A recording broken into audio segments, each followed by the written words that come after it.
Good evening and welcome to the Four Nations by UKEL.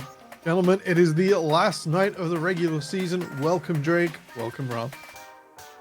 Thank you. And yeah, I mean, I'm excited to see it get off, right? Like, Ruddy versus Nuclear Vikings is going to be a really good match for our first match of the day. I mean, uh, we've seen it before, right? Ruddy have won in the past, but Nuclear Vikings also sitting pretty at 6-1. Like, this is kind of the game to make or break the group, right? Yeah, well, we got to talk about something. I'm glad you're okay. Rob, how you doing? I'm good. I'm excited to be here today. There's a lot of excitement. For me, myself, 9:30. There's a lot of excitement as A well. lot of But excitement I'm here for for the these first two lady, games, so it's gonna be a yeah. stressful or a great day. Who knows? We're looking forward to some later games. Okay, Drake, as you mentioned, game number one tonight, the Nuclear Vikings up against Ruddy, both sat at 6-1. Who do you think is going to take it? I mean, if I were to go with Rob, I would say that Ruddy have been the dominant team throughout, and I feel like it is pretty close between these two teams. If I'm honest, like I feel like Ruddy and Nuclear Vikings both have things going for them, and I mean I've seen Nuclear Vikings do a lot better than Ruddy on a certain day, and I wouldn't put it past them to actually take it home today. Okay, so feeling Nuclear Vikings, Rob, similarly aligned? I mean, other than the loss to Vertex, Ruddy have been pretty much monsters. They've Mm. brought out random picks here and there. Like Cassio. The games I remember in my head are the Zinzao Akka Zinzao top, and then a Cassio game from Errol. And they have so many picks and so many opportunities. Like as players, they've got so much experience that I think they just match up really well into Nuclear Vikings. Nuclear Vikings late game team play these late game team comps, like to play late game team fights, and you're giving probably the best top laner. Akaz is very good. I'm definitely pretty close to the best mid laner in the league. Ample time to make plays across a game, and that to me is just a match not made in heaven. The complete opposite for Nuclear Vikings. It's going to be difficult. Okay. However, they have a chance because I do think if they've got have a good day, from jungle, from maybe ADC, maybe they get a decent few matchups in top lane. She should look pretty good, so they have a chance. But I'm going Ruddy for this one. Yeah, Shush has been pretty excellent talking of these two fantastic top laners. The rosters for this evening. We're going to go and take a quick look. Drake, take this first one away. I mean, on our screens is going to be the Nuclear Vikings roster, and as Rob did mention previously, Shush absolutely monstrous in that top side to start off this team. Has had some really star performances, especially on the Gwen. That's the one that I remember the most. Can be a very dominant player in that top side, and something that Nuclear Vikings can lean on as a win condition. But has also played those tanks, has done his due diligence in the picking up the pretty standard champion stuff. But I'm really looking at Fruity Carrots and towards that bottom side as well. I mean, Brody and Nut Sandwich going to have to face up against the bottom lane of Ruddy. I mean, they got to make sure that they have what it takes here in this game. Yeah, a big lineup. And Rob, if you'd like to introduce Ruddy. Well, I mean, it's Ruddy, right? I will wait for the roster to come on the screen, but everyone knows these players. You've got Akers in the top lane. I could go off by heart. I know Akers in the top lane. You're going to have Chrysis in the jungle. You've got Errol, EMEA Masters mid laner in the mid lane. Mm. You've got Sinajamsu, ADC, bots. They're the staples of the UK scene. They're every land. They're always there. This team, with the addition of Errol, has kind of taken a step above.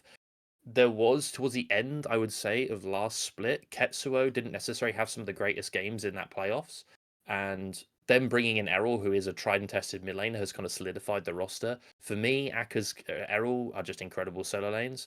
I actually want to say that I think the weakness here is something like Jamsu. I know that's a bit of an interesting take, That's a but I controversial one. he had it the game against Vertex, which may have been a bit of disrespect, was a complete fumble. Mm. Honestly, he had that rail game and he was jumping into Heimerdinger turrets and dying, and it was just there are avenues of attack here for Nuclear Vikings, but Ruddy pretty much across the board has looked absolutely phenomenal in nearly every game. I would expect again a big performance from Errol, and that's the matchup I'm looking at is Eden versus Errol because Eden came into the league last split on Paragon, and even though we went 0-4, he had some performances even against mid laners like QQR where he was like solo killing him 2-3 times in lane. Can he do that against the step above those kind of mid laners? All right, the This only is the fault game he needs to being do it. eager. Oh yeah, the only fault being eager. Not a bad thing at all. Really, you want to be confident. You want to push forwards when you come to these important games. We're going to cut to the playoffs bracket. We don't have a graphic ready. Very sorry, but have to do a bit of imagining. If we imagine for a moment, the first place teams from each group go into the upper bracket.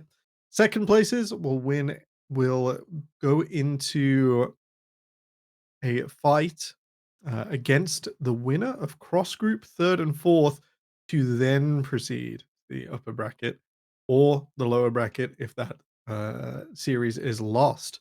So, with that in mind, we're in Group A for the start of this evening. Ruddy and Nuclear Vikings up there at the top, both 6-1 apiece. That graphic not quite updated there. So, whoever wins tonight, straight to the upper bracket. Whoever doesn't win has to wait, has to fight off against either. Gosh, Everyone. I'm gonna have to do a think. Which way does that? So One of the cross group teams, Eh, which is either going to be your Vertexes, your DMG, your Gucci, or your Broad and Friends. Maybe not necessarily. Could still be Belfast Storm, or Paragon. It's Maybe literally, there are four potentially. teams in Group B that after tonight, there are guaranteed Yeah. tiebreakers, by the way, for that other group. I just want to put that out Oof. there. It's going to be an absolute chaotic ending to that group. But While yeah. we're on tiebreakers, I have gone on an incredible tangent. The security of second place highlighted as maybe not as good. Group B, some tiebreakers will be played. We'll probably be getting them on a stream this weekend, yet to be confirmed. So if you're not following at the UKEL on Twitter and maybe all the other places we are, you should go take a look. So the security of the second place spot, Rob, not as strong. No, it's a bit of a. It's going to be pretty chaotic ending to the regular split, I'd say. You have, and really, it's not about the games, the first games today. It's about the Group B games because no matter what happens, everyone in this group is now looking across at that, going, "Who the hell is the second strongest team? What is happening in there? Like, what's going on?" Brother Friends Well, even on the graphic is if you 2 win and this 5. first game, you're Oh not yeah, first at all. You're like, I'll let them figure it but if you're DMG and Venom Crest, you're looking across, going, what's going on? out. Who are we facing? But no, I think that with the structure as it is, this is a must-win game for either Ruddy or Nuclear Vikings because really you're going to be going into a brawl, and if you are looking across the pond, so to speak, at Group B, every one of those teams that are in that bottom four, which is crazy to say that 4 out of the 5 teams are potentially still available for playoffs. They all like a scrap, they all like a fight, and they also have differing styles to what you've seen in this group. I would say that Group A has had a definitive top and a definitive bottom, and the bottom ones often play styles that are antiquated compared to what Ruddy and Nuclear Vikings bring. Whereas on the other side, you've got teams like Gucci, Paragon, Belfast Storm, Broad and Friends, all have kind of unique styles, but they all have star players on those rosters that can have a good day playing styles that are meta. And so I think today is a really important game, this first one, because if they don't win, you're going to be going through the trials of Hercules. It's going to be horrendous. It's you can't. What do you do? What do you do? You have to prep for so many teams. You don't have much time. Drake, not much time and lots of expectations. We've sort of seen the meta spiel out a little bit since the patches after Worlds. You know, we're on 14.20 to be 2.1 soon, which I had to read Yeah. up this morning, so I'm trying not to conflate the two. More big changes coming up to the game. I think the buff list was absolutely massive. Never mind, we're into draft. Ivan banned, shocked that the Nuclear Is it a Vikings shed would ban? have this banned against them. We might see the Shen ban. Oh, it's the Amumu ban instead. I mean, as you're saying, Vegetables, I mean, not this allowed meta... on your plate if you're ready. It's true. It's true. Yeah, I'm just kind of surprised. I mean, the other reason I'm surprised is because Chris likes the Xin Zhao, and the Shen pick in jungle is traditionally very good into the Xin Zhao. But we'll have to see the standard bans for Nuclear Vikings, the Aurora, the Yone on red side, the Syndra ban. This means the Shen is available. But there's a few other spicy picks I'm sure that are going to be available for the Nuclear Vikings, potentially on 1-2. Okay, we'll look at that first shot. Blue one here. What's it gonna be? Ooh. I mean, there's a lot available, right? There's Skarner if Yeah. you want to play it. If Christus plays it, there's also stuff like that. There you go. Yeah, just Skarner in it. I Like was- it's just so good right now. You'd rather get a confident Ooh. like jungle pick. The I Cog want movement red. response is a bit aggressive. That's a bit aggressive. Yeah, Cogmore massively buffed. Rob, we were talking in the back room about Juggermore compositions. How many out of 5 do you think you're gonna get? I don't think it's gonna be 5. No, I mean, the game they managed to play against DMG, they pretty much had the perfect setup for Cog in that game with the Amumu, and they also managed to put a little bit extra damage. The thing with Juggermore is you kind of want a second damage threat, because if the basket that is Cogmore fails, the eggs fall on the floor kind of thing. You know, the basket, the eggs, they just smash everywhere. It's over. So they have another threat here. The interesting thing is the Jax ban. Does that signify a Gwen to me? Because the fact is this has been Shush's best Shush, yeah. His best champion by far, and it's a flex. So And it's so good with Lulu. It's so good with Lulu. So I'd be looking here right now and seeing if there's going to be a Gwen on R3. We see the Ziggs lock in. This is annoying for the Cogmore, and it does enable the stronger macro of Ruddy to maybe come through, because they are a team with that experience, although Nuclear Vikings macro isn't bad. But overall, I mean, Gwen's great in the Nautilus too. This is such a good cut angle. Like, you can throw it in jungle. I think it's so good. I was also talking earlier about Fruity Carrots. Like, this guy loves to be I mean, in the past, right? We were talking about how he's changed a bit, but in the past, never mind. I'm just not gonna go on the tangent. We just lock in Renekton. Okay. I'm very surprised. Why would you? No, isn't that Renekton that gives Jax a load of issues on this patch anyway? Never mind. Nuclear Vikings gonna ban to defend the Renekton in the second phase. It does mean you have that flashpoint engaged, so it does work into the Cogmore a little bit more. A little bit of a not huge threat, but at least a bruiser that can get some things done. If I'm Ruddy here, what am I banning away, Drake? I mean, at this point, you've won top lane, so that's already off the list. I feel like you need to focus towards that middle lane, and you see the LeBlanc already being banned away. So, I mean, realistically, just another mid lane ban. You already have Syndra, LeBlanc, two of the premier champions taken off the board, and you know that Nuclear Vikings have that first pick after this banning phase. So, whatever else you're like, you don't like Eden playing, I guess. Yeah, could be the Orianna here. I think a decent level of protection. Odd that we sort of conflate the works two. as well. Smolder, yeah. Okay, no slow roll. Isn't Gwen good for Ruddy? Oh. I mean, it's decent. Rob, the ball delivery is crazy, right? Like it is very good. You've got Gwen, Skarner, the Ziggs is fine. You can take an AD mid if you really want. It's hard because you're going to be blinding it. I'm sure there are AD mids still out there. There's a Yasuo here if you really want. It's a bit weird. You might put the Renekton into Yasuo, but I feel like I'm a little bit confused by this Renekton. I'm still going back to it because to me, you're giving it to Akers. Akers has every champion in his pool. He has Dr. Mundo. He has everything. He can do whatever he wants here. So there's a million. Camille! Okay, we're doing the refresh special. Never mind. We're doing the refresh special. Camille correct. What do I know? Just take count yourself. It's okay. I mean, it's a skill matchup, right? Technically. I think we might be seeing what you spoke about, Rob. You might be closer to your original prediction. Yeah. than I want to let on. So I don't want to say anything in case. I'm not saying anything until that fifth pick comes in. Azir for Errol, huge control mage. Not as flashy as it used to be, but in the right hands, still that reliable way to weave through the opponent's Wait, I just realized is that Lulu jungle? Is that actually Lulu jungle? Yeah. I just realized that in my brain. To be so. Okay, Rob, take it away. I didn't want to spoil it. I didn't want to spoil it because I was going to have egg on my face when I would say Lulu jungle. I mean, you see the brawl, right? Like, it has to be. Where else does it go? Playing into Camille, and the Camille was the call. Camille, not the call. No, it's not good here. The Camille now gets self-counter action. I like this sort of... Now what's happened in Nuclear Vikings has gone very well. The Hwei into Azir, good matchup. The Renekton into Camille, good matchup. Obviously, the spot lane, Cog Braum, is kind of a Junglemore comp coming through here. You got some front in Renekton, not the best, but still pretty good. However, Lulu jungle. I didn't want to say this on 1-2. Firstly, because you said it in the green room. You take full credit for this. And I did know this was something that they were wanting to play. And I didn't want to bring out because I might get W'd by the fact that they would actually not pick it. But this Lulu jungle, it isn't bad in stable games. It clears pretty well. The items are very cheap. It's like a discount Ivan in many ways. It enables Cogmore, especially because Skarner, you can do stuff like polymorph as he's coming in. He can't actually lock you up. So you polymorph him, and then he's just there waddling around like a little cupcake or whatever skin Fruity Carrots decides to play. It also enables Brody, who, when he is able to play stuff like the Cogmore, can put out a lot of damage. I really like that they've done this pivot here because they've been able to sort of debate the Camille into thinking it's Camille into Lulu Renekton mid lane, and then they've managed to sort of pull a bit of a rabbit out of a hat here because going into what was second pick phase.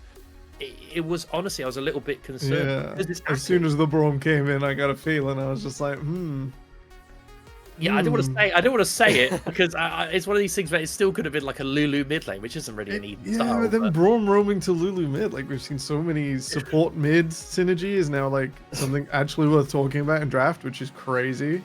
Talking of mid, we're gonna move it away, Drake. Something else on the map that isn't Lulu versus the Wolfpack. I still do see issues with Nuclear Vikings' comp, honestly, if I'm looking at it like objectively, right? Not looking at nameplate, so I'm not looking at the fact that the Lulu is in the jungle. When you're looking at the ready team composition, Ziggs Camille is so good at diving that backline. Obviously, Braum will do his absolute darndest to keep this Kog'Maw alive, and so will Lulu. But realistically, this Kog'Maw is absolutely deleted if Camille gets a flank, if Azir comes in at a weird angle, if they wait for the Braum shield to go down. And realistically, if Nuclear Vikings wait out this game till this Kog'Maw comes online, I'm terrified of Ziggs Camille Azir, honestly. So, like, I don't know at what point in the game Nuclear Vikings actually win out, because you don't have agency with the Lulu, right? I mean, like, she can win 1v1s, but realistically... Is it enough to align the Hui and the Kog'Maw? I mean, I know what you mean. No, yeah. But, like, I don't think it is. I really don't. It's a difficult one to call because also it's Errol on Azir. And Errol's Azir is absolutely really good. It's really good. Like, and Akker's on Camille. I mean, just saying. If I like nameplates off, I kind of like the funkiness of the Lulu, but obviously it's people gonna say, how good is it? Like, can it clear? It's clear's okay. It'll be fine. Can it clear? We will find out. To be fair, it's 2024. Everything can clear. Everything can clear. Pretty much. So I like that kind of concept. The Kog'Maw, you then got the Hui. The Renekton, I'm still a bit iffy on, but it did debate the sort of putting the Camille into a bad matchup. However, as you're saying, it's a Camille jumping you Azir, Ziggs bomb, Skarner, and it's Ruddy playing these champions. Yeah. Nameplates off. I think this is actually a bit of an execution game. We'll have to see how lanes go for the Nuclear Vikings, because if it's stable, you might get Kog'Maw on 2 items with the Lulu and the Braum, and he might be unkillable, especially with Hui kind of speeding him up, keeping him alive, the damage coming through, Renekton playing spoiler with the Sterix build, things like this. But it's Ruddy. And if it's Ruddy playing these champions, I'm expecting this game, you could see a 30-minute Azir shuffle in the game ends, because it's Errol. Yeah. And I'm a little bit worried about that for Nuclear Vikings, just because of the people they're going up against, and they have a lot of agency on every role.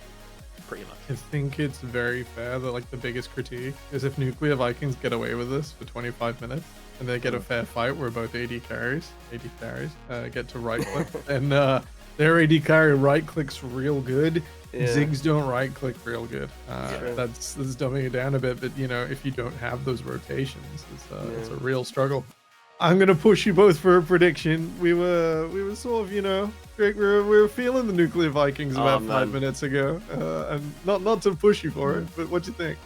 I will be completely honest. I feel like this Nuclear Vikings draft is at least interesting. So we're gonna have an enjoyable game to watch on our hands. But the dive from Ruddy is absolutely disgusting. Like, Braum shields the Nautilus ultimate, and then you have Ziggs Camille. Like, it's just too much, bro. I honestly think this Hui Kog'Maw are gonna be in the grave like 10 times pre 5 minutes each. I feel like this is such a dominant Ruddy win just based on the draft, honestly. Dive, Ruddy dive, says Drake. Rob, you feeling it? You feeling the spice? You cooking? This is head versus heart. I'm going to go with my heart. I'm going to go with my personal biases. I know 3 of the players of the Nuclear Vikings. They brought out a Lulu jungle, which I was actually testing a month ago to see if it was okay. That's a spoiler, but no. Leaking on air. Not actually leaking anything, but I'm going for Nuclear Vikings. 1, because I really want them to win, and I'm really biased. And 2, more importantly, I actually think that they have a very solid win con here. If the Kog'Maw gets online, they've got the peel. The biggest thing is it's very dive versus anti-dive, and we've seen Nuclear Vikings able to actually play team fights very well in the late game. They've had excellent late game team fighting, so it's going to come down to execution post 30 minutes, in my opinion, unless lanes get smashed for Nuclear Vikings. And if that's the case, I actually think there could be an upset. I say it's an upset. They're both the same game score. Muddy are the favourites going in, and I actually think there could be an upset here just on the draft and the sort of debate that's come through, because Shuja's excellent tournament, Renekton versus Camille, Eden's look good, Hui versus Azir. These lanes could be good, and it could go late game for a Kog'Maw hypercarry. That's fair. All right, we're excited about the Kog'Maw hypercarry. Let it never be said at the Four Nations that we do not have. Yes, everyone can see that. I protested. She's OP, says Rob. That's if you look at the timestamp, that is 3 weeks ago. let it never be said that we're not innovating over here at the Four Nations. UK League once again brings something that I hope we don't see at Worlds or in Oh my Tier 1, goodness. but doubtless we will. First, over here. Oh, I'm excited. Everyone's excited. Rob will be seeing you in a moment alongside Sovanix. Take it away, gentlemen. Hello, hello, hello. Well, I'm glad. I was initially scheduled to color this game. I'm glad I do not have to do that anymore because I know nothing about Lulu Jungle, and I'm hoping maybe you can fill in a bit more information on that one. What's the game plan here? So, Lulu Jungle, imagine it's a kind of a discount Ivan, another Ivan. We've seen Fruity Carrots bringing out this Shen jungle as well with the support build. This will be support Lulu. There are other options to maybe go for like an Ashes Tooth. Highly unlikely. You're going to be seeing stuff like Shirelia's Moonstone. You can go stuff like the Echoes of Helia. That's also quite good, as we obviously see a bit of trading in top. But Yeah, bit of Lulu training on Jungle's more top. Yeah, sure. Not necessarily winning that one. I think Camille level 1, or at least as far as I know. Pretty strong with the passive. So, is it shot or shoosh? Shoosh. I heard some different variations on the desk there. he's whatever you want him to be, I'm sure. I see. Yeah, Um, absolutely. But yes, I think really interesting breakdown from the desk on the two drafts here. I definitely think on the side of Nuclear Vikings, slightly less traditional with the Lulu, but outside of the Lulu, it's actually pretty like bog standard if you ask me. Yeah, absolutely right. You're not seeing anything particularly spicy other than that, Lulu. I just want to say here, which I didn't really comment on the desk, is that if this Kog'Maw build, I really do want to be seeing. I know you've got the Hui, but I do really like the idea of going towards that, the Rageblade Nash's Shadow Flame build this game, because the amount of max health damage you get against these tanky members. If I see another Blade game, I'm a little bit concerned because I think that spike's way too late. You need like 4 items, and Rageblade first is the way to go usually. So this Kog'Maw, however, should hopefully be going towards that, but we're just gonna see trades everywhere. This Lulu though, which I'm gonna have to keep coming back to because it's like the thing we see in this game. It's clear it's not, but you'll see that it's clear if you kite camps isn't absolutely terrible, and it doesn't really matter if she falls behind a little bit because of the fact of how cheap her items are. I do want to see, however, Chrisus go for some invades and try and sort of disrupt this, because I do think if the Lulu sort of falls behind a lot, isn't able to get those items online, which are still very cheap, however, you can actually fight her. It's not like an Ivan where he's just never on his camps anyway.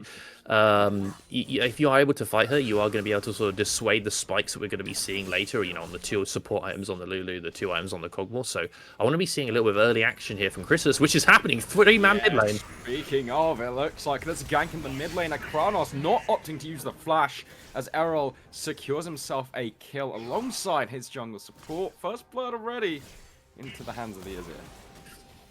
Well, I was saying about they need to make sure their lanes are stable, Nuclear Vikings, and this is about the worst start they could hope for. Their best player on Ruddy getting the first blood on his signature champion, pretty much. That already makes it difficult. As I don't know, this is a bit of a beginning of a nightmare if Errol can get running on this Azir, because this is one of the main damage threats you're going to be seeing, because even though the Ziggs does a lot, that Azir is your DPS. Yeah, well, Dredge line and bot lane, level 3 for Sin, and not level 2 for both supports, so I don't think anything will happen there. But yeah, I mean, the big thing is Azir changes, obviously, a lot weaker in the laning phase, but still as strong in the late game, and so this first blood is just going to accelerate him onto his power spike, and it's going to be scary. We've seen what Errol Azir can do. Yeah, and I mean, there's a clip from the Sunshine Showdown. Look at Oh Akka's going my in here, 2 lord, versus 2. Akka's, gets the hookshot onto the wall, but very far away from Shush, but very low HP. Looks like the Lulu not providing too much support for the Renekton. A split focus from the top jungle does end up not being too much of a problem as they do secure the kill. 2 kills now in the pocket of Ruddy. It's not looking good for Nuclear Vikings on the top side. And this is all coming off of Chrisus just being as active as he needs to be on this Skarner. This champion is completely broken. I mean, Skarner, even on this patch, is incredibly strong, even with the nerfs. Brings a lot of CC, brings a lot of utility, brings a surprising amount of damage and a lot of tankiness. And already getting that kill involvement early on in this game is incredibly important, because we were saying, like the late game team fights, 30 minutes, you're going to have to try and jump on this cog. If you're already ahead, this cog will not survive. This Cog will not be able to survive through the damage of Azir, of Camille, of the Ziggs bomb, and then you've got the Nautilus and the Skarner running at him, jumping on top of him. It's gonna be very hard. So these leads already building for Ruddy, they're already up. It's only 800 gold, 800 700 gold, but when you've got lanes like Camille versus Renekton now with a little bit, not a lead, but being able to like influence that lane, it's very important. But it's the 3-man. Are they going to dive bot lane with a Lulu Braum? Yeah, well, low health bars on the bot lane of Roddy probably signify an attempt at a dive, but Crisis is here on the Skarner, so we'll be able to defend his bot lane. He is going to go for that pin, doesn't get anything against the wall, and it's somewhat of a comedic response there. I guess like some sort of standoff that results in nothing, and we'll just back away, shake hands, no one dies. Yeah, I mean, it was interesting to see. I think that was maybe just making sure that the wave crashes and they aren't able, because otherwise it seems a bit of an odd play to go for Lulu. Oh my god, that's close.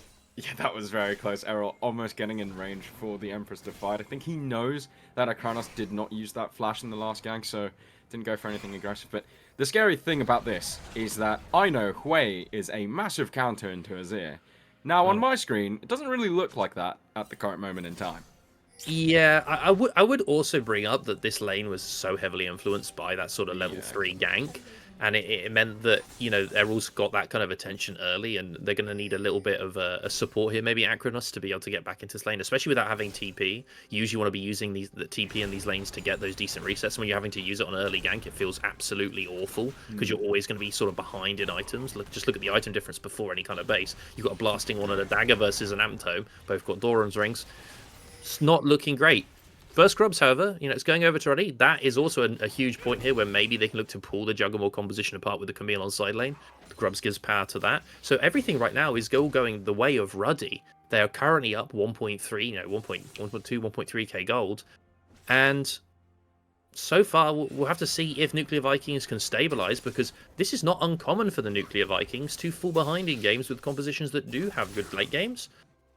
See if they can pull another rabbit out of the hat in this game, because they've had a lot of problems. Yeah, Hextech ultimates him onto Shush. He's going to have to use that Dominus defensively with this wave crashing in. I'm assuming Ruddy are going to feel confident to go for more. They've actually deployed Jamsu here, and actually we'll just push the wave in, force that ultimate out of the Renekton, and they'll just back away. I think it's not too bad putting Renekton a little bit under pressure in that top side, but yeah, didn't end up in a kill.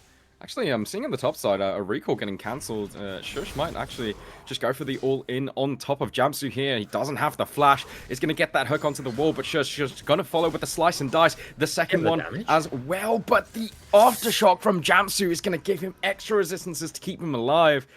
Does get away with his life, but at least they get the dragon on the bottom side of the map. This dragon is actually very important for Nuclear Vikings. The way to look at it in this game is you get that Drake, you add potentially 5 minutes to the clock, right? You're being able to delay that any kind of soul stacking for the side of Ruddy, who at the moment do have the stronger lanes. They do have that pushing factor, although Sin is obviously being shoved in. He's still going to be up in CS, although the wave is now shoving away from him. This is a bit of a disaster for the Ziggs. Even though he can fire from range, it is pushing away. However, I want to go back to this. Interesting to think is that they banned out the Akka's Cassante and didn't think of this as it. And right now, I mean, this mid lane matchup, look where Akranos is having to stand. Because he knows he's being heavily focused by Jamsu and maybe Chris's. This is simply just the amount of respect you have to give when the Ziggs gets picked. You give a roaming support like Nautilus, Jamsu's Nautilus, over to the side of Ruddy. And now Akranos is having to play under his turret for the entirety of laning phase, or he will be killed. Yeah, are they going to get to this late game? This is not what you want as the Hui. He's potentially getting tableaued over. I'm looking at the minimap. Crisis is behind him.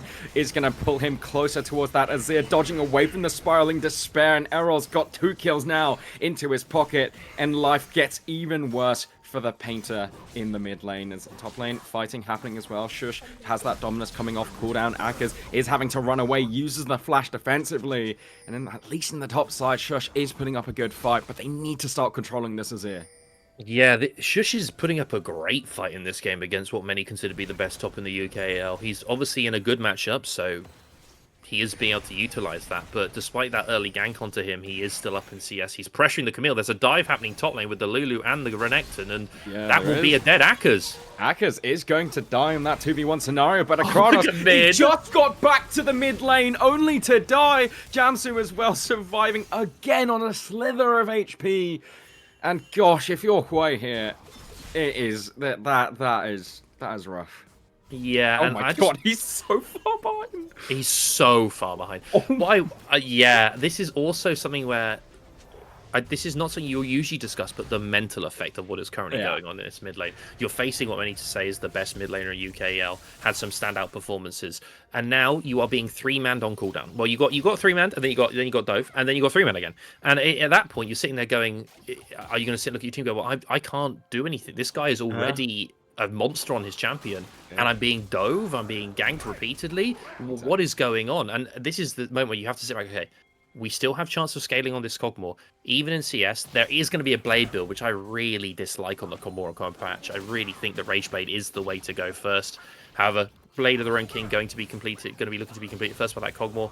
This is now the win factor, because this way is not in the game. Yeah, I mean, I think the nature of Hui's kit, there's so many abilities involved in that you can obviously pivot to a bit more of a utility style, which is providing some support to that Kog'Maw. But I mean, the interesting thing I want to ask you is, obviously, you discussed the Lulu pick. What's it like, Lulu jungle? What's Lulu jungle like when being this behind into the game? It isn't too bad because of the strength of Lulu's abilities, like just base. You know, Polymorph is an absolute. I mean, I perma-ban this champion because I think Polymorph is one of the most disgusting abilities in the entire game. Broken, it's so broken. In a game like this, Azir, oh, I'm an Azir and I want to shuffle you. I'm a little cupcake. You can't act. It's very frustrating. And so you do have enough utility on the champion. You see the Redemption first. It's going to be very close to that Shen build. Maybe not a Locket, but very close to, the supportive jungler builds coming through. But no, this Lulu, really, really frustrating to play into. However, it doesn't bring that much more damage, and if your mid laner is behind, in this case with the Hui being a major damage threat, or your eggs again in the Kog'Maw basket, you aren't providing that much more other than your shield and your Polymorph. As Akranos is being jumped on again, does get the fear. Yeah, really good fear, defending himself. Seeing in the bot side, not Sandwich. Getting jumped on, Crisis is here. Depth charge onto only the Braum, and the Lulu's Super here. Mega Inferno Bomb is just gonna finish that kill. And yeah, Lulu's here just to kind of witness the desecration in the bot side, and that's kind of been the story. Like the Lulu, we haven't been able to see the Lulu jungle in full effect just because the laners are just struggling so hard. And potentially going for a dive onto Brody here. I think Sin already using that ultimate, so it doesn't have it for any further endeavors, and I think they will just back off. But yep, 5 kills to 1. Gold lead is massive at the moment.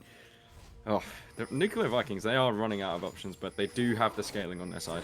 Not again, please.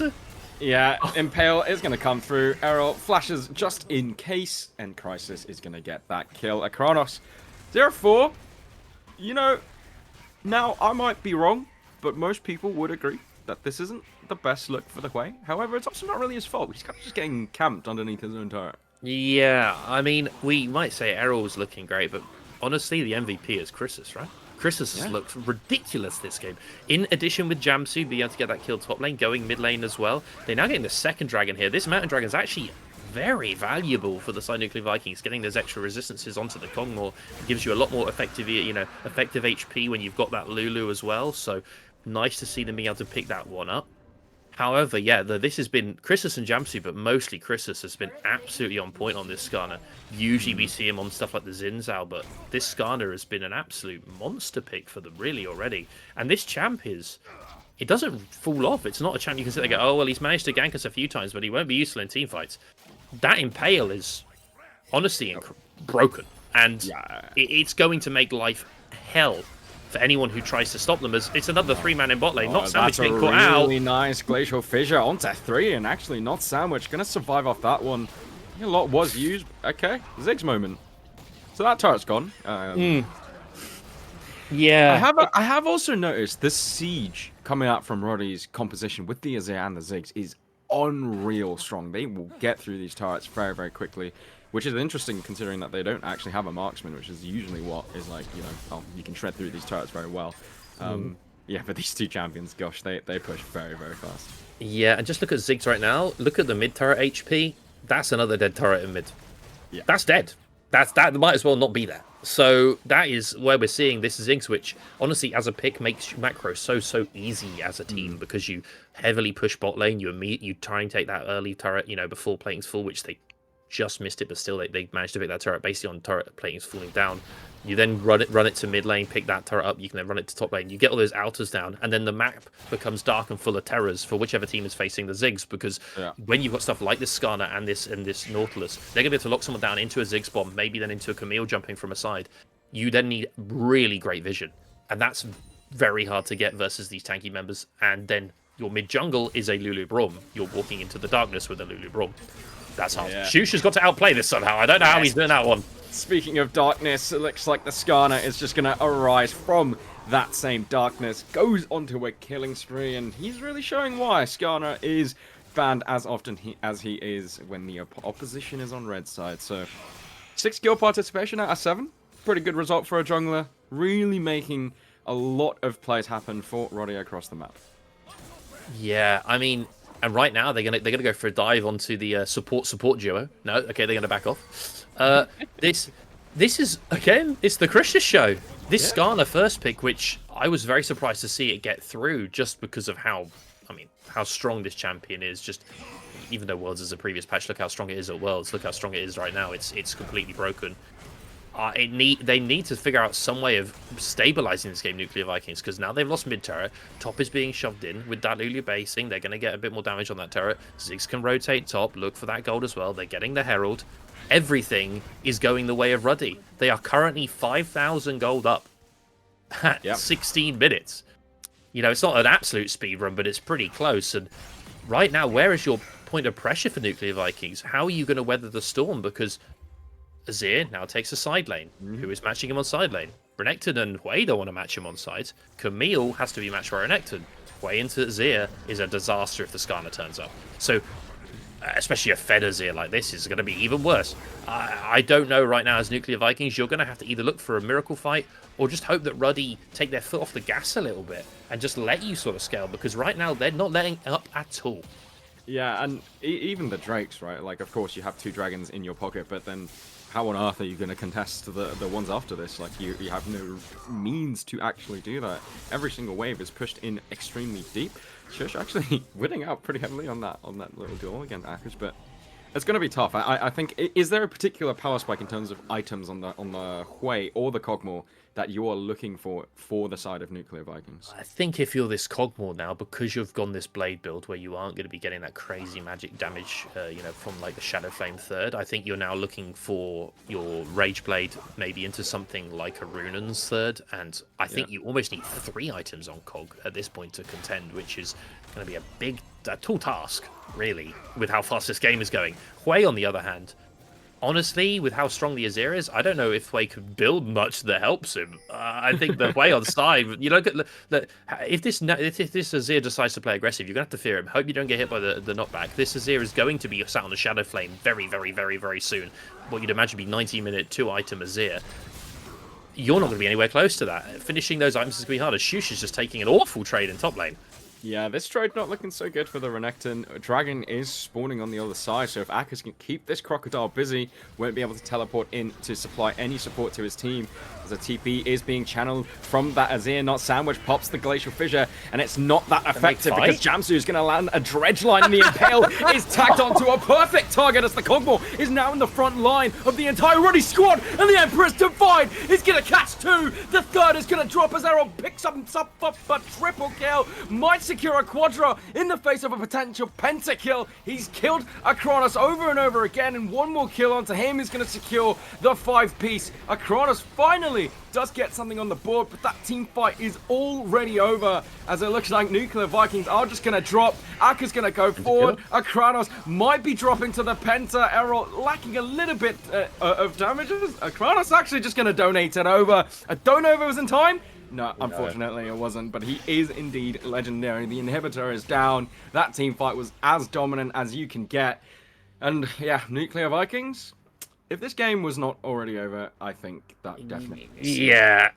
This is really hard now. I mean, the Skarner in that fight finds the Kog'Maw.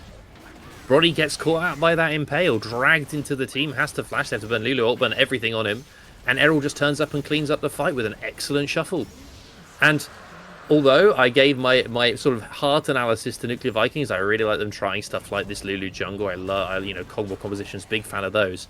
This has just been a bit of a masterclass in macro from Ruddy, a masterclass in jungling from Chrysus, and that result has been a very, very, very fed Azir. Because I cannot express enough how incredible Chrysus has been this game. Yeah. Not only has he ruined every lane, put Akronos out the game, in this team fight, he finds the Kog'Maw.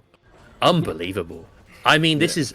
you were saying what items? I think you need a hope and a prayer. I think you need to be... It's Bon Jovi moment because they are living on a prayer. It's impossible. Right now, they've got to look for Asterix on Renekton, play a very aggressive fight, find a pick. How do you find a pick in this composition when they're so tanky and so hard to play into? Oh, look, the Ziggs is pushing my turret. There's 3 of them here. Can't pick any of these guys off. Can we kill Azir? Probably not. He's going to either dash away or kill all of us. It's going to be hard. It's going to be very difficult. It does look really hard, and thinking about Nuclear Vikings and the way they've played, it's like, Oh, they might get thinking picked. of, this is a pretty nice pick onto Akers. That goes into the pocket of the Kog'Maw. That's a great unit to get some gold into, but is it enough? I'm not too sure. But yeah, my point I was going to make is, like, watching Nuclear Vikings, I've kind of thought, like, Fruity Carrots is a really important individual in terms of facilitating plays. It seems like he's operating this Lulu a bit more as a neutralizer, and how much is that affecting their ability to make plays? Yeah, and this also goes back a little bit to the draft with, obviously, the Renekton debate comes through where they're able to get the Camille and the Renekton into the Camille matchup. However, to me, it's like, are you just sitting there trying to go for these lane counters, but you haven't thought, okay, well, how are we actually making things happen? Because Ruddy, they've got an awful number of ways to make plays. Skarner, Nautilus, the Camille can throw her body in there. You've got stuff like, obviously the Shurima Shuffle, absolutely massive coming from a player like Errol. On the side of Nuclear Vikings, who's making your plays? Who's starting the fights? Is it a Renekton teleport flank? It's going to be quite hard. I like kiteback compositions, but if you've got no way to actually start them yourselves and you start falling behind, you've just got to pray they take bad fights into you. And you're absolutely right. Fruit Carrots usually plays this facilitator role, ends up playing stuff like the Shen, ends up play stuff obviously like the Ivan, which although are very sort of supporty junglers, they do have abilities to look for plays, look for picks. Can't do that on Lulu. So where is it coming from? Go back to draft, looking at it now, the Renekton debate looked great, but it's not paid off in the long run for Nuclear Vikings. Yeah, definitely not. As Baron gets started up, the contest from Nuclear Vikings seems to be non-existent. There's an Azir standing there, and it's zoning 3 people off, and he's going to get polymorphed. This could be a big shutdown. Empress Defied isn't going to buy himself enough time. The shutdown went into the hands of Fruity Carrots. It's a 1-for-1 for now, as it did seem like Not Sandwich went onto his side when no other teammates were and has to die as well. But that is a big kill onto the Azir. I don't think it's enough because it didn't go into the pocket of the Lulu, but yeah, they killed him at least. That was pretty cool. Weirdly enough, I actually think Lulu's the second best person that could get it, as they're just still going here, Runny. Never mind. Speaking of second best, that Lulu is being targeted by a massive hook from Jamsu. The bomb is going to finish that Lulu off as well. And yeah, I think it's a lot of damage and a lot of range and also a lot of CC and a lot of frontline. This Ruddy composition is just running over Nuclear Vikings right now. Yeah, and you've got this Ziggs with Baron buff. This is going to push very fast, even into the wave clear of Quay. It's going to be incredibly difficult now to make anything happen as Errol just TPs back in. You're still down a Lulu for 10 seconds. Can they make something happen, Nuclear Vikings? It's not looking likely. That teleport is on a turret that could just die. That teleport just gets cancelled with the slain turret. Errol has teleported back here to just DPS people off this inhibitor defense. Fruity Carrots has respawned. Not Sandwich stepping up, but eats a dredge line to the face, and the Braum just does not exist anymore. There are some low health bars on the side of Roddy, and the approach from Nuclear Vikings, but the Empress Defied is going to catch 3 members of the Vikings out where they stand. The Kog'Maw is slain. Errol's just still standing strong, stepping forward with soldiers to take out targets from the Nuclear Vikings. It is a double kill for the side of Nuclear Vikings and the hands of the Cogmore. But look at that base. It does not exist anymore. That Nexus is open for Errol and Crisis to take. Fruity Carrots gets comboed on with the Shifting Sands. And well, that's a pretty sustainable Lulu, but unfortunately not a sustainable Nexus. That's a dominant game coming out from Ruddy. And I was saying, wow, if you get to these 30-minute team fights, can Nuclear Vikings make it happen? It doesn't get anywhere close. 24 minutes, 36 seconds. Ruddy just absolutely destroy. This is a bit of a state. If you're going into playoffs and you have to face Ruddy, this is a statement game coming out of Ruddy, really. Nuclear Vikings looked excellent in this group. And Ruddy have absolutely dismantled them with a draft that I'm sure Nuclear Vikings have been cooking for a very long time. And yeah. I mean, I'm just looking at this right now thinking, what could you have done differently? And I think that you almost have to go back to the drawing board because of how strong just Skarner was in this game. I think sitting there and giving Chris a Skarner ends up being the loss almost because he made everything happen early on. Everything. There was a Skarner in every lane, destroying everyone on the side of Nuclear Vikings, and they don't have the chance to scale back into the game. So yeah.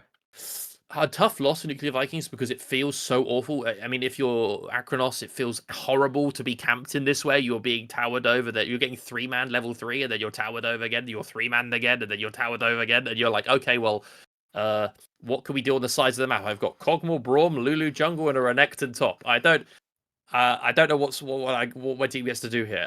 And I think they might have to go when it's going into playoffs, see if they can make a couple changes into their draft, because they're going to be what it looks like, and possibly since they look so good in this group, there's a good chance they go up against some team like Verdant.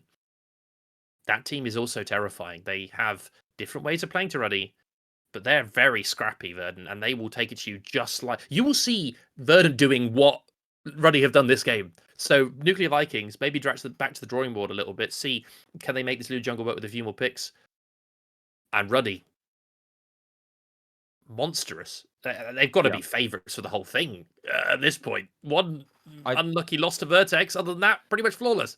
I think with that man in the mid lane, anything is possible for this Ruddy roster. Like every time I watch this guy play League of Legends, I am mesmerized. I'm just like, he is doing things that I don't think anyone else in the league is capable of doing. And so yeah, I think we'll leave it to the desk and yourself to break down the rest of this game. So yeah, we can throw it over to them. Welcome back to the desk, Rob. Nice to see you again. It's been a minute. One experience, a little bit of a science experiment. Unfortunately, not quite gone wrong. You know, disastrous. Yeah. Yeah, I could sort of see the prize, and I have done this sort of thing as a coach before. You know, it's like game that matters doesn't matter a huge point. Imagine if Nuclear Vikings took a Lulu ban every single set in playoffs. That was the prize here today.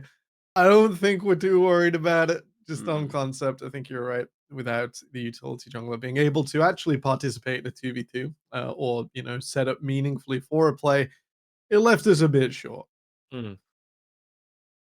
Yeah, it was it was not looking great. I think when you start bringing, I like there's like logic flowing through what they were picking. The Braum into the Nautilus comes through. You see the Lulu obviously move to the jungle. You then have this Renekton who they managed to sort of debate again. I say it again, the Camille pick. Okay, get a good matchup there. The way into the Azir, but the one factor that I think you have to respect this on nearly any team if anyone can play it, is I have to keep saying Skarner B1, this champion should not be allowed to be picked unless you have a great answer to it, or you're trading it for something like a Yone or Aurora.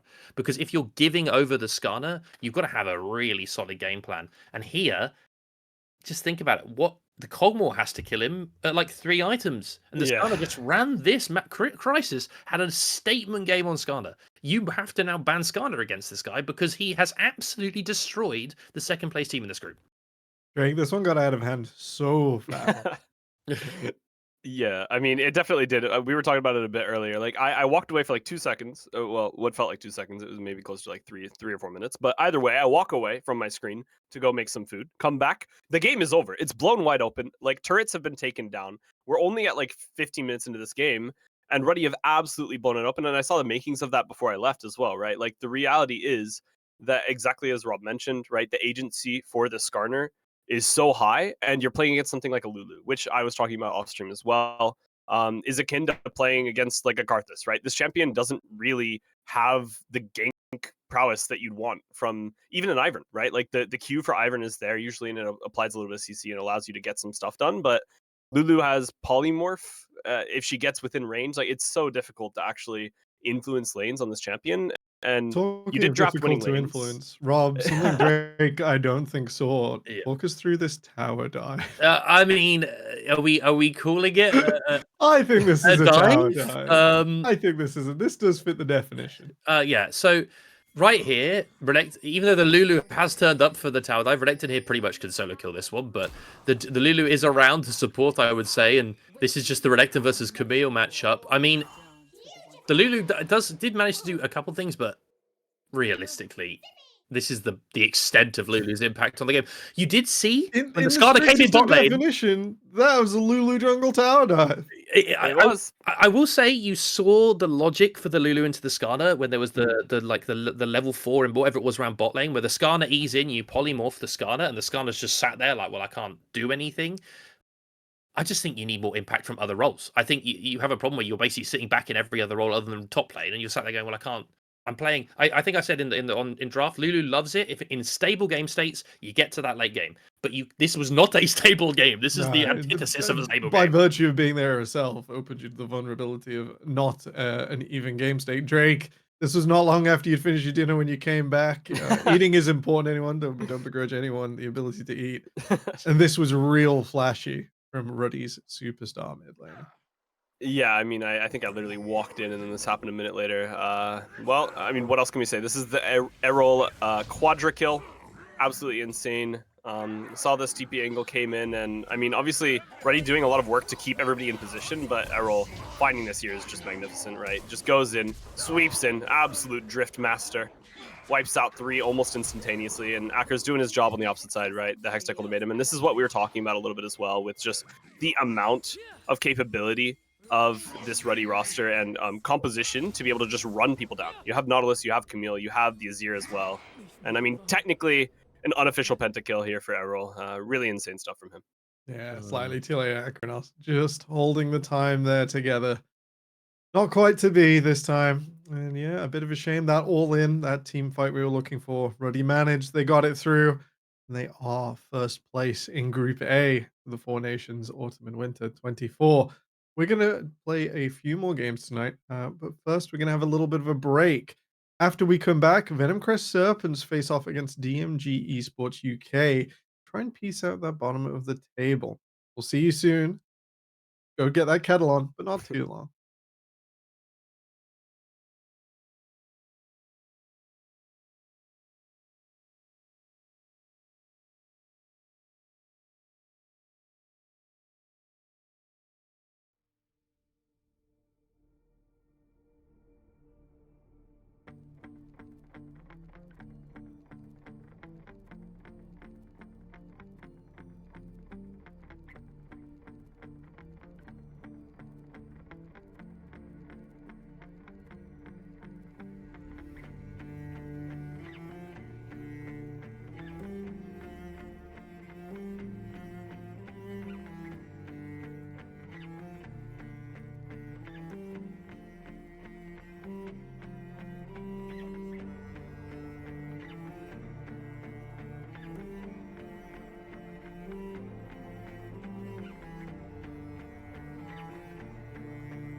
Welcome back. We're on for game 2 of the final day of our regular season. It's autumn and winter. It's 4 nations. I'm Temporal, joined once again by Drake and Rob, who survived that last ordeal. And if you did miss absolutely banger game 1, do check it out now in past broadcasts. That's one for the ages, if I've ever seen one. Drake, Rob, we've got Venom Crest Serpents up against DMG Esports UK. The winner here will sneak in to our playoffs qualification in the final slot for Group A. The loser consigned forever to coming back in spring. Definitely true, and I mean, I'm excited to see it. You know, we were talking about it a bit, but I believe it's going to be an interesting game because Venom Crest, this is the one team that they've actually beat, right? The one team they've actually beat in their entire split so far is DMG. So it'll be interesting to see if they still have their number, or if Venom Crest have developed a little bit. Because as a team, I mean, Rob was talking about it earlier. It's been a bit of a nightmare this season, it seems. So hopefully we can see them actually bring something a little bit more to the table in the last possible chance. Rob, if we were going to slot you in onto Venom Crest, if we were going to give them that last juice in that last game to keep fighting and keep going forwards, what's the blue pill? What's going to keep us in the dream? I mean, so what were the peaks we've seen of this roster? Obviously, they were under D4G in the Sunshine Showdown, was their mid lane. Kasandi, Paul George in the mid lane looked phenomenal in the Sunshine Showdown, had multiple performances against mid laners like Ketsuo, for example, or who was playing on the Ruddy Brods, had phenomenal performances against pretty much every mid laner you could imagine.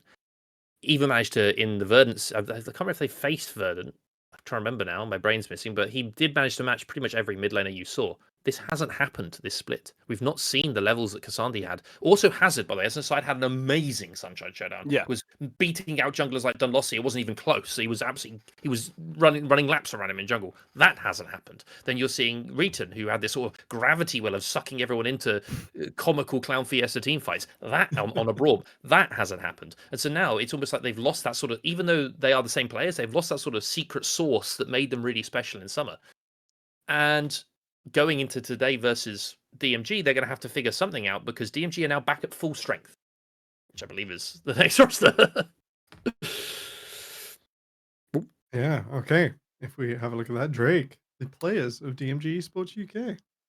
Yeah, and I mean, this team has done slightly better than Venom Crest so far in the season, right? And I feel like there are a lot of key factors to that. I feel like Akira is really good as well, so this mid lane matchup will be a little bit difficult for Kasandi if they can't come back to their form that we did see in that Sunshine Showdown. I feel like Akira has performed relatively well so far this season. And I mean, my other focus is going to be Reinek and Gibble, which kind of brings it back towards Matthew and Reeton as well for Venom Crest. I feel like the bottom lane 1v1 and the bottom lane 2v2 and the mid lane 1v1, those are definitely like my key takeaways for these two teams.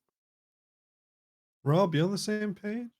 I think that the one I said this on Monday, I believe. Was it Monday? I've lost track of time. On the last broadcast, Rigged is a really monstrous jungler. Can often actually run rings around other junglers, get massive CS leads. But the issue is that's completely fair, but it's not worked, has it? It's not worked because of the fact that I think his lanes aren't stepping up to what he wants them to do in some ways. This team is very centered around Rigged playing.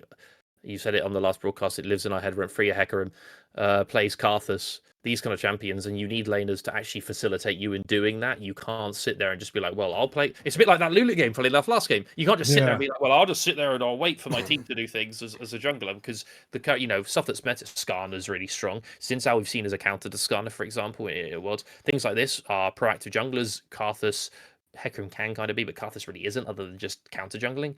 Yeah, you want to sort of hoover up as much farm as possible and be the threat, but your laners have to survive. It's very difficult balance. Past the Karthus and Hecarim, I remember in Sunshine Shadow, I think he played like a Olaf jungle game, and it was into a brand, and it looked really rough because he just kind of didn't have the facility to actually play the game. Like, I think they need to enable Rig. Like, they have they're 2v2 Reinek and Gibble, which it's no longer Cormac. It is Reinek coming in today, Hawkeye, which whichever name you want to choose. They can take it to Matthew and Reeton, who haven't looked particularly solid in this split. In mid lane, you are going to be able to have Akira, who has looked good. I think a step up a little bit from the Sunshine Showdown, into Paul George, who's looked like a step down. Top lane is Shy versus Nefarious will probably be Ornn versus Renekton, you know. So. I don't have anything else to say. Not convinced. Not convinced. mean, It's going to be high. And Gnar impact, might be there. There I would might be a say. Gnar possibly as well. A really exciting spice of life in the top lane. Gnar, That's Renekton, Ornn. incredible. They will wail on each other and do nothing Yeah, for 30 and do minutes. nothing. Yeah. I While mean, we're on champions, Rhynek or Hawkeye, as I know them, a very keen Jinx player, something that has been propelled to the top of the meta. At least on Monday, we were pretty excited to see it and had a pretty big influence on one of the games. We weren't sure if it was, going to completely take over till the last minute. Are there any other champions like that we're looking for? Are we looking at blue one Jinx tonight, Rob? I was just going to say the one champion I think you should be picking is if you've got rigged in jungle is Ashe. I think you should be. I know that sounds crazy because Rhynek is usually a very hyper carry focused champion. I actually think if you're going to have to play for rigged, which is what he forces you to do by the picks he takes, please don't play Ari Karthus again. You need to be picking up supportive ADCs, but the best one of that is Ashe. Ashe is very strong on the current patch. It does still do a lot of damage. It also facilitates you being able to counter jungle. You can be able to track the enemy jungler better, which is something that Riggs seems to have a number on very, very well individually. Enabling him to do it better is really, really important. It takes it away from Matthew, who has a great Ashe as well. I think Ashe low-key should not really go through this draft. It seems like an odd pick to pull out of the blue when you've just said Jinx, but I do think that both of them have good Ashes, and it enables the team to do what they want to do. I would be surprised if Ashes it didn't go. contested. Anything else on your mind? I We mean, spoke about mid maybe needing some adjustments. I mean, it's just pretty standard stuff, I think, in the mid lane. Paul George has had performances on stuff, or Cassandra, whatever. Like they're gonna get called Paul George in game because that's their name in game. But like either way, this mid laner for Venom Crest has had pop off performances in the last season on stuff like Akali, and I think it is something that Rob kind of maybe slightly touched on is the fact that like Venom Crest's roster is so good at playing stuff that isn't meta at the moment, and it causes issues. And I think on the opposite side, DMG are really good at playing things that as well just aren't really meta. And I feel like these two teams, if they go back to their roots, it can work. But like, I mean, even the last time I saw DMG, they focused entirely towards that top side, and that might be because they had a substitute ADC. But when you're doing that and you're not leaning towards your other strengths, I feel like that's where these teams fall short. All right, we got to do it, and we are getting into draft for Game 2, Venom Crest Serpents versus DMG Esports UK, all to play for, and a Rek'Sai taken away. Not the most usual, but I think we were talking about it on Monday. It's a Hazard special.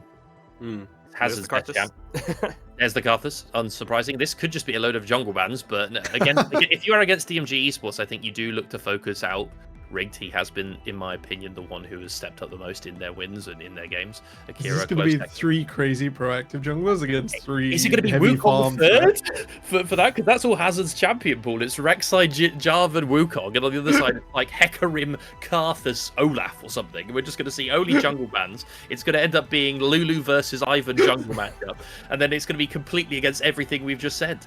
It's going to be brilliant. There's That would be Hecarim. mental. That'd be mental. There's the Hecarim ban. I wouldn't begrudge Jinx or Ashe on R3. I think that's a good red 3 ban. So we'll wait and see. Yeah. I mean, I'd like to see a little bit more, I would say, agency-oriented champions for either of these two teams. I feel like Rigged, like you were mentioning, Rob, does play a lot of those champions that kind of AFK and wait for your team to kind of sort things out. But like you mentioned, DMG don't really have the best, I would say, record holding things, holding on to things. Another jungle ban! There's the third ban. I mean, Viego was a champion I was going to mention, is like kind of a mixture of the two. So it's been unfortunate that DMG. Okay, it's still up. Never mind. All right, Kalista taken away instead. Venom Crest will not have that crazy 2v2. Maybe an R1-2 was a likely throughput for them. I was going this signals away from an Ashe pick, but they are banning it because usually Ashe is the counter to Kalista. So it's interesting to see that they've gone for the Kalista ban and then the response is an Ashe ban. Maybe they knew Ashe was getting banned, so they didn't want them to pick Kalista because they knew Ashe was already going to be banned. You know That's a possible. Yeah, that would make more sense. I just think that some mind games, man. It's also that that's incredible.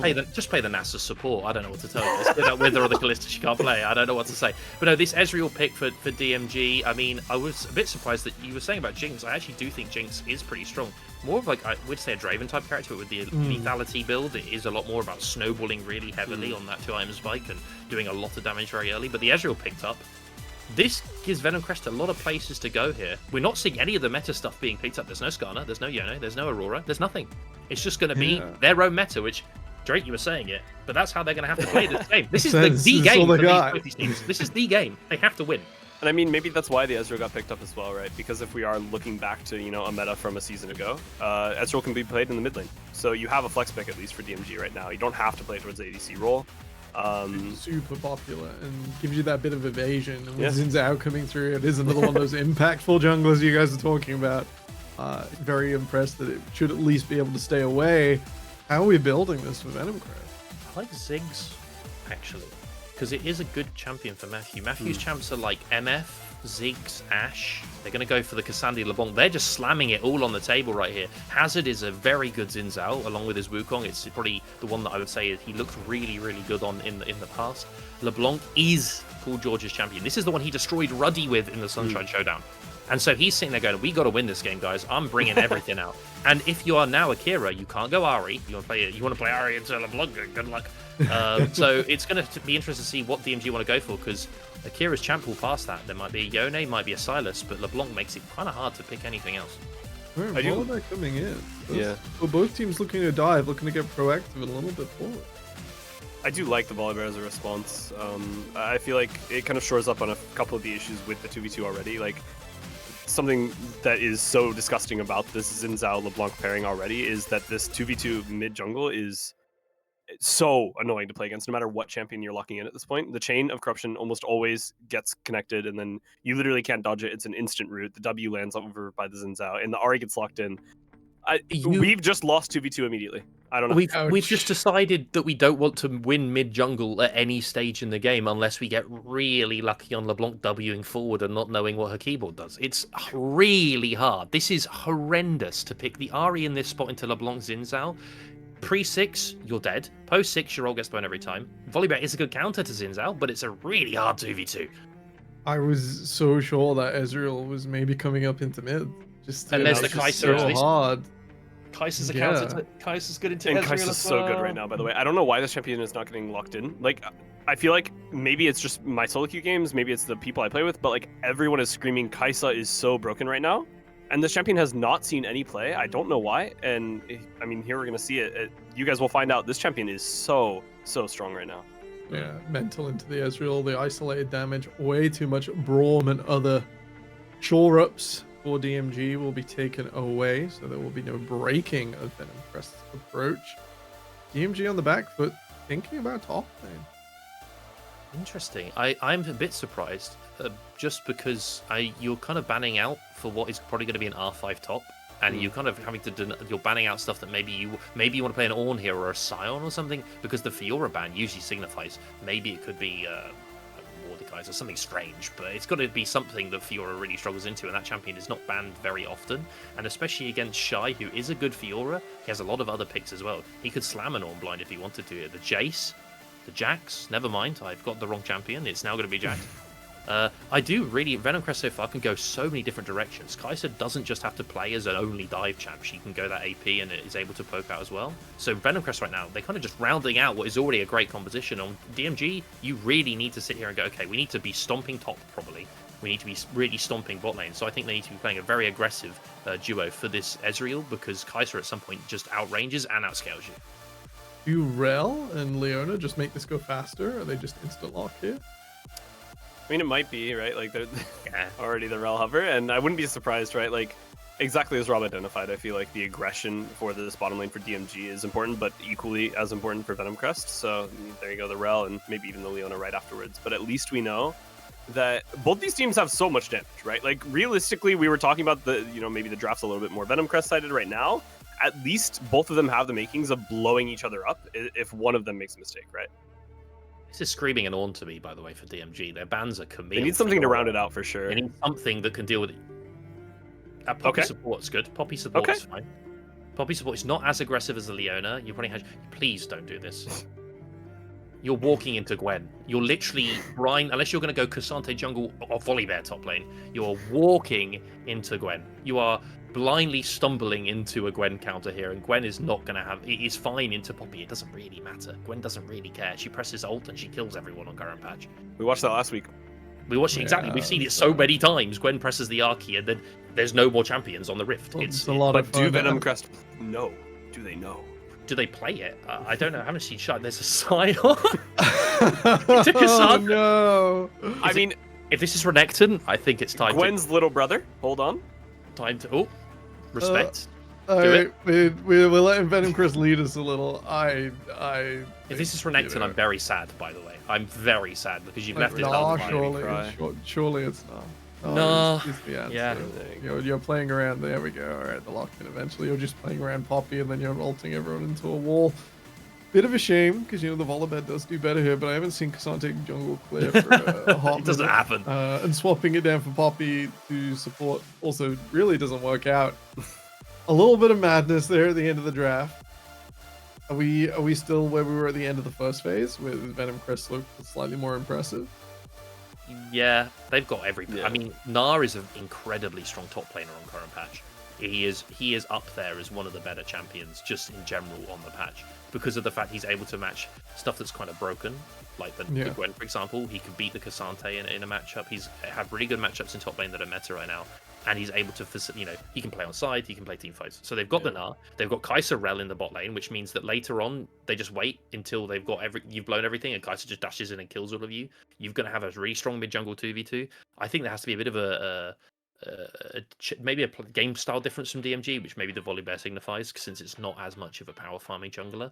Yeah. However, I feel like maybe they were sitting there worried about Poppy top or something, because the Poppy pick, yes, it's great into the Rel, but how are you playing forward here? You're running in as Volibear, you're dashing in as Ahri into LeBlanc, and you're really just struggling to make plays yourself unless you get crazy flanks off by the Cassante. You're not playing a kite back comp here. Ezreal can do that, but they don't really care if you're the side of Venom Crest. They poke you with Kai'Sa W.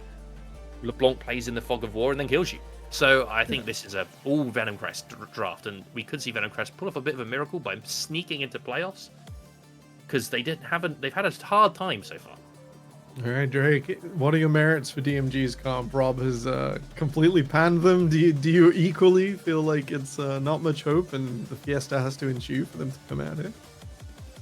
I mean, I feel like you have to huff a lot of copium to be on the opposite side of that. I mean, like, realistically, when I'm looking at these two team compositions, Venom Crest just does everything that DMG wants to do with their draft slightly better. Like, almost every facet. Like, they have more damage, they have a better damage spread. They have the better pick potential. They have better lanes. I would even say like everywhere I'm looking, I see Venom Crest in the driver's seat for this game, and I feel like that. I mean, this is going to be a testament to if DMG or Venom Crest deserved that last spot, right? Like if Venom Crest cannot win with this comp, I mean, I don't know when they were going to. So then maybe they do deserve to be out of the tournament. Just saying. But DMG, on the opposite side, if they can win with this draft, alternatively, maybe they have really good hopes in the tournament moving forward. They have winning every lane, really. they have Gnar versus Cassante, winning matchup. They have LeBlanc versus Ahri, really winning matchup. And then you've got Kai'Sa versus Rel versus Ezreal Poppy. Yeah, it just looks so good. You don't have to worry. Like how aggressive can they play onto you? If you primary engages Poppy, Rel counter engages, doesn't really matter. So I think Venom Crest have winning lanes. Their only bad matchup is jungle. But even then, it's like even, right? Like exactly. So I think this is one where DMG are going to have to make a few miracles happen in their lanes. Maybe an early game, yeah. And Rigged is going to have a great game, maybe just stabilizing what are losing matchups. All right, Rigged, no pressure. Slight change of pace for the sort of all farming, all eating up the jungle style and becoming the threat instead. The Volibear kind of has to throw himself at the wall. Let's see what sticks. We are, I think, just waiting for the spectator delay to play out. I'd ask for predictions. But I think we're dead set Venom Crest. I mean, it's just so. I mean, I hate to be doomed. Like I hate to be biased, but like it just looks so dreadful for DMG in this game. I mean, like the one hope I have for them is if Nefarious goes absolutely ballistic up top somehow. Like we just see a Cassante moment. Like the damage profile is actually fine because Cassante's one-shotting Kai'Sa in like two random. Like in random team fights where they're somehow isolated. I don't know. Like it's so difficult for DMG even to operate post 15 minutes, and that's not to mention that they have losing lanes. Like I don't know, man. Talking of 15 minutes, I'm not going to ask for a prediction on result, I am gonna ask how fat. It's Venom Crest though. Yeah, it's gonna be a 40-minute game, no matter what. This is gonna be Yeah, a banger. Like as much as we are saying that this is gonna be like Venom Crest, it's so like it's leaning so much in their favor. Like these teams have duked it out in the bottom of this group for so long at this point. Like it is gonna be a slugfest. It is gonna be 40 minutes long minimum. Nobody's gonna be able to close it out. But I do think Venom Crest do have the better draft. I was waiting to see if either of you snapped and said 20 minutes, and that was I- exactly what I I- was gonna come back with. I was going to say this is every time I watch. I don't think Venom Crest are a bad team, by the way, in the sense of I don't think, having seen them play in Sunshine Showdown as well, I don't Yeah. think that they're individually bad. I think what happened in that tournament, and we also see in this, is that they have decent laning, and then from about they lose their minds from about 12 minutes until about 18 minutes, maybe a bit longer sometimes, and they just sort of make these macro mistakes. They end up not actually playing to win conditions, and even if they get leads, they sometimes struggle. This is a draft where even if they're behind, they have ways back into the game. I do think you're absolutely right about the Cassante moment as well. There could be a few Cassante moments to carry DMG across the line. I could also see maybe an Ezreal 1v9 because Ezreal does do a decent amount of damage on this patch. There aren't as many people attacking, but there's a Xin Zhao who presses ult that you can't kill him. And so it's kind of like, it is going to be hard. I do think in this draft, once the Ahri gets locked in, DMG are like sort of struggling to steady the ship because of the mid-jungle 2v2. And I think if watching this game, I will be watching mid-jungle 2v2 very intensely because you have Paul George Cassandre on, as we will have to say both his names every single time. He is so good on LeBlanc, and he's in probably one of LeBlanc's easiest matchups, to be honest. And it's a game where LeBlanc is going to be able to maybe look for Ezreal on the side. Poppy can press W. It doesn't really matter because Poppy can't cover every angle that's going to be coming from him at Venom Crest. So it's going to be a 40-minute banger. But for the Bulwark is crazy value. As soon Yeah. as you're coming from target, you know, the odds of you dying on the LeBlanc are very slim there. yeah. That's quite a lot.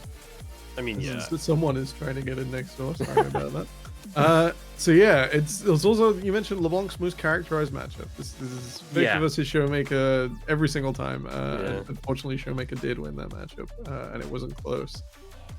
Gonna be a blast. We'll see how fast it goes. No pressure, Venom Crest. But if DMG do win this, they skip up to third, and Vertex drop down to fourth. So there is that slight way the other side. Rob, we'll be seeing you in a moment. Sovinix, we'll be seeing you in a second. Drake, let's kick back and enjoy this one. Twitch chat, we'll be seeing you in a moment. Casters, take it away. Hello! Gosh, I was raring to get back into this because, gosh, this was a spicy draft. I do want to emphasize that point that Drake made is that, obviously, adding nameplates, you have to take into account that this game is going to be a big bloodbath. It's going to be messy. I almost would argue hypotheticals and the theory is obviously great to discuss, but with the two teams in front of us, I don't think theorizing anything is probably the best way to approach this one. Especially when I feel a little bit like DMG, they haven't gone away from their roots, but it's surprising to me that they haven't, in the game they need to win, go towards Rigged and say, listen, we're going to facilitate you in every single sense of the word. To be honest with you, I'm looking at it and thinking, where are you even playing through if you are Rigged? The top lane matchup is always horrible. You can never really kill the Nara unless you're literally spam ganking him on cooldown. So can you go for the LeBlanc? That's also hard. Look, he's gone TP Ignite on the LeBlanc. He's that confident in this matchup. And then in bot lane, you've got Ezreal Poppy versus the Kai'Sa Rell. Maybe if you can get Rheinegg ahead on this Ezreal. Ezreal fed on this patch does do a lot of damage. It is a press the attack Ezreal as well that can maybe look to snowball a bit harder. On the other side, I just want to mention, I'm not the biggest fan of the lethal tempo Kai'Sa. I do often prefer stuff like press the attack, at least for the laning phase. I understand why people go lethal tempo, but this does mean that there is chance here, because of the press the attack on the Ezreal, to maybe look for plays around bot lane and try and get leads if you are DMG. Yeah, I definitely think the function of this lethal tempo Kai'Sa is essentially like I'm going to be focusing this Cassandre and Volibear in the team fights. So I'm taking this particular rune for the fights, and what you mentioned there is perfectly like nailed on the head. It's like it does open up more 2v2 options for Rheinegg and Gible on the bot side. I think one thing I'm slightly concerned of for the side of DMG is kind of what you mentioned, similarly, like along the lines of Rigged has been the focal point of this team's success. He's been the heart of every time they win. And putting him on something like a Volibear where it's not this isn't a 1v9 champion. I think back to that Hecarim game where he just took the game by the scruff of the neck, carried it by himself, and they won. Volibear is not a champion you can do that on. You have to be very fed. You have to be incredibly fed to do that on Volibear compared to Hecarim. And yeah, I completely agree. I just think that it's interesting because it is one of those sort of picks into Xin Zhao that came about when Xin Zhao was hard meta about 6 months to a year ago. However, it does also open you up to the fact that you've now got a Volibear with losing lanes, and so he now has to basically gank every lane and also be out farming the Xin Zhao, and the Xin Zhao can simply look for counter ganks while having those winning lanes. And Rigged has had a great performance in their wins. Does he have that ability to play that kind of heavily gank style where he's shown so many times he just wants to be the one who sits back, farms, and then he comes into the team fights and item up? Yeah, exactly. And I think, well, actually, Engage getting cancelled in the bot side, really nice counter from Gible. This is kind of the struggle with the rel into the Poppy is, your job is to engage the enemy support.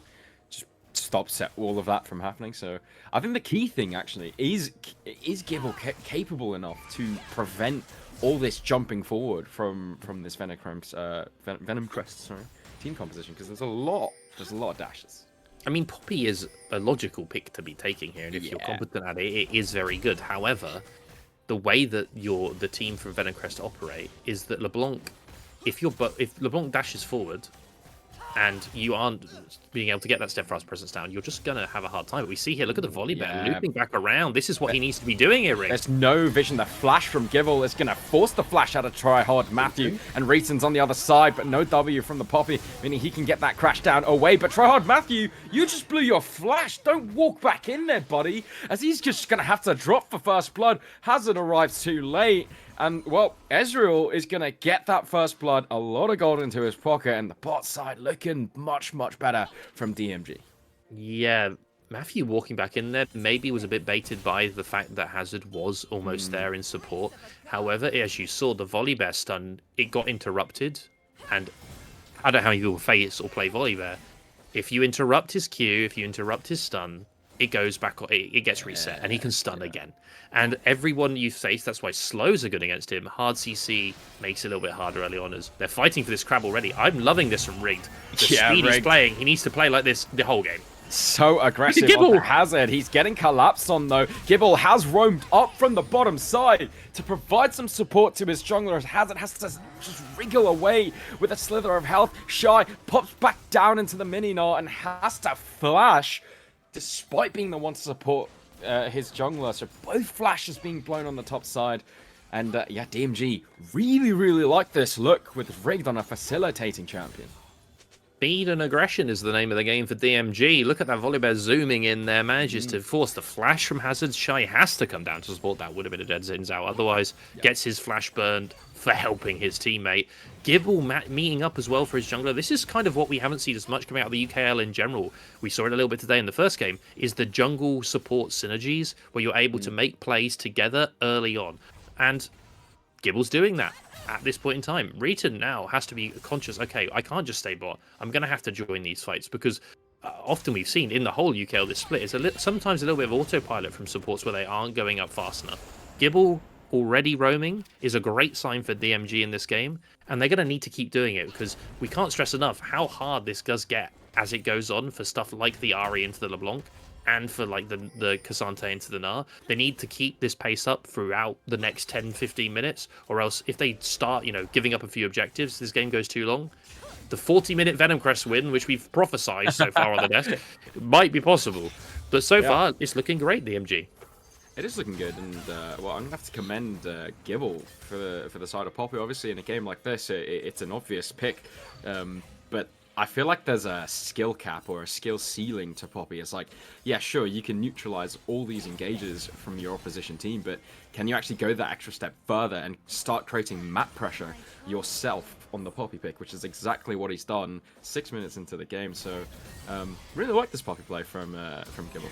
And you're just seeing here the matchup in the mid lane for the Ahri, absolutely horrible. Just want to mention that Akira is running that. I believe it's the Faker Ari skin, running the Risen variant. So wanted to splash the cash, I guess. But no, he's got that one on lock. But you see here, Hazard, he's taking the dragon. Grubs are going over to the side of DMG. To be honest with you, you obviously want to be getting every objective you can. The trade of objectives is very common, although for Venom Crest, giving over the Grubs is fine. You're not too worried because of the fact that look who's going to be playing. Who is going to be pushing these turrets and side laning this game? Ari into LeBlanc, good luck. Cassante into Gnar, also good luck. So this Grubs take, although it looks good, is not too bad. Right, it looks like you're getting some objectives, but for the side of Venom Crest, getting the dragon in response is absolutely fine, as it's finally going to fall down now. Yeah, I'm actually quite surprised considering the fact that you got first blood onto the Ezreal, meaning obviously your bot lane is going to be stronger, so would probably make more sense to actually play for that bot side objective. But I guess Grubs is fine if you do eventually get 6 Grubs. Your pushing power after like a skirmish is just elevated to a higher degree, so. It's not the worst. As bot side Rooten going aggressive, Crashdown gets interrupted again, and yeah, Gibble's playing this Poppy beautifully.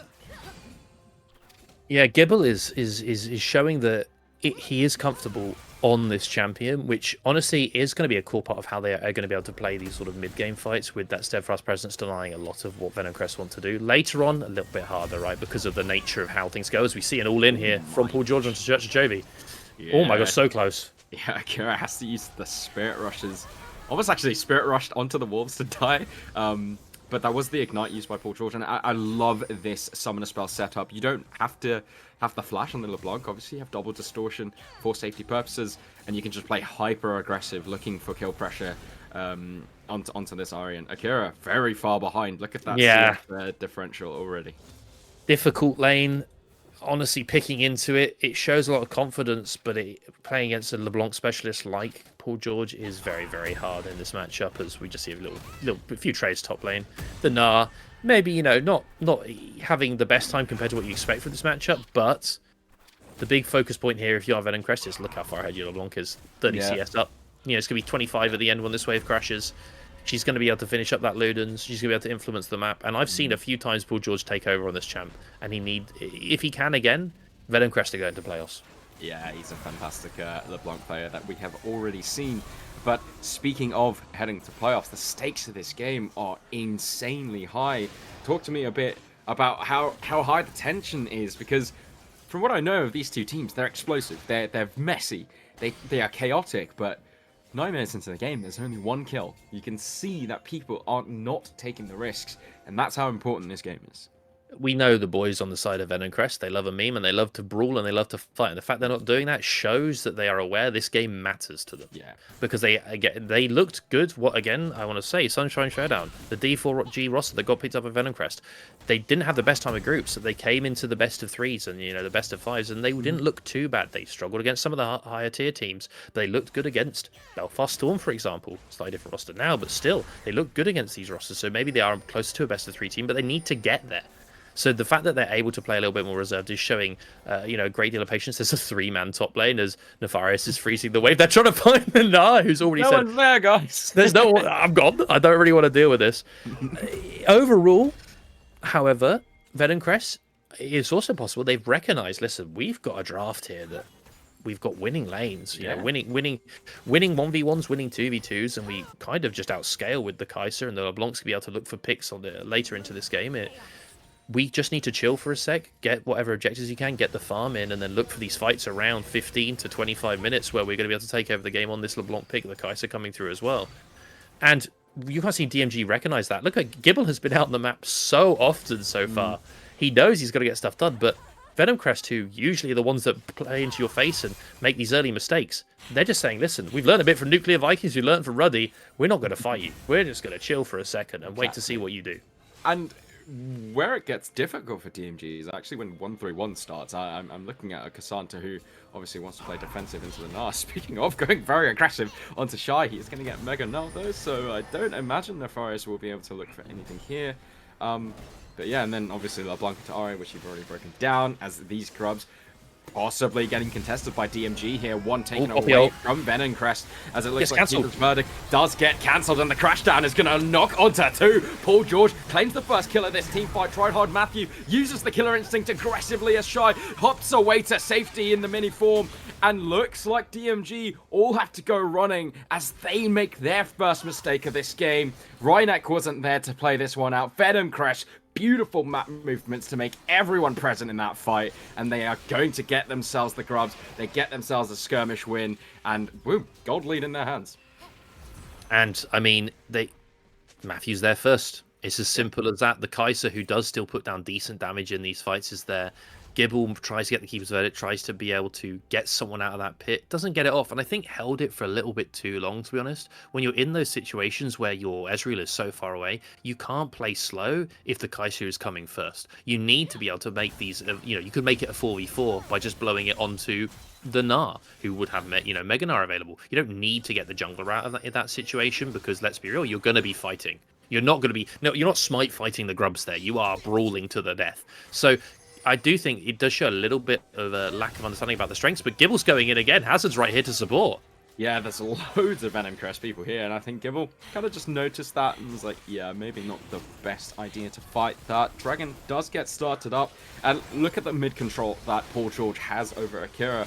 And I think that's what's facilitating all of these objective plays for the side of Venom Crest. Akira's just stuck underneath his own turret for basically the majority of this laning phase, and that opens up a second dragon. Venom Crest are going to get the edge in terms of the objective takes, and yeah, DMG.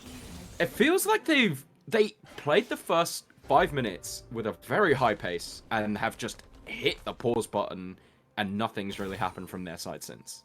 Yeah, Rigged looked really good in the first 5 minutes. Right, Yeah. it looked really good. And then now it seems to have been, once that Grubs has gone down, when you're playing this kind of draft where you do feel maybe you're on a bit of a timer, you do feel like your lanes are not going the way you want them to go, you then have to go, okay, well, what's our next play? What's our next play? What's our next play? And you don't have one really at the moment because of the way Venom Crest are not really allowing you to. Those Grubs full rigged now. Is he going to go back to his tendencies of just farming jungle? Maybe not looking for it. Maybe a little bit of a worry about, I'm not going to be strong enough on this Volibear, because look, the Sundered Sky's already completed on the Zinzal. Volibear may be up in CS, but doesn't have what is looking to be that Iceborne Gauntlet first. It doesn't have it, so the fights are not that easy. And with 2 dragons already on the side of Venom Crest have such leeway in this game to sit back now, because, as I said in the previous one, that's almost like 10 minutes added to the game clock if Venom Crest want it. They can chill. They can go for the next dragon if they need to, get that soul point. If they don't, it's fine, because they're getting the CS lead in mid. Top is looking fine. Bot, you're down a bit, but it doesn't really matter. Kaiser will just be stronger in these team fights. Overall, DMG, they're going to have to play aggressive again. And what we saw was Gibble and Rigged playing so well together earlier. And now we're kind of seeing them falter a little bit, because Rigged is still going for these camps and Gibble's trying to make stuff happen, but he doesn't have the support. Yeah, and it goes back to, obviously Ahri does have a lot of stronger mid-jungle pairings. I think Ahri Vi, for example, in a game like this, might have been slightly more, giving them more options to look onto these mobile targets. So I think the Volibear right now, it goes back again to the point of playstyle. Like, Rigged, as we know, has been playing a lot of these sit back, farm, I will carry later on into the game. He's not playing that champion. He's not playing that kind of champion, but he's playing this game as if he is like on a Karthus or a Hecarim, when, kind of need to be ganking some of these lanes, get some gold into the pocket of your laners, and, well, he does get that Herald at the very least, but yeah, I mean, this is a surprisingly quiet game considering the 2 teams that are playing. Yeah, very, very, very quiet. I was expecting a bloodbath. I was expecting, I don't want to say messy. I was just expecting just fights and fights and fights, which is usually the style you see coming out of these 2 teams. Overall, more of a macro game. And it's not what I thought at all. I thought the first game today would be it was still pretty good macro for everybody. I thought the first game today would be macro, team fights in 30 minutes. And then but instead you saw fights, and running away with it. This game I thought would be fights all the time, and it's just the making movements around the map. Yeah. Interesting to see as well. You're seeing Paul George here, who it makes sense to go the Mert Treads, but does that show a little bit less confidence? Not going for the Sork Shoes for the one shot, worried about the CC coming out for DMG. This shows that maybe the kind of sort of loose style you've seen out Venomcrest has been shored up a bit since they know they have to win this game. Yeah, and I think that is the biggest thing. Well, Poor George seems to know exactly where Akira is. Really nice ward, actually. Not sure if people saw that placed onto the lane. Kind of knew where Ori was positioned as he was returning back to the side lane. And this is where we enter the 1-3-1. This is where it gets even more difficult for DMG now. How do you think DMG need to be playing with this Ori? Because right now, the CS deficit is massive. Ori needs to get something done into the game. She's not a hyperscaling champion. What do they need to do to use this Ori? I mean, right now, I think they need to be looking at this next dragon in a minute's time and see if they can maybe make a pick before it, using the Ahri charm to at least find someone. They have a lot of CC onto a single target, right? They're going to be able to charm into Volibear Stud, maybe a Poppy Wall Stun after that. However, Venomcrest aren't allowing that. And this is where it starts to get very hard. You have a lot of damage onto a single target here, other than Ezreal, really, right? A single target damage composition coming out from DMG. And there's a lot of threats coming out on Venomcrest, and you have to kill them one by one by one. Rhinox trying to do damage. That's a little bit down onto Matthew, but there's the ultimate gone through. That's your AoE. Gone. Well, I'm assuming he was just using that to get some sort of mid-priority, but Static Shift Kai'Sa just clears waves as effectively as the True Drop Barrage. This dragon spawning Soul Point for Venomcrest, and well, DMG, they have barely any vision control, but Rig stepping forward onto Poor George. Stormbringer used already before the dragon even spawns. That's a massive, massive cooldown for Rig to blow. It might even make this dragon uncontestable. As you can see, they're just immediately walking away from it, knowing we've used that ultimate. This dragon does not belong to us, nor do we have the means to contest this, as Poor George is just hanging around the fog of war, poking members out. Akira's even teleporting to the top side, and Mountain Soul Point is just going to be handshaken over to Venomcrest. And this is looking a bit rough, isn't it? It's only 1-2 in the scoreline, but yes, the goal lead isn't big either. Soul Point for a mountain soul for Venomcrest would be absolutely huge, right? The negating a lot of that single target damage already coming out for the side of DMG. At least they're looking to make a cross map here, because I was going to say, if you're losing this Drake, you've got to find something you can do on the map, because otherwise you're basically giving it for free. You're wasting any opportunities of picking up a top turret. They don't even get that turret. They get a look for camps. They don't really get anything there. So right now, DMG give that dragon for absolutely nothing. And it's the slow. It could be a bit of a slow death now, because right now they look a bit lost. Really, they're trying to play into the river. Hazard and Poor George on the flank. Rigged ran down into them solo. Had to then burn Stormbringer because he doesn't have the follow up. Can't look to get on top of anyone there because they're just running away from him. At that point, the Volibear seems pretty difficult to pilot, right? And that's what we're expecting in these team fights as it goes on, because how are you reaching these targets unless you're getting these flanks as a Volibear? And then you also want the Ahri on a flank, and you want the K'Sante on a flank. And there's only so many flanks in the game you can actually take, so they're just being your front line again. Yeah, exactly. Rhinox just getting almost one shot in the mid lane by the Kai'Sa. Static Shift and Rage Blade. Oh my god, the Void Seeker almost finishing off the target. But, I mean, we did obviously talk about Rigged's tempo, or the way he's been playing, the pace in which he's operating this follow. But at the same time, I remember you mentioning on the analyst desk, like, let's be real, Venomcrest have 3 winning lanes, and all those 3 winning lanes somehow also outscale their opposition. So as a jungler, it's like, can you really realistically do anything in that scenario? Is this just a draft diff, or what's going on here? I mean, I do think when you're taking stuff like Ahri into LeBlanc, knowing what your mid-jungle matchup's going to be, right? Because usually if you sat and said, well, we've got the Ahri into LeBlanc, we've got something else that can win that 2v2, you don't in this case. So it's surprising, but there's a fight. Rigged is trying, but it's very hard at this point to actually find anyone that he can actually fight without just being blown up. Yeah.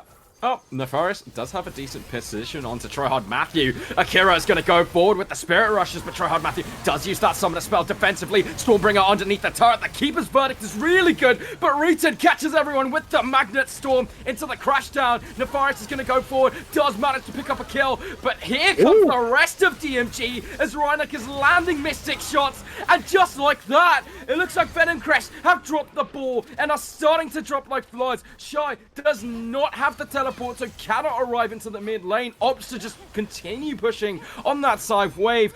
Paul George had nothing to answer with this incredible pick coming up from DMG, and the chop from Akira is just perfect on the noggin, and it looks like the LeBlanc is also gonna drop on his head. DMG out of nowhere somehow find themselves in a gold lead. There was so much control coming out from Venom Crest, and it's all gone in a second as Rian tries to cancel on bases. Not going to get anything off there, sadly, but. And that was just a crazy fight for them to pull out of basically nothing. Because if you go back 2-3 minutes, Venom Crest get that third dragon, DMG are sat there going, well, I can't get this, I can't go get the Drake, I can't go get top lane, and now they're able to pull out a fight like this. Incredible. I mean, this was, you are down numbers there if you are Venom Crest, because Shy didn't join the fight, and if Shy isn't joining the fight, you are obviously taking numbers. Disadvantaged fight, even if your draft's better, you're still down an entire member, and Rhynek just had a field day. And this is kind of where we were saying, okay, Rhynek kind of needs to have a really good game here, because their main damage is going to end up being this Ezreal as it goes on. He's had a great game now. He's managed to pick up those kills, got that Trinity Force, got that Mirror Mana completed, working his way towards what I'd assume to be a Bloodthirster. This Ezreal is very strong, almost out of nowhere. I'll have to see if Venom Crest want to contest this dragon in a minute, because now they're on the back foot, which was not something I thought we'd be saying 3 minutes ago. No, Venom Crush were playing so disciplined, and like you mentioned, that was a numbers disadvantage, and it feels like they just lost all control of their minds and just took the fight anyway, and obviously they lost, so now they're in the face. I mean, the gold lead isn't massive, but DMG, I think them having a gold lead considering the game state at any form is pretty impressive, so well done to them. Gibble's going to spot Paul George out, but a very mobile LeBlanc, although didn't take that distortion back over the walls, has to use the, I think that was Mick, I'm not sure. Well, teleport is going to come in. Riggs is just going to flash right on top of the Kai'Sa. Stormbringer as well being used. The Keeper's Verdict has knocked the Gnar out of the team fight once again, but Riggs is so low. On his knees as Paul George finishes him off with the chain. Hazard doing so much work on the Xin Zhao, but he's going to die. Gibble gets the kill credit for that one. Nefarious still very healthy, playing the front line. Shy just arriving back to the team fight after being knocked out with Gibble's Keeper's Verdict, and DMG, they are manufacturing some magic here, operating these team fights extremely well, and they're going to deny the soul. This is a very Venom Crest game, isn't it? Yeah, Matthew doesn't respect Volibear in any way, shape, or form. Walks up into a face tank, has to get stunned, has to flash. Ends up having to use the ultimate, get out, uses the blast code, ends up leading some of his teammates to their death. Right now, that dragon, I was going to say, are they going to contest it? And I think the resounding answer should have been no. And if you're not, what are you doing? Why are you there? I always find moments like that quite funny. It does actually happen quite often where, like, a Volibear, like, let's be real, Volibear's engage isn't the, fastest thing in the world. It's literally flash bear slap, but just in a new form. It's very telegraphed, and somehow it worked. It was just like, the Kai'Sa kind of just stood there and was flabbergasted that the Volibear decided to just flash bear slap, and well done to Rigged at least for executing that well. Paul George, by the way, is not having a great time with the lead that he managed to accrue here and finding the picks. Are you really going to be able to one-shot the Poppy or the Volibear? I mean, this is a very difficult time. Are they going to be able to get the damage out? They're being collapsed on here, so 3 versus 3 with a TP from Ahri. Yeah, this is a TP coming in, but already the numbers advantage onto the side of Venom Crest. Nefarious is trying to zone out the Kai'Sa, but jumps over the wall with the Killer Instinct. 1 kill already going down over to Venom Crest. It's going to be traded back as Rhynek gets the carry for the side of DMG. He's now being jumped on by Hazard, and the shutdown over to Shy. He's stacking that Mega Gnar bar. He gets onto it, and Tryhard Matthew is going to finish off Nefarious.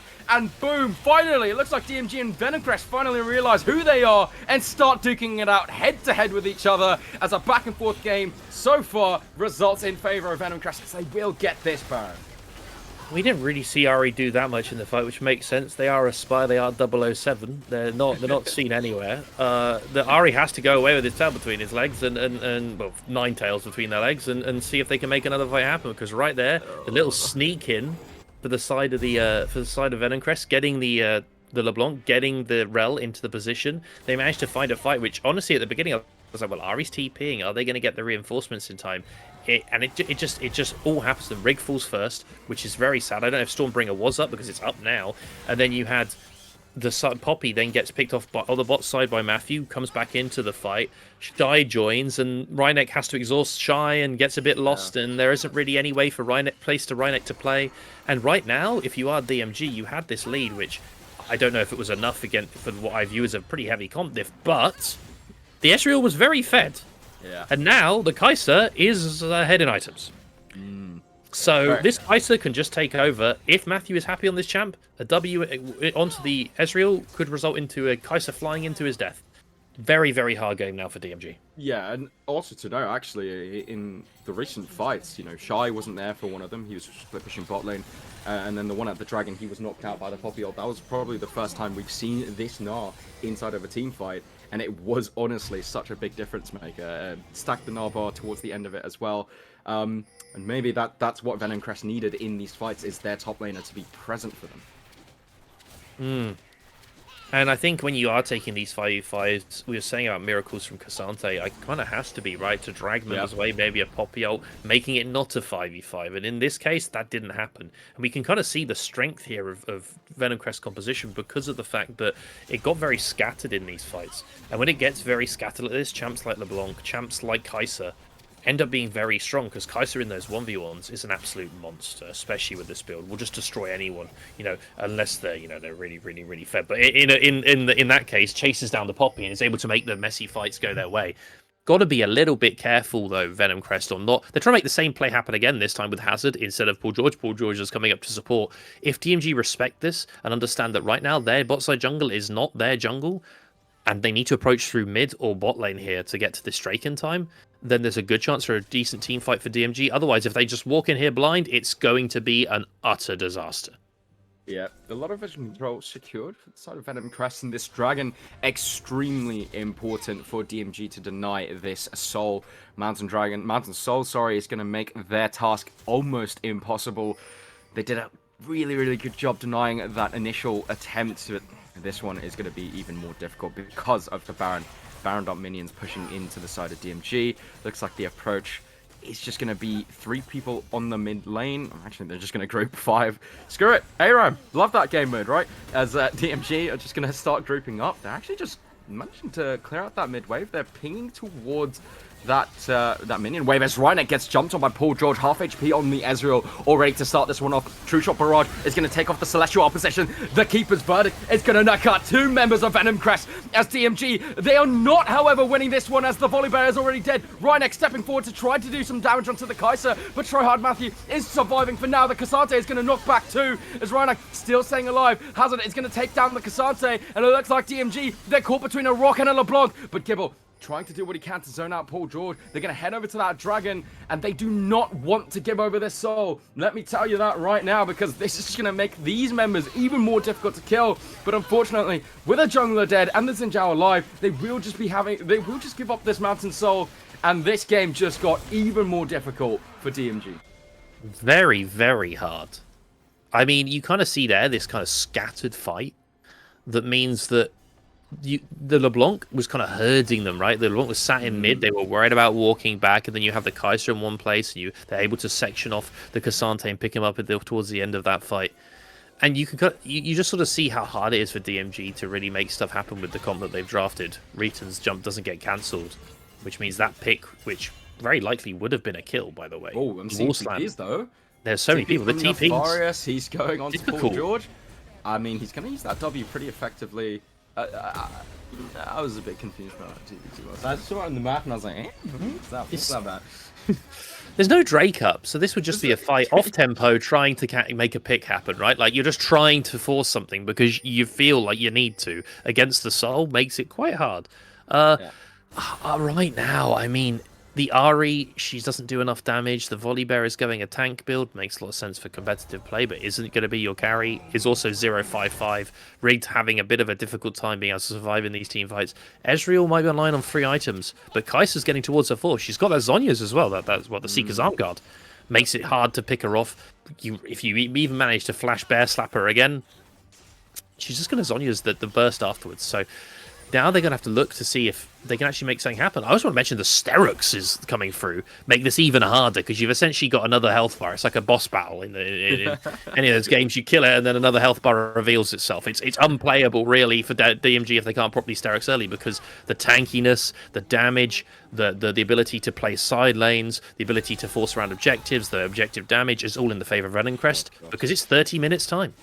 Yeah, the Ezreal doesn't even get through the Mountain Soul Shield over the Gnar. That's terrifying, considering that's their strongest member. And yeah, this approach onto the Baron is going to be so difficult. And well, DMG, I'm kind of looking at this, and it's like the Kai'Sa just kills the tanks faster than the Ezreal can kill the tanks. It's very hard. There's the Kai'Sa is... If she goes untouched, it's game over, so you have to shut her down. But then are you going to be able to deal with Shy? Are you going to be able to deal with Hazard? This Baron decides the game, because DMG have to win this fight. Otherwise, Venom Crest Siege is unstoppable at this point with Mountain Soul and the gold leads they've accrued, the items, and they're just going to go. They're not even going to try and bait the Baron. You see the struggle they have in terms of just entering the river, let alone the Baron pit. So this is going to be an incredibly difficult approach from DMG. The Baron is started up, and the approach begins. Shy holding that Mega Gnar. And yes, Reason does have to be careful. He's on the other side of this one. Keeper's Verdict being channeled, zoning out the Xin Zhao for now as he's knocked out, but then no follow-up engage from anyone of DMG. And yes, keep your eyes on Shy. He's held that Gnar bar very disciplined, and he's just holding on to that potential hard engage that he could just erupt onto the side of DMG. Here he comes. Is going to go in. The Mega Gnar bar is stacking up, and Nefarious decides to go in against the call of the rest of his team as Akira jumps forward with the Spirit Rush. Charm going to land, but no damage. It's going to follow through. Venom Crest, they're winning out in this team fight on a massive scale. No one is even close to dying for the side of Venom Crest. Rhynek has to jump away. These Mystic shots are not hitting the way it was in the earlier stages of these fights, and it looks like Venom Crest don't even need the Baron to siege through the base, as, like I said, the health bars of Venom Crest, they're not even touched, they're barely scratched, as DMG just get wiped on the fight. And you see how scared they were of the Gnar bar, right? It's so close. They see he's going to jump in. We have to scatter. Nefarious left by himself ends up falling, and this is going to be the game for Venom Crest. They will make playoffs. Didn't look possible early on in this split, to be honest with you. Looked really like they were struggling into every team in their group, but they will pick up the 2-0 head-to-head against DMG. And that means that's it. They're going to playoffs. Yeah, Venom Crest to make its playoffs. I think at some point during the split, I don't think people expected that. I think, you know, as you guys mentioned, both these teams coming off slightly struggling splits this time around. And well, I think this particular game, I do feel bad for the players of DMG. I don't think they gave themselves the best chance to compete in this particular game with the draft that they gave themselves. So yeah, unfortunately, that's it for them, I'm assuming. But and well, for Venom Crest, this was a very positive performance. They did have moments of scare, but that's Venom Crest, right? This is them, and they thrive in the chaos. They usually, it was around that time, I say, it's like that 12 to 18 minutes where there's something happens in their brain and they make a mistake and the team fight goes wrong, but they had the superior comp this game. And that means at some point, once hysterics are online, it's so hard to get through the health bars of the side of Venom Crest for DMG. Once you get those items, Volibear, by the way, was an item up at the end. Volibear had the completed third eye, but it didn't matter because you're facing, you know, such tanky members without that damage following you up. It's hard to play the game. And I think that DMG, they will be dropping to, I believe, last in this group, right? And that means they don't get into playoffs. Maybe they're a little bit upset about that. They had some moments where you could see there were multiple games where Rig looked very good. Rhynek had some time. They're going to have to go back and recalculate. Was it a draft issue in this game? How are we feeling about what, you know, some of our team compositions, things like this, going into the next split? Because they've now got some time off. Venom Crest, however, they're going through. And let's hope to see more of them in playoffs. And hopefully a bit cleaner, a bit like today a little bit. Yeah, definitely. I mean, I do agree. Like, they do need to sharpen the edges. I think against a stronger team, they probably wouldn't have gotten away with giving away their lead in the mid game. But, you know, maybe something for you and the rest of the desk to break down, as we'll just throw over to them to conclude this matchup. Well, that was a game. Drake, you said 40 minutes, and I think Venom Crest might have heard you. Uncharacteristic how quickly that one collapsed down. And Rob, as you and Sophoenix were mentioning, there was definitely the 8 to 12 minute sort of squeaky zone there. Yeah. I every time I watch these 5 players on the Rift, I sit there and go, do they get through? They have like a look at the composition and think, Venom Crest are fine. They got a better draft. It'll be fine. And then suddenly it goes. You go, oh my god, are they gonna throw this draft I win? thought they had. They just Yeah, so was did over. I. I'm gonna be honest. And they just thrown their lead, and then suddenly it goes back. Either it goes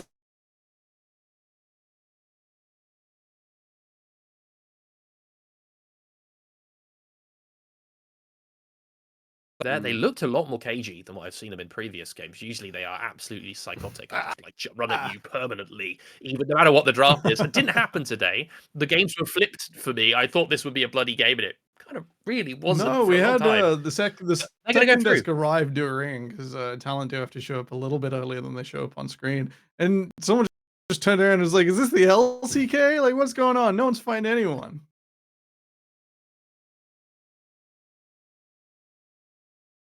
I mean, it was Yeah, like it was pretty very much. slow, and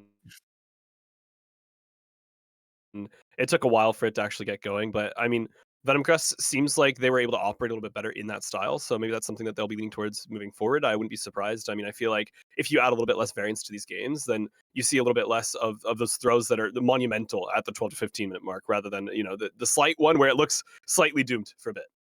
Yeah, Yeah. I do have worries as well that this. As a coach, I always thought you talk about draft too much sometimes, but I have a bit of a worry that they were kind of gifted this one a little bit. They managed to blind LeBlanc, and they were given an Ari matchup, and we just saw what Paul George did in this game in Yeah. CS. He was like 30 CS up. Yeah. Yeah, he may not have been the most impactful as the game went on, but when your mid laner is down 30 CS in that kind of thing, where you've picked into the enemy mid laner, and then you've got a draft which needs to start fighting early, and you're down in that gold, it makes it very hard. However, there are a lot of positives to take. They recognize that they managed to draft even further into being able to grabbing those winning lanes. They grabbed that Kaiser into the Ezreal, really good pick, and the Gnar R5. I think Shy. I kind of said there was going to be Renekton. You said Gnar, then Ornn. It was the Gnar, and that's what we're probably going to be seeing coming out from this team, which is usually weak siding top, which generally happened this game. They tried to visit him a couple of times. DMG didn't happen. Good performance. I think they need to show a little bit more going into playoffs because other teams aren't going to let them get away with some of the stuff they were doing in this draft, being able to blind that stuff and being able to sit there and giving them basically 3 winning lanes with a proactive jungle. Yeah, they have now got that chance on Monday. We'll come in for our cross group play. We've got to find out who that's against, and that will be the job of our final 2 games tonight. The only thing we know for sure is there are a lot of teams tied up on the same record, and there will be some tiebreakers this weekend. There is no escaping it. It's EU EMEA League at its finest. There will be shenanigans. We will have to test the rulebook, and we will have to be right back after this short break. We'll see you for Verdant versus Good Chi in a few minutes.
Hello and welcome back to another UK4 Nation situation. It is the final day of the season. You know, we know, there's a lot on the line today. Games will change everything going on to the next section of this tournament. And look, let's break it down. There are a whole load of tiebreakers that will need to be played after today, but we will talk to you about that later, maybe on Twitter, maybe never. Maybe we'll just show you the games. You know, maybe we won't even discuss it at all, but we are going to discuss the games for today. Let me welcome in my two talented analysts on the desk. Pivotless, Rory B, welcome into the show. Obviously, you guys already know what you're doing here. Let's talk about game number 3 of the day. Obviously, we've seen games 1 and 2, but these two are still keeping the tempo high, right? We're kicking it off with Verdant taking on, and now I've just got to do a little bit of remembering. I believe it's Good Chi. Good shit. It is Good Chi, yes. Good shit. I'm glad I'm with it. You know, that's what Ah, they you're- that's you're what they brought me in locked here for. Beyond Yeah. locked They in. brought me in. I was like 90% sure. I was like, yeah, I've You're got so this in the bag, and then I was like, flashbanged by wait, how what if I'm important these wrong? games You know, are. don't say the wrong name. But either way, we'll move on. Let's talk about the team. So let's talk about Verdant, who I believe have been having like the best season at the moment, right? We look at the standings, we look at the records. Verdant are clearly the favorites. They are looking very strong. Pivotless, talk to me about this powerhouse team. Absolutely. So when we were coming into this season as a whole, we only had a few very small questions to ask about Verdant. One of them was how would Tofu perform after a slightly weaker start to the year up until now, and that question was answered with a resounding phenomenally. Tofu's been brilliant up to now. The roster as a whole has continued to be across the board exceptionally high performing. Refresh has come in and immediately hit the ground running. As much as we can talk about Ruddy in the other group and how much of a strong performer they've been on the whole, how they are certainly contenders for winning the league, Verdant are right there with them. And in a slightly closer group compared to Group 1, where Ruddy is indeed leading the table, this one, it's a more close run thing, but Verdant have pulled away all by themselves. And yeah, they're very happy with this one. Yeah, we even heard it on the last cast, right? People were talking about Ruddy putting down a statement performance in game 1 today. And they were talking about, you know what, teams like Verdant can do that as well. And that's what we want to see later on, right? We want to see that Ruddy versus Verdant matchup at some point during the playoffs, right? Whether it be the finals, whether it be first round, who will know? How will it be decided? We'll find out soon. But it's definitely something that people are interested about, to see the true power level of these teams. And I feel like this is also a very classic matchup for later on, right? Verdant versus Ruddy, very much known across the NLC. But let's take it back to Verdant. Rory B, what is your take on this team? Because at the moment, it feels like they don't have many flaws, especially if Little Pants doesn't pick Silas. Yeah. Honestly, this team is incredibly solid, but they managed to slip in certain areas. One of them being they're so over aggressive at times. Like I love it to a point. Like when you're watching Bear Tree's Ezreal, completely destroying Vixen level 2. Like had won the lane and through aggression, but then just arcane shifts over a wall into 3 people and gives his whole lead away. So I love the aggression, but they've got to temper it a little. They've got to, now that we've actually got big stakes, because they were enjoying being top of the table for most of this split, right? So I'm fine with them limit testing a bit, but now that games really count, they've got to bring it back in a little.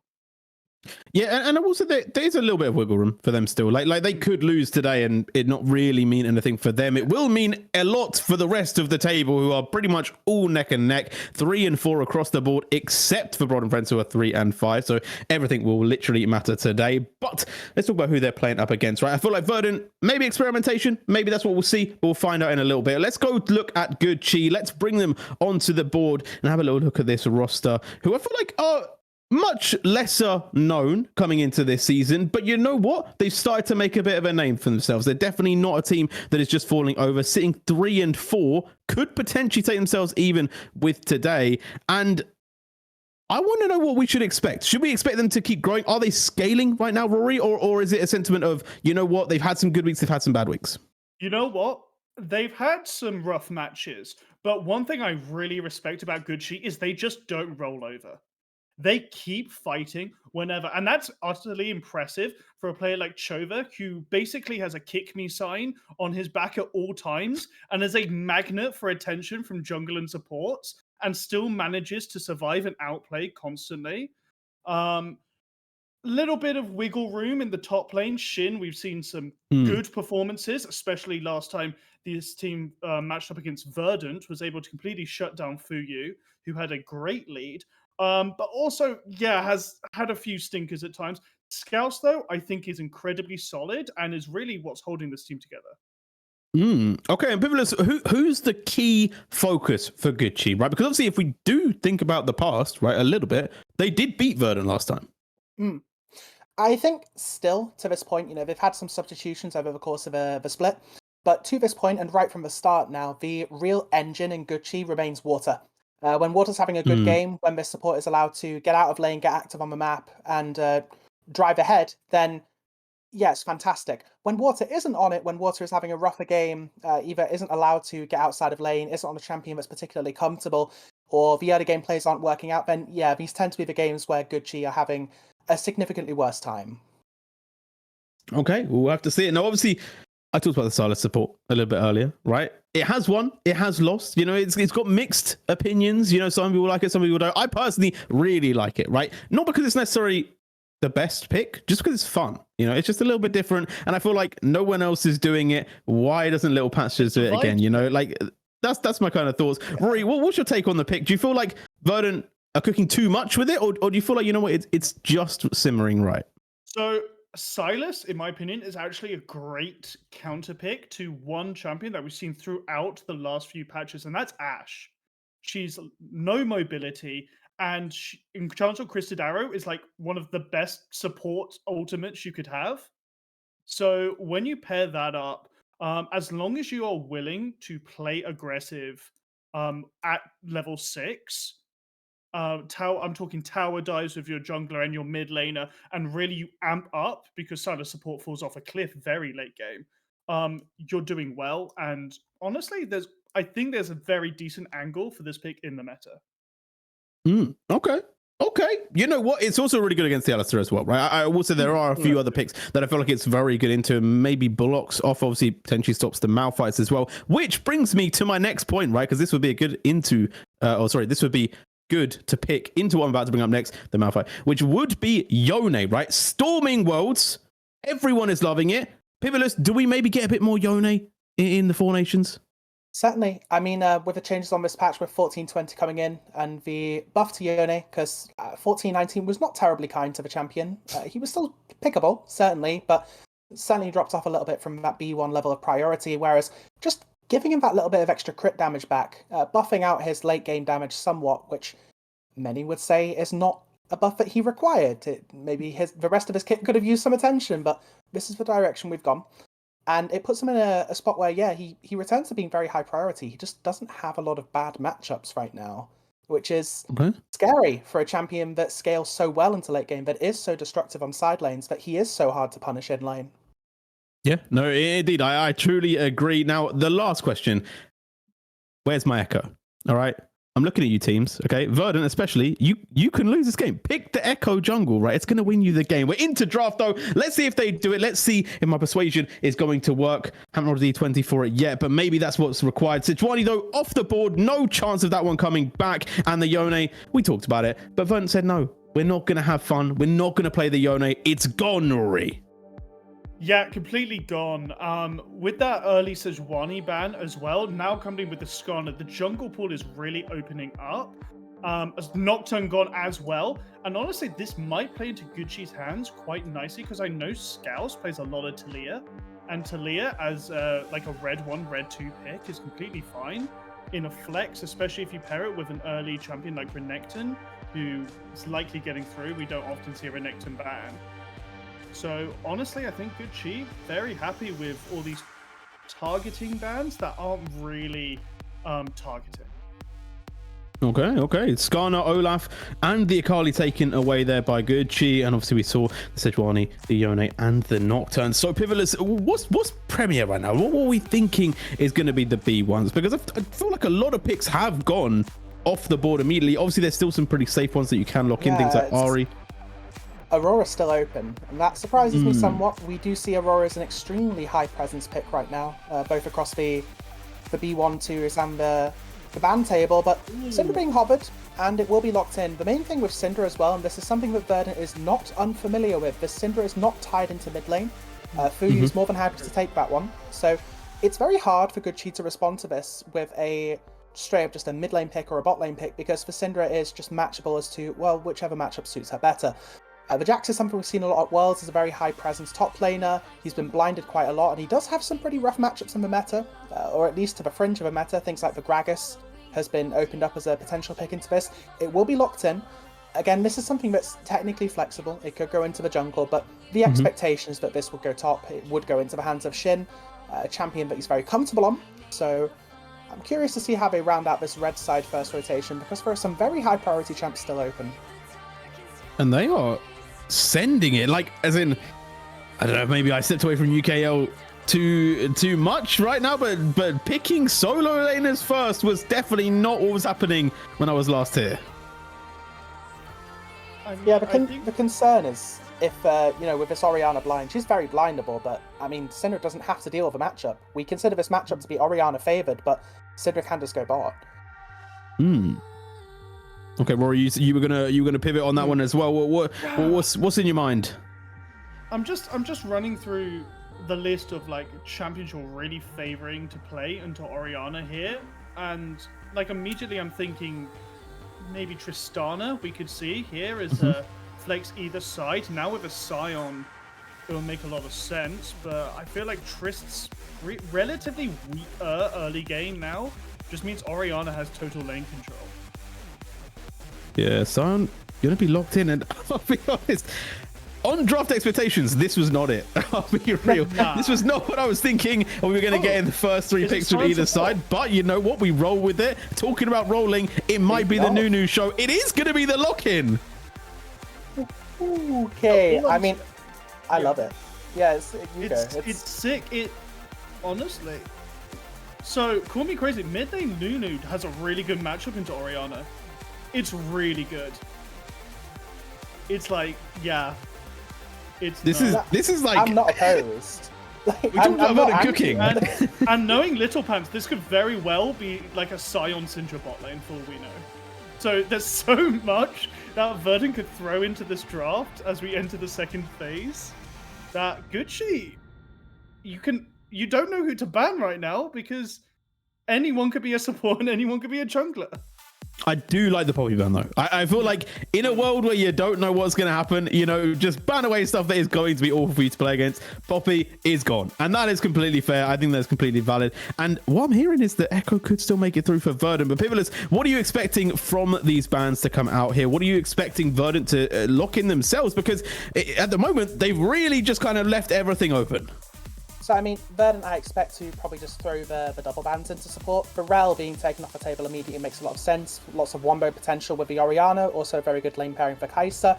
The Draven ban is not shocking, but it's certainly a little bit different. I mean, it's a champion that does dismantle Kai'Sa in the early laning phase, so this Nautilus ban coming through as well. I mean, the alternatives of things like Leona. Leona is still open, of course, still very much pickable for the side of Good Chi should they choose to opt into this one, but it's like we said, this Verdant draft is so hard to read from the opening, and of course, from Verdant's point of view, winning or losing this game has absolutely no implications for you whatsoever. Yeah. You can pick or do whatever you want. You can treat this as a game where, okay, we want to experiment with it a bit. We talked a little bit before we got into this segment about the Lulu that was picked in the jungle earlier on today, right? And if you lock that in and it works, and you're able to then continue to draw Lulu bans in the jungle during your playoff games, that's extremely high priority.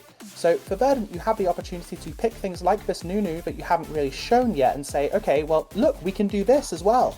And you're not prepared for something that's unconventional, and you can pretend, you know, you can go forward into playoffs and you can draw bans with it. On the side of Good Chi, however, extremely meta, just a buy. Yeah. So very, very standard stuff.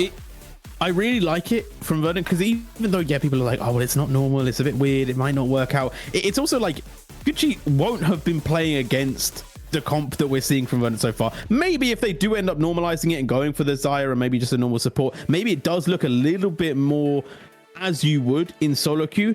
But there was a world where, you know, we were getting Nunu mid, and it's like, who has ever played against that? But we have all played against Vira. We've all played against Kai'Sa, Orianna, and the Jax. However, it does feel like Verdant are actually going back on their ways. They are going to normalize the draft a little bit there and send the Sion, the Syndra, and the Nunu into lanes that would be expected. And they are going to lock in the Alistair there. So Little Pan's very comfortable on this champion. And I will say, Verdant, I don't love that they normalize their draft in a way, but you know what? It is still a good draft. I agree that I'm very happy with the draft as a whole, but Nunu really wants to be hard invading early, and I'm looking at these lanes, I'm like, Orianna, Syndra, it could honestly go either way, depending on if you want to use your mana pool for harass or for wave clear. See the Thresh coming through now, okay, just, I guess a natural counter to the Alistair, if you've got the reaction speed for it, but... Better player than me. Definitely. It's brave in this comp. And as I was saying, yeah, Verdant, I just don't feel like their bot lane pushes significantly hard. Yeah, you have a Zion to Kai'Sa, so you're winning up to level 4-ish. But I wouldn't say it's significant. And like, Sion's not hard winning lane into Jax, unless the Jax really messes up. Yeah, it almost feels like Verdant said we're just gonna scale now, which like wasn't the energy from the start, right? They were like, okay, we'll just do something weird. You're not expecting this, and now they're just like, actually, what you didn't expect is us to play for 40 minutes, you know, and then we'll just win the game. So I am a little bit confused as to Verdant's tactics here. I guess it is a little bit more standard, right? It's not going to be the craziest, as you said though. Nunu maybe not going to get the same setup that they would have liked. However, I will say when I look at it on just a simplified format, right? The Mundo brain coming out, Verdant. Big tanks, strong backline, good chi. Again, pretty similar, but not as good front line, you know? So they could definitely get crumpled if there is a head-on-head collision. Yeah, Concern we'll both go. Well, I think we both just have good ideas at the same time. It's my concern, right, for the side of Verdant is I feel like they do. It's not that they lack significant damage, but they lack. Yeah, it's not great, is it? It's not great, especially when Jax builds Bork and Kai'Sa has Rage Blade. Like, the 3 tanks are great until you get shredded. Thing is, as well, you also have this the new Korean style Kai'Sa build, and one of these seems to come every couple of months, wherein Korea particularly really highly prioritize getting the Q evolve on Kai'Sa as quickly as possible and very little else. And right now, one of the best ways of doing that on Kai'Sa is by going Collector into Blade of the Ruin King. And a build like that is absolutely phenomenal into what Verdant have this game. You can do Collector, you can do Bork, and then take a Gensu's third, and you are shredding tanks in both physical and magic damage at the same time, which is a tremendous issue for Verdant's composition when a lot of their damage is mid-range at best with Xayah. Of course, Syndra has the slightly longer reach with Scatter the Weak, but it's not that significant. And beyond that, you also are going to encounter some real issues with side laning in the mid game, right? Because Ion in general wants to play side lanes. Okay, well, Jax is more than happy to handshake that side lane, and no one else is really capable of matching Jax. Yes, Syndra can cross over to the side of the map, push out a wave and leave again, but Sion versus Jax is not a matchup you want to allow to play out in extended fights on sides. So I think Verdant normalizing their draft towards the end has actually been to their detriment here. I will say this though, hear me out, okay? Full AP Nunu. What is your ADC going to do when they get hit with the snowball? That's what I'm saying right now. You know, it's a possibility, and I'm not ruling it out in my mind. I'm genuinely saying this could definitely be a thing. And if so, what are you doing if you're Orianna or the Kai'Sa, right? Like, if you get hit with a snowball that you weren't expecting, the game is done for you. So you're not wrong, but Kai'Sa and Orianna can both build the magical gold item of Sonya's, and then Nunu's in the middle of a team going full AP has to immediately start ulting, and Thresh just goes, "That's great." Unlucky. That is a good counterpoint. I touche on that one. You know, that is fair. The gold item, it does cause some issues for the Nunu. Yeah, I'm definitely seeing what you're putting down. Like, the damage profile, maybe a little bit lacking, maybe a little bit inconsistent, especially from the fact of, like, for me, I'm seeing, okay, Verdant, you know what, they're really strong if you're trying to chase into them, but then they have this massive front line where it's like, you're not, like, that's not how you want to play this fight, right? You want to be going forwards, you want to be going front to back, right? The kite could work, but then also, you know, like they got a Vi, right? Like you can only kite so far. So I definitely think there is a world where, you know what, this could be a little bit of draft one, but we always do talk about this, right? Draft is great, but it's all down to the players that can make it. Verdant obviously have shown a lot of prowess. This is now a revenge match as well. Rory, we'll start with you. Do you feel like they can get it done, even with this, the draft maybe a little bit against them? Verdant getting it done specifically, as you said, the revenge yeah. match. I totally think they can get it done, and honestly, if you're playing from behind as Jax, it feels really miserable into Sion because you can barely walk into the wave.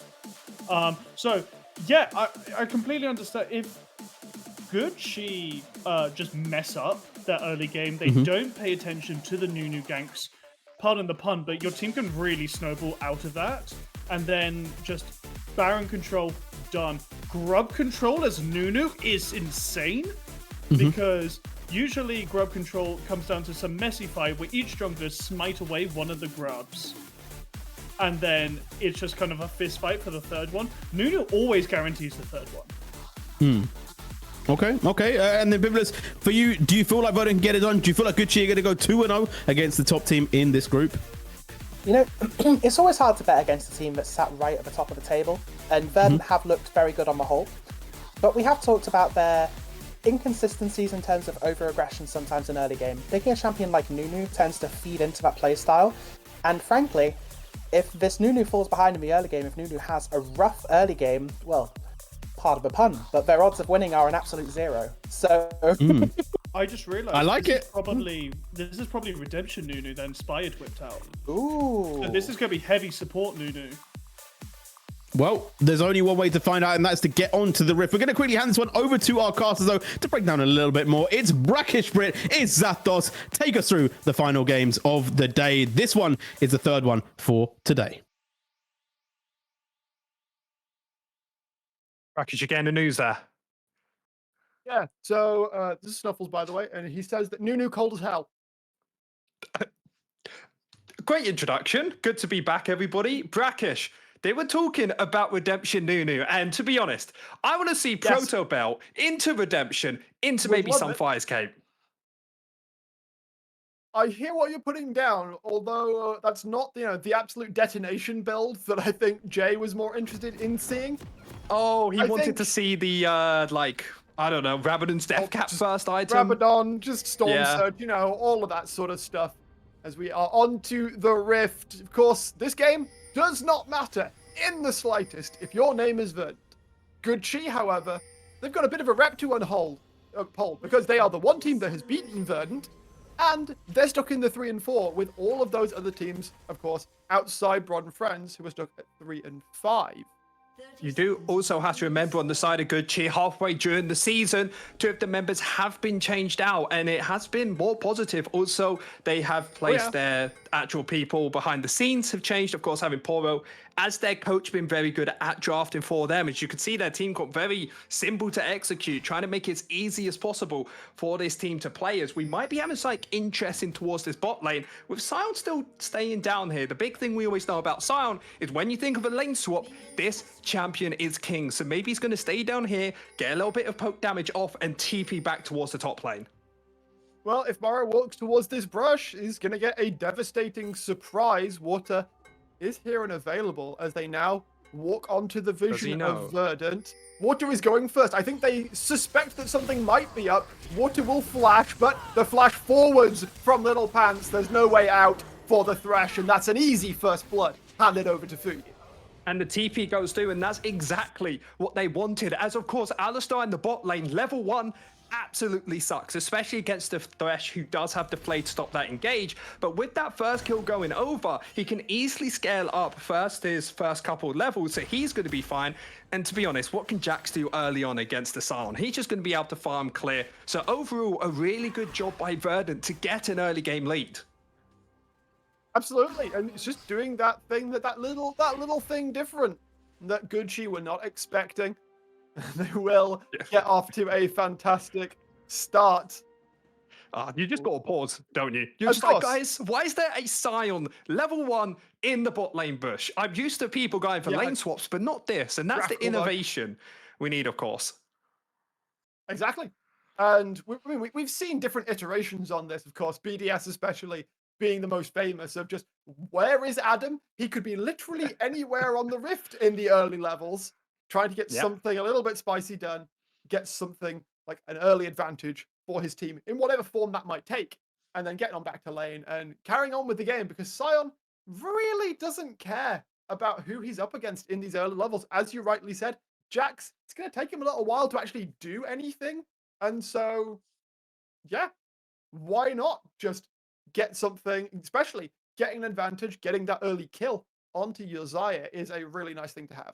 Yeah, but Brackish, you also have to remember Thresh has no flash available, and one of the biggest ganking junglers early on is that Nunu. He's pathing towards the bot side, so maybe in a couple minutes we can find a re-gank from that Nunu to find a bigger lead. Because Alistar sure has the Flayed stop one engage, but if you have two different ways, plus the Xayah pullback, that's a lot of CC where you should be able to pick up the first kill. So Nunu in this game, I want to see a lot of proactive presence, especially around the mid lane as well. Is yes, Syndra and Orianna are safe, unless you know you have a snowball rolling in your face every 2 minutes. I didn't realize the cooldown on that ability was that long, but I think, as you said, I was adding jungle camps into there. The plan that Verdant is showing, I think, is very quickly starting to come into focus. Get summoners out from bot lane. Nuno's pathing in that direction as well, and when he comes rolling in with the snowball, it is going to be a struggle for Water to continually survive. Now, we saw the desk, we heard the desk talk about it. Water was the person that they were kind of looking towards to be the linchpin of this operation. Pivotless said it, that he has a big impact on the success of this team. He's already been put 100%. behind. He's already flashless. Fuyu is going to have to be a little bit careful, as Little Pants did take an early reset. But chilling out mostly. Fuyu, all he has to do is wait for the wave to wander on in, and all will be fine. And Verdant, they are perfectly chill, back to those standard lane states, just with a little extra golden pocket.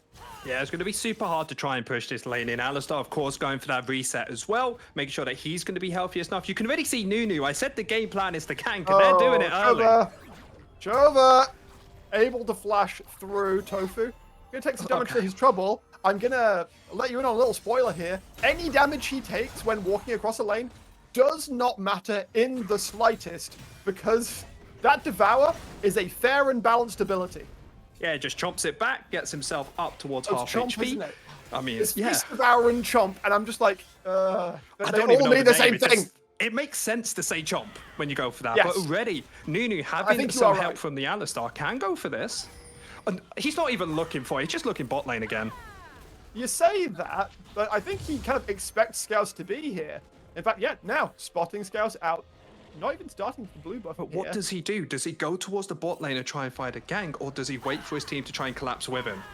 No, he's trying to get the scuttle. Problem is that Tofu can walk right through, smite it away, and look who's roamed up. It's Little Pants, and there's no lantern for Water either. Scouse survives long enough that he will be able to get on out. In fact, Fuyu finds himself in a little bit of a rough spot. Going to barrier and try and work forwards here as the root is there onto Maru. Is able to get over the wall so that Little Pants cannot find the knockup onto him. Water trying to pull him back towards the turret, but the damage simply isn't there as Bear Tree, with the help of Tofu, is able to find Chova in the mid lane. That flash burn 30 seconds ago, now it gets paid for. Yeah, that's a painful one. There's some really good players towards the bot lane. No flash available. Isn't Can't going quite to get be in. able to find. Yeah. Knowing the distances, Scouse doesn't want to overcommit towards Fuyu. Of course, the flash was up as well. Chova. Yep. This is how your game is going to be. This is This your is life Nunu. now. Rooted up, locked up. Note that Tofu hasn't bothered taking a reset yet. This was Chova having just TP'd back to lane. And he's now 100 health, hiding under his turret. And he's going to have to take another reset soon, which is, of course, highly unoptimal. But Brackish, can we talk about what Tofu has done in this early game? So first, Sion goes towards the bot lane to get the flash out, which allows Tofu to find a gank towards the mid lane, find a Navo gank to find a kill, go in towards the enemy jungle, bully Soyam Scouse out, find himself a kill, and re-gank mid lane afterwards. This man has been everywhere on the map, it feels. He's still looking, by the way, as I spy him heading towards the bot lane. Water's flash is still not up. The Thresh now potentially in some trouble. Doesn't have the Ignite either. And yeah, just going to get locked up and taken down. Tofu now finally going to be allowed to claim his first kill of the game. I mean, what can you even say for Good Chi to do? Their biggest goal is to make a play on the opposite side of the map, but you're against a Sion. Sure, you almost killed him early on, but now he has those armor boots available. Even if Soyam Scouts comes up there, they can't find a kill. So Verdant, we did like how their team comp has been working, but the way Brian the Lion and Tofu have been playing around each other to make these picks by getting a flash bot lane, getting a flash mid lane, is almost masterclass. And this is why Verdant are so good. All of their plays, which if you were to look at them individually, are like, yeah, that's a good play. But the thing is that they interweave into a greater plan. Tofu was able to get their advantage because that flash was taken off water in bottom lane. Now he's getting bullied again. Tofu not quite able to find an angle in there. But considering how far behind this bot lane has been put, Tofu can basically start Drake whenever the hell he feels like, because Fuyu and Little Pants basically have free license to leave bot lane. And the big thing is about Zoryam Scouts, it's amazing Vi's ultimate when you're able to lock people down, but you have to try and scale up to that. He wants to farm as much as possible till then.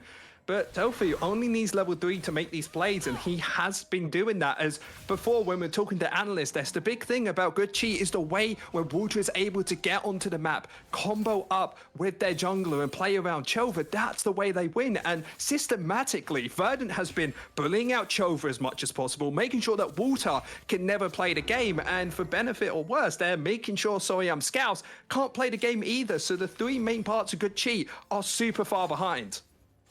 Yeah, better for Verdant, worse for Good Chi for sure. And we're seeing that manifest in the gold as well. They've already got nearly a 2k gold advantage, and we're still talking before 8 minutes. Yes, the first set of grubs were picked up by Good Chi, but it should not be a difficult proposition for Tofu to make his way towards that Drake and pick it up when convenient. He is spotted out on a ward, however, so if he tries to do something to Chova, he shouldn't be able to make that manifest. No level 6 available for Soyam Scouts. They won't be able to find the Rita Thaz bot lane. Continuing with the engage, the root up, the ignite on. Fuyu does have the flash if he needs it. Instead, just going to use the Featherstorm to pick up his second kill. And you said it, systematically, Verdant have been shutting down this bot lane, specifically water, of course. But that also goes across tomorrow. He's 25 CS down in towards Fuyu here. He can't ever step forwards because Little Pants is nearby. Tofu is only a stone's throw away. And with the priority it's given Bear Tree, then the Syndra can likely join these plays too. Yeah, it's not even their fault. Well, we have to say that with these swiftness boots as well coming out from the Alistar, even that itemization is it, so Alistar can get into range whenever he wants to find that engage to help the Nunu find afterwards. Of course, towards the top side, they will be trying to bully out the Sion. And the big problem is, Sion TP'd early on into the game, right? Which means it's on a 5-minute cooldown until it comes back up. The first time they could ever tower dive top lane was in the last minute. And the funny thing is, TP's up and available for him. So Good Chi has found nothing on the opposite side of the map, and you've got to question, how does Good Chi counteract everything Verdant has done in the early game? One is maybe wait towards your level 6 and make a play around there, because right now, I don't think you can actually contest this Nunu. Maru trying to get away from Tofu there. Water is going to take the hit. The Absolute Zero is here and available. In fact, it gets cancelled out a little bit by Little Pants going forwards. Of course, the Unbreakable Will is going to make it very difficult to trade the damage back. And again, Good Chi, they're not able to find the angles to even be able to deal damage in a lot of these fights. You say, how do they deal with this? They need to be able to get some vision down somewhere and predict these plays. I think they just need to match numbers in a lot of these situations. Tofu is coming barreling in. Little Pants is sprinting forwards. Perhaps in a situation like that, if you can find a ward, then Fuyu may be left vulnerable as his engaged champions are leaving him behind because they're so fast. 100%. One thing they could do is get a slow push away towards the bot lane, have your jungler help with that, then place a control ward down, because of course top lane has TP now and Chova's will be up in the next 20 seconds. They make a play then, there could be a possibility to make this work, as they may be looking for sight towards the mid lane, but aren't going to be able to because of this word. So Verdant done a very good job of finding their lead and sticking with it. Scouts actually chilling around. I mean, I think I've seen Yeah. that before. So they went for the trade, but Scouse is actually not involved. Chova is going to be able to get a lot of damage down, and I think it should be easy enough for Chova to be able to secure the kill. In fact, his ultimate's not available, and Beartree walks it out. And it just feels like desperation from the Chi-Locks. They know that this bot lane dive is 100% going to happen. Top lane's not in a position to try and find a TP in. Asana is going to be able to stop that. Mid lane, of course, Chova's not able to get there either. So if this is going to happen, you make a play towards the mid lane. But Syndra's so safe with that flash and scatter the weak that they're constantly forcing these fights they just can't take. Right sides are happening. They are able to get more members out onto the Rift than Verdant in that little time scale. So they will be able to pick up all 6 grubs. The problem with that is, when is this team hitting towers before like 20 minutes? Unless you want to Completely agree. leave Shin on sides for like 20 minutes to get value from these Void Mites on the Jax, then Verdant don't care. They're 3,000 gold ahead. They can now just start wallet diffing you in pretty much all of these lanes. Look at bot lane again. Maro wasn't the one taking just all painful. of the deaths, but oh look, he's about to get dove. Yeah, there's nothing you could do against this. It's this. What is there to say about it? I mean, he That dies. Simple. Fuyu is 5-0. Beartree did get caught in the mid lane. Scouse able to make something happen, and the kill gets given over to Chova. That is good. That is something. But Not a lot, but at Yeah, least it's how are something. what are you doing about this Xayah with this comp? Because the thing is, if Xayah gets a lead, some Wait ED for this tower carries to if go you're... down. Wait for this tower to go down. All right, hang on. Wait for this tower to go down. Hold up. Okay, Hold I'm up. waiting. Okay, Okay, take your time. it's gonna happen. All right, any second now. Are you sure? There we go. Look at the goal difference between these AD carries. 3,000 at 12.5 minutes. Rakish, There is it's a horror full movie. item difference between Fuyu and Maro, and we are not in what normally we would be calling the mid game yet. Ouch. Is really what you have to say for this good Chi-Lock, because Xayah is one of these champions that can just hard carry the rest of the game. As if anybody on good Chi tries to go into them like an ultimate from Soryam Scouse, you just go up in towards that Featherstorm, have that tanky front line that we talked about, and you're completely safe. So it's a perfect champion to have all this gold. 5-0, 1.5 items, almost got towards those 2. Dragon's about to come up, and the best thing I can think about good Chi is if there's a possibility to play a bit more for Shin. See if there's a way where maybe if you can't even kill the Scion, get in a place where you can at least get him out the tower. Getting jumped on. Scouse, however, is here to counteract, and Shin has gotten strong enough. The Trinity Force completed. He is able to find the solo kill. Fuyu able to take down Chova here, although it's going to be a bit of an ask, I think, for Little Pants to get out. He does have his flash available, actually, and he will get over the wall. The Unbreakable Will means that he will survive long enough to see another day. While that's all happening, Tofu, bored, I suppose, of participating in all of these fights, he's just going to go and sample some more of the Rift's delicacies and get Verdant their second dragon. Rakish, this is the hard thing about League, because usually I would say that play is illegal. You shouldn't be tower diving there. But they're so far ahead at this point of the game where they can all just make these context, right? plays. Yeah. Like, yeah, sure, you look at that clip specifically out of context and you go, what are you doing, guys? That's way too aggressive. But then you see that Verdant has been systematically dismantling Good Chi in these first 14 minutes. The kills that Good Chi got, the only one that I can really like highly praise.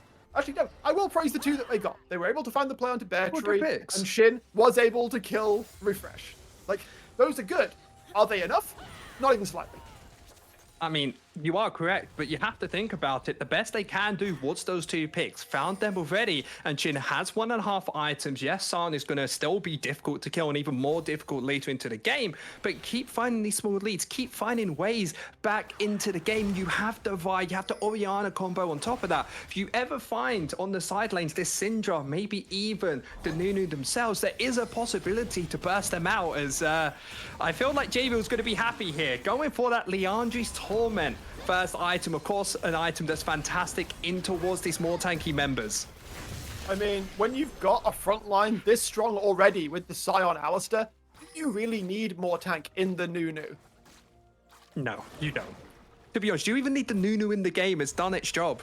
You only need it for the first 5 to 10 minutes. Find yourself the ganks, and then you can just AFK. Controversial statement here, Zaf. I think they still need a jungler. Okay, how much of a gold lead would Verdant need to not have a jungler?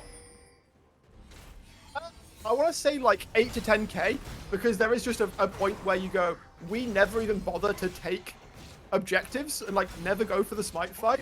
Refresh, tanky enough, but I actually don't know if he survives this. He will be able to flash out and sprint away with the unstoppable onslaught.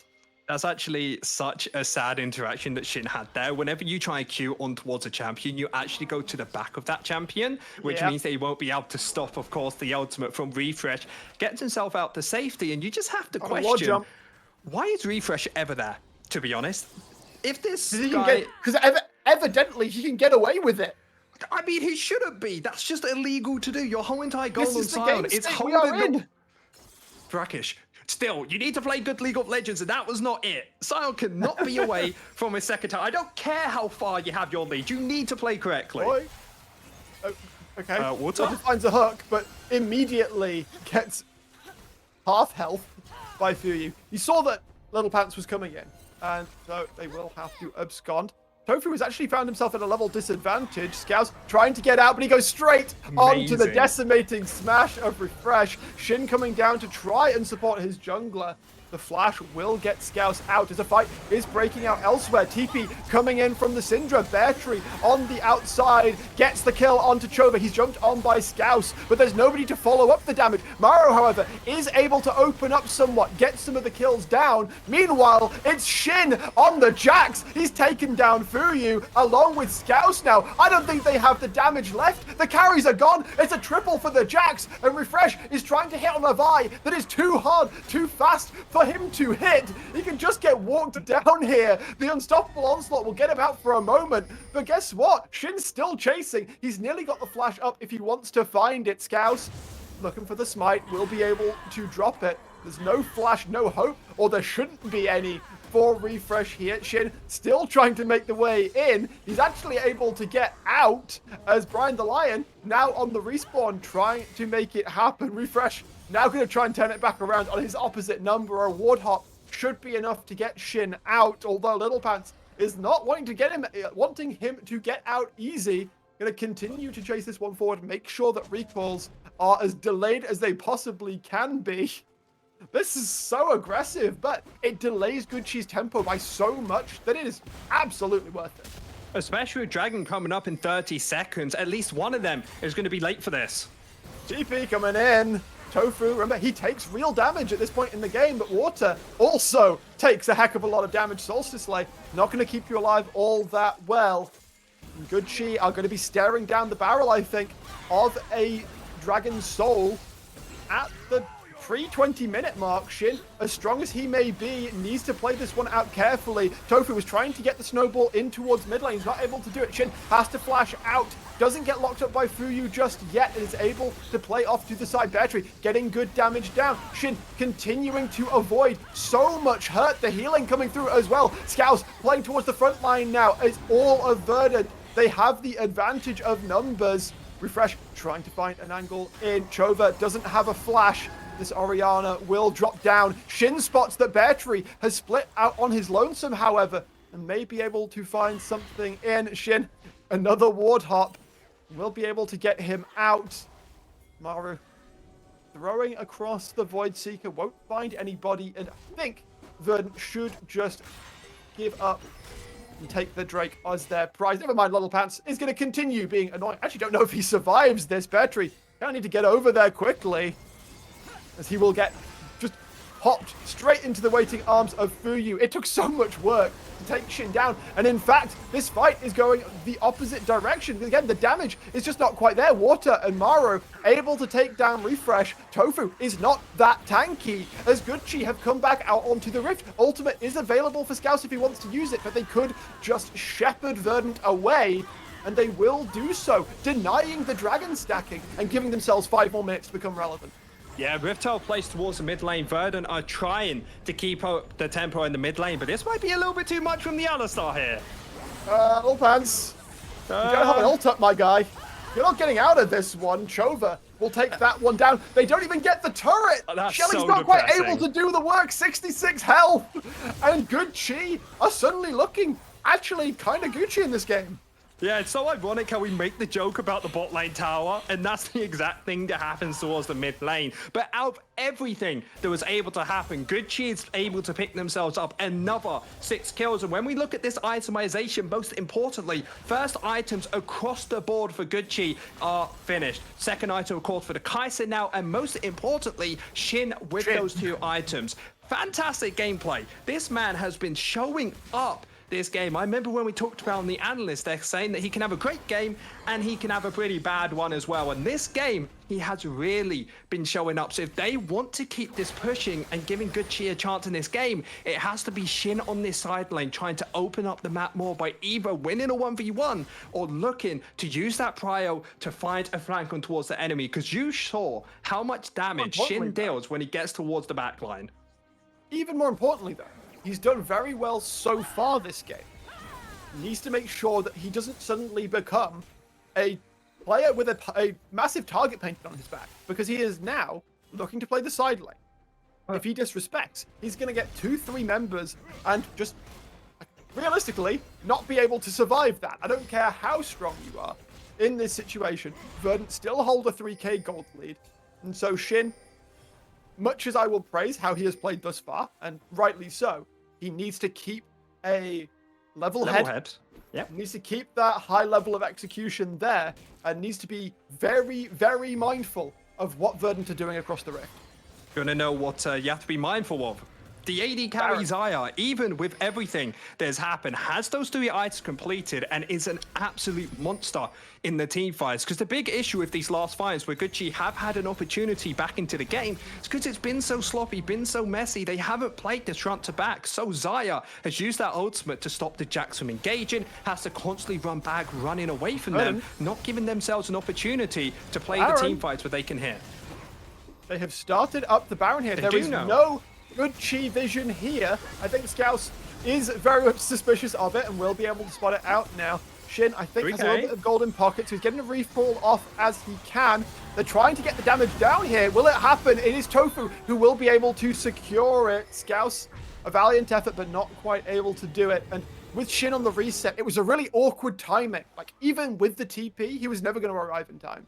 I'm actually a massive fan of Verdant going for that 50-50, only because Nunu's chomp ability plus smite cannot be uncontested. It's not a 50-50. That's the exactly. point. Shin stepping up towards top lane now, though, might not realize the situation he's in, although Water and Chova are now walking across. Beartree is able to flash out. Shin has designated his target. Beartree now trying to run out, but he's dying to the minions. Shin will be able to take that one down. Maru is getting zoned out by Fuyu off of your screens here as Chova trying to put the damage down. Fuyu has to go up with the Feather Storm. Water is trying to find the damage. Shin gets knocked out. Water is taken down. Maru is looking for some damage as well, has to flash over the wall. The Jax is still looking to play this though. He's got the healing, he has got the teammates around him. He is surviving for a heck of a long time as Maru takes down Little Pants here. Refresh is not able to get the damage down. He has his flash up, but there's no ultimate available for him. And again, thanks to a fantastic flank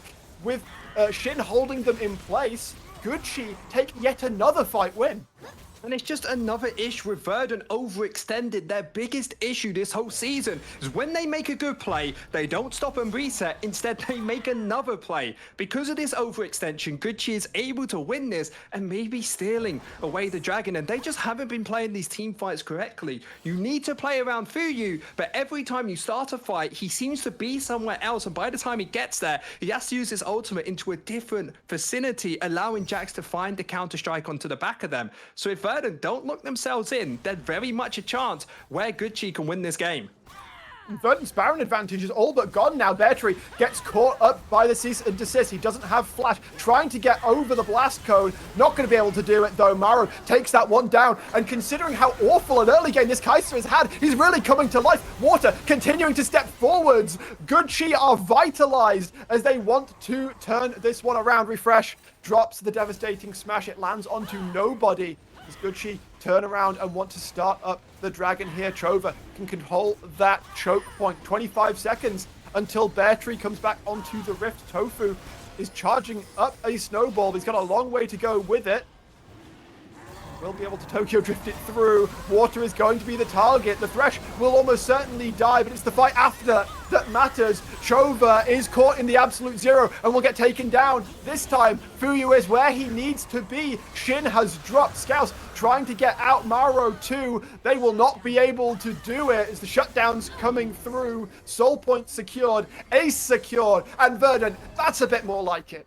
Yeah, still ban available on Tofu as well, so this play can go on for slightly longer. And they finally played a team fight that we were talking about. There was a chance where Fuyu could have walked a little bit more forward, maybe got more damage off, but he always had ways to do it. It's almost like having your extremely fed AD carry in a team fight is a good idea. Who would have guessed? I mean, this is why I play support, so whenever I do my job correctly, I just blame the AD carry. I'm just like, why are you not here?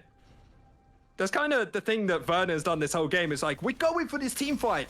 We're going to win, right? We have this super strong AD carry, and then you realize they're halfway across the map, and you lose. And that's been the big thing. So hopefully, 7,000 gold up, 4 items. Xayah, I feel like they've learned something from this game, and that's play around your AD carry.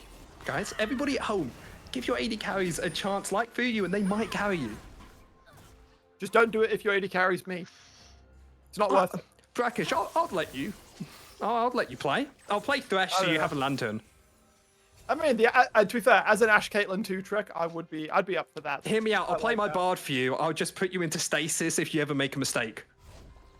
Oh no. I mean, you'll probably die still afterwards, but I have 5 probably seconds. deserve it though. I probably would deserve it.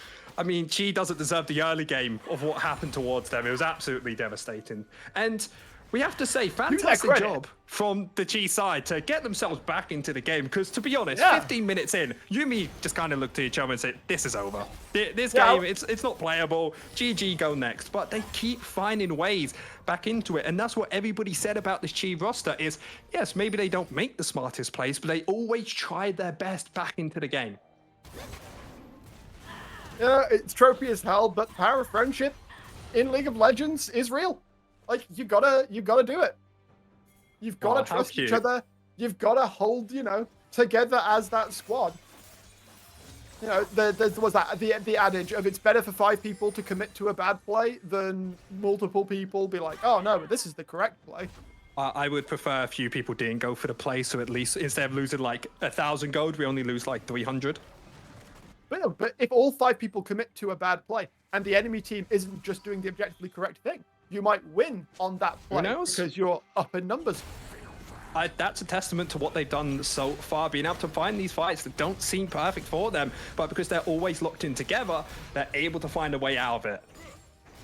Well, Shin's level 16 now, and it's just untenable to try and fight him on a side lane, I think. Scout of the week will come over the cross. That's a decent chunk of damage onto water there as the snowball comes through as well.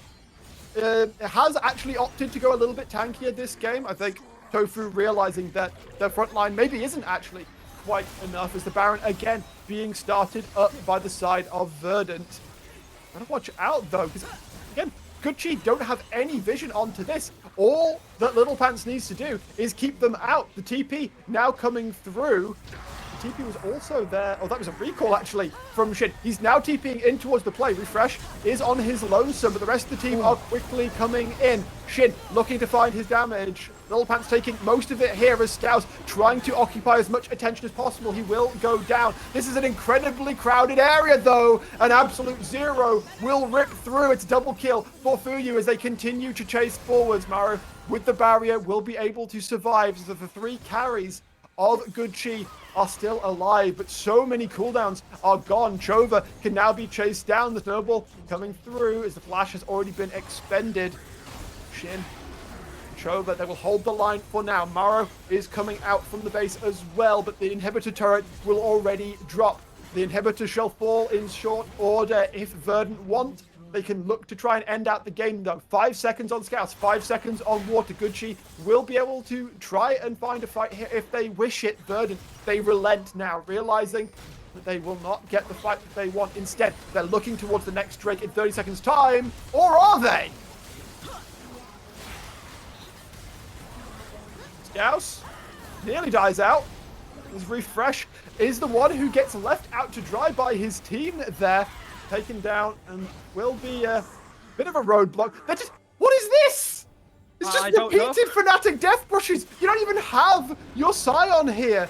Water does get You don't caught need up him. and taken down, but it's still a 4v4, and you're down a top laner here. It is Good Chi, I think, who actually have the better situation right now.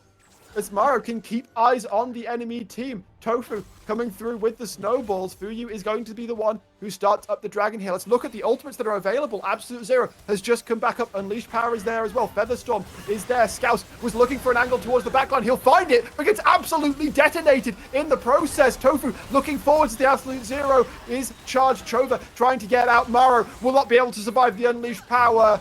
And Good Chi, they may have had what looked like a good numbers fight, but they will get torn apart and taken down. Tofu on a rampage. Shin, to his credit, is trying to find Fuyu. He's not able to do it though.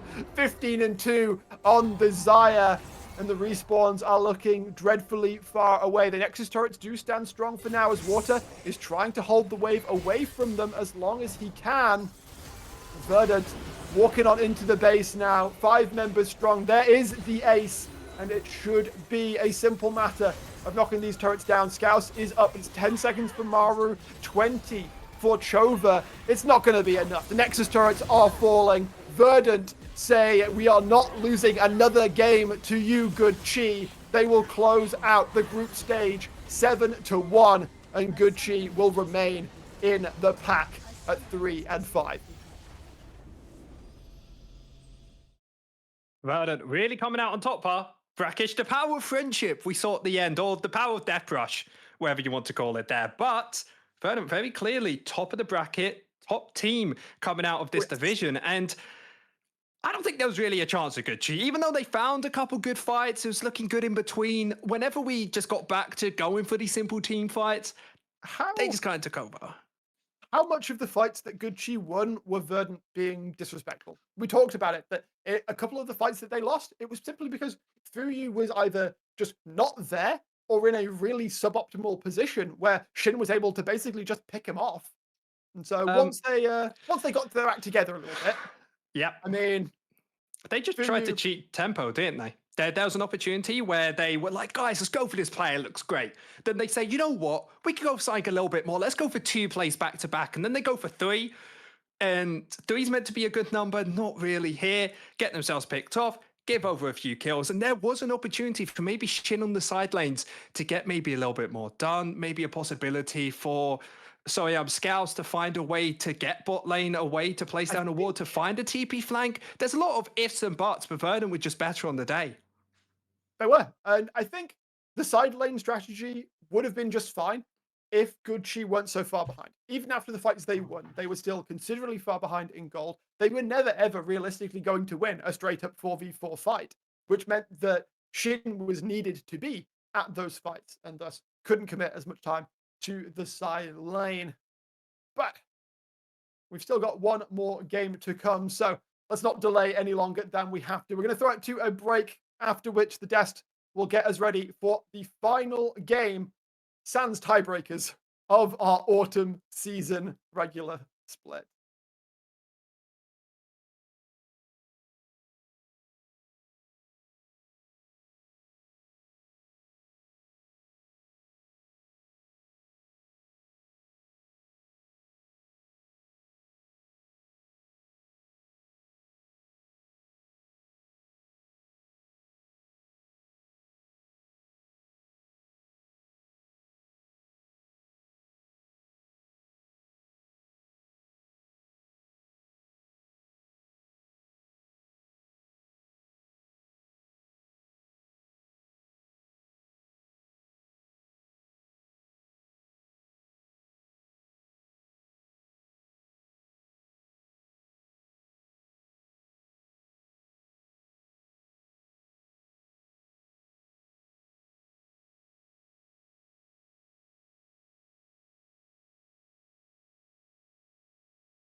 And we are back once again. We've had a little break. We're back to talk about the game, though, because that was not necessarily how I expected the matchup to go. Like I was walking in today, I was like, hey, we got Verdant, Gucci. What am I expecting? Maybe a little bit of madness in the picks. The game though, probably gonna go pretty consistent. It was anything but. It was a lot of crazy. It was a lot of ups, a lot of downs. It looked like Verdant had it in the bag from very early on, and then Gucci decided, no, you don't. But let's go to the first replay. Let's have a little look how it all began in the Bushin bot lane.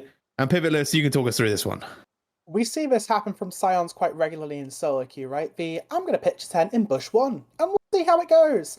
And this Thresh has wistfully leveled the hook at level 1, thinking, hey, we might get a playoff here. Uh-oh, never mind. The Flash, unfortunately, tries to get water out of a knock-up, and, well, this is the start of a very rapid spiral as far as Water's KDA is concerned in this game, as unfortunately it descends into 0-10 over the course of the following half hour, but this is the play that really sets the tone for how bot lane looks for most of the game, and unfortunately Sion doesn't really get punished for it on the cross map, still manages to teleport back to lane in time to receive the entire wave, so it's a really good level 1, smart opener from Verdant here.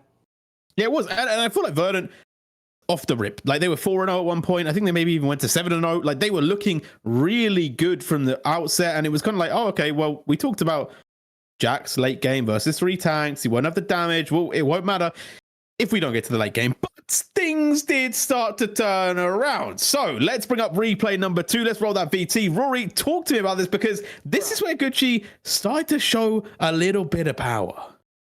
So yeah, so we're about to see Tofu starts balling up, going hard onto Sorium Scouts. Now, Sorium Scouts, I don't believe... Oh, no, actually, yeah, don't think spots either the Q from Refresh, but goes straight in and gets caught here. Fuyu's luckily here, flashes out. Then it gets really messy. We see Brian the Lion already, Lil Pants, creating space here. And the Orianna's immediately down. But Shin is just free hitting on Fuyu here. The tanks can't stop him from doing this. And then just the Jax with ult up takes over. No one's able to stop him. The Syndra ult is already down. And, like, as far as damage goes, I'm not ranking my 2v2 of Nunu Sion as very high in the skirmishing power list. Yeah, well, yeah, Refresh, it took them a while, to be fair. They chased Refresh all the way through the game, and yeah, they did manage to get out in the end, but it was a much better look coming in from Gucci, right? It was the moment where we were like, wait a minute, yo, maybe the game isn't done. Like, maybe we actually are going to get a good Shin victory here. But Verdant, they kept the pedal to the metal. They were able to come back into this one. I think at one point, Pivotless, you said that League of Legends is a turn-based game. That is how it felt, you know. One team got to do their firepower, then the next team got to get their moment, and then it just kept flip-flopping back and forward. Let's go to replay 3. Let's see how it all concluded. Pivotless, talk us through this one, because at the end of the day, Verdant were able to get it done. So at the end, there's a little bit of back and forth in and around the base of Gucci, and when they're finally allowed to exit again, it's up to the point where they are having to contest this. This is Ocean Soul on the line, and, well, unfortunately, it just doesn't go the way they want it to. Immediately, Scouse is blown up. The damage of this Syndra, even with a Curious build with the Blackfire Torch this game, well, it's still ever present, and with the Execute available on that ultimate, she's just taking down target after target. They're allowed to just continue walking forward, and because Shin isn't allowed to get a good angle into this fight to begin with, you know, at the end we managed to get the Feather Storm out, but it's too little too late. Generally, these fights were going well for Gucci when Shin was allowed to enter in from a flanking angle, when Shin was allowed to enter a little bit later and still had allies alive to play through. And unfortunately in this one, yeah, when Syndra's allowed to just one-shot 2 champions before you even get to the fight to begin with, it's... well, the odds of that working out are pretty slim. I mean, it's such a rough fight that even with Maro Kai'Sa holding on top of Fuyu still saved Featherstorm for the entire fight until Shin jumped on him. Like, that is a 1-5 if I could ever describe it. No, it was indeed. And Verdant did take it home. They are now quite happily 7-1. They've got their redemption arc as well, so they are not 2-0'd by any team in this group. But with that being said, the fate for Gucci is not yet decided, right? They are now going into the same tier as Brod and Friends, but who will join them? That is the question on my mind, because that's going to be decided right here, right now. The next game up is Belfast Storm taking on Paragon. They are both 3 and 4. One will join Gucci in a 3-way tie at the bottom. One will take themselves all the way through to the playoffs secured. So, with that being said, let's have a little bit of a look at the rosters in a sec. We should actually start, I will say, with there have been a couple changes for Paragon Pivotless. Yeah, this is over the course of a split, Paragon have had some ups, some downs. They of course had a really strong NLC RPS for last time they were there, just one game away from promotion into Division 2. And coming into this split, we're thinking, okay, well, let's see if they can replicate some of the highs that they showed earlier on in this year. And whilst across the board, they've had some pretty strong performances. One real standout for me has been Timotopper, who sadly for Paragon will not be present today, which is, that's rough, right? When you consider that he has been one of the key lynch points that they've been playing around for the entire split in terms of when they're getting their wins, it's mostly because Timotopper's playing with a lead. He's been one of the best mid laners in the league, based on eye test, at least in my opinion. So yeah, it's not a great situation that they find themselves in. UK Rail is a Belfast fan. That's what we're really learning today. and also, like, I feel like we've heard talk of them, like, really swapping around a lot of people. So it could be an interesting look for them. You know what? Maybe it'll work out, right? Maybe Paragon have got it all together. Maybe they're going to find some plays, because as we do look at the roster, we do have Snepex in the mid lane. Now, Brack did tell me Zoe is what we should be looking for. That's what my eyes are on. We don't see it very often, but if it's played well, it can be devastating, Rory. Yeah, absolutely. Especially with the most recent Zoe build rocking up that I see, which is a Lichbane Rush. Your one item spike is nuts. But the only issue is with Lichbane, its build path is terrible. So if you mess up your laning, if you're put under a ton of pressure, you're stuck with this car boot sale worth of inventory around the first and second dragon, even the first grub fight, and it feels really rough. But yeah, if you're able to get your early game stabilized and pick up this first item, you do so much damage. It is indeed a pretty wonderful item. We will see if it is going to be built. We will see what they're going to plan through their draft. I'm quite excited actually to see what Paragon do decide to cook up. Obviously, it's a little bit of a tough situation for them to be in, but you know what? They only have to win one game. That's all they have to do. But who do they have to win it against? Belfast Storm. Let's bring them up onto the screen. Let's have a little look at the roster for this team that has been in the UKL for a while. Obviously, new roster with a few very old names, right? Shout out to Dunlosey, who keeps getting away with it, according to a good friend, Doctor. But will he do it again? Will they make it through to the number 2 position to go straight to playoffs? Pivotless, talk to me about this roster. Absolutely. So this, again, it's a roster full of some UK staples. Of course, we see Synapse in the top lane, Vixen in the mid lane, and Dunlosey rounding out that top side. And these are names we've seen in and around the UK scene for the longest time. Even back to, I remember the first time I was playing in the UKEL in 2019, 2020 kind of time. And even back then, Synapse, Dunlosey, Vixen, very much around and about. That said, over the course of this split, most of the carry performances that we've been seeing have been coming out of Mr. Freeze. And Mr. Freeze on that Ezreal has been phenomenal, but also very much shown that he's not a one-trick. He might be a champion that he shows significant preference towards. He's no stranger to carrying on more traditional hyper carries.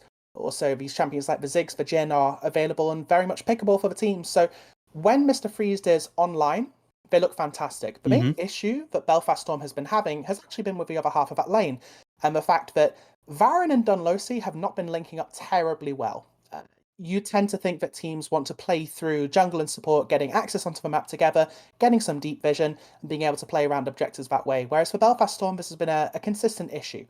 So whilst they do have some more than competent carries, they've shown some great champ pool depth, the likes of Vizarif in the mid lane, something that's shown up and performed pretty well in the game that we saw out of Vixen. She's, again, got really deep champion pool available to them, but if they're not able to shore up those issues, keep in mind that, of course, this game has heavy playoff implications. The winner here secures second place in the group. They will skip over the cross-group games, go straight into playoffs.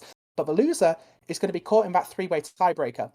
with great potential to not just have to play through the cross-group games, but just be eliminated entirely, even with a 3-5 scoreline, which in the other group would have taken you through just about. So here, this is an issue that Belfast Storm want to shore up today, and if they can't, well, they don't have much longer to fix it. I want to jump. Yeah, they do not have a lot of time left. We are going to be going into draft in a second. That second is over. We are here. Belfast Storm, Paragon. The last time these two met on the Rift, it was a Paragon win. However, as we did discuss, there have been some changes. We will see if that does affect anything in this matchup. But so far, we are going to see a couple of bans. One is very targeted there. Aurora and the Zoe going to be taken off the board, Rory. Yeah, so, Snapex, watch your mid-champ pool, is what I'm asking. Because I've seen you a ton in the jungle, and I don't think we're often seeing Nocturnal Skarner in the mid lane. But hey, Lethality Lee Sin, who knows? Yeah, Yes. it wasn't Vedius. It was like really championing Nocturne mid. Yeah, like 3 seasons ago, where I think Tiamat was a lot stronger. Well, we're not getting that either because it's been banned by Paragon. They did lose their first ban for the emergency sub, so we will clarify that. That's why they did that. It wasn't just a missed ban, but the Gwen taken off the board. Udit and Nocturne also going to be banned away, and K'Sante B1. Ew. Yeah, ew is one way of putting it. So this champion, since the changes post-nerfs, the champion's kit has changed quite significantly. And whilst the K'Sante mains community are up in arms because he is, frankly, extremely clunky, that does not take away the fact that the champion is far stronger in terms of raw numbers than he was. He doesn't feel great to play, but if you're standing in the way of an all-out W, well, you are going to eat about 1,000 true damage as a result. It will get answered by the Gnar. Of course, the Gwen taking away one of the premier answers to this K'Sante, but Gnar more than comfortable in that matchup, with a Viego blind coming out for Paragon as well, with their substitute jungler in today. Yeah, I don't know. These are fast picks. These are fast. I was going to say, I don't know why we're first picking K'Sante when we know Kenji is very confident on the Gnar. But we're immediately now saying Amumu Jhin locked in. Bit of a dichotomy of champions right there. I feel like when you're playing with the Amumu, you want a far more hyper carry champ. Something like a Jinx to like really capitalize off of the Curse of the Sad Mummy here. As Paragon looking for their third pick, it's just going to be stock standard Kai'Sa, I feel, in the meta. Yeah. Okay, yeah. Fast first 6 picks. Now taking a bit more time to round out that ban. Could it be a Mumu in the support role? It got Are we feeling that? Is that a potential? Because like, I'm thinking like you picked a Mumu, right? You need to get AP. You still have your AP pick open. You still have the potential support or jungle, right? But I feel like there's a world where you need some damage because you got Jhin. If they decide to lock in a tank, from Paragon, it could become a little bit problematic. Jhin obviously not the most mobile either. So I do wonder how the rest of this draft is going to look. So if we were talking Curse of a Sad Bullet time, I'd be a lot more comfortable with Amumu in the bot lane. However, Jhin Amumu just doesn't have the potency that you'd be looking for. Granted, there's a world where, let's say you get a really good support matchup for it picked on the R4 here, which I think is vanishingly unlikely, then yeah, it's certainly doable. That said, what we need to see out of Belfast Storm now is quite a lot of damage from a mid lane. And this is one of the issues we've seen. Vixen in general, she's had some really good laning phases, but when it comes to team fight, she's not always been getting the most damage out. So it's of mild concern to me, seeing them delegate what I would consider to be the primary carry role to mid lane in this game. That said, Paragon, on their side of a draft right now, they already have quite a lot of damage. They have a Trooper hyper carry in Kai'Sa, of course, still very comfortable doing the hybrid build. She can go Kraken Slayer if she wants to. We talked a little bit about that Collector build. And with the Leona and Varel taken away, well, Nautilus is still available should they want it, but like I say, I expect the support to fall down to R5, which does appear to be the case. Okay, Taliyah mid. Very interesting. So I was about to bring this up. Yeah, Amumu Xerath. It's a shocking early game 2v2, but late game, it's very successful. Xerath fine into Taliyah. You kind of hold each other at arm's length while you mostly just use spells on the wave. I don't love it, especially with the dive threat of Kai'Sa, but it's locked, okay.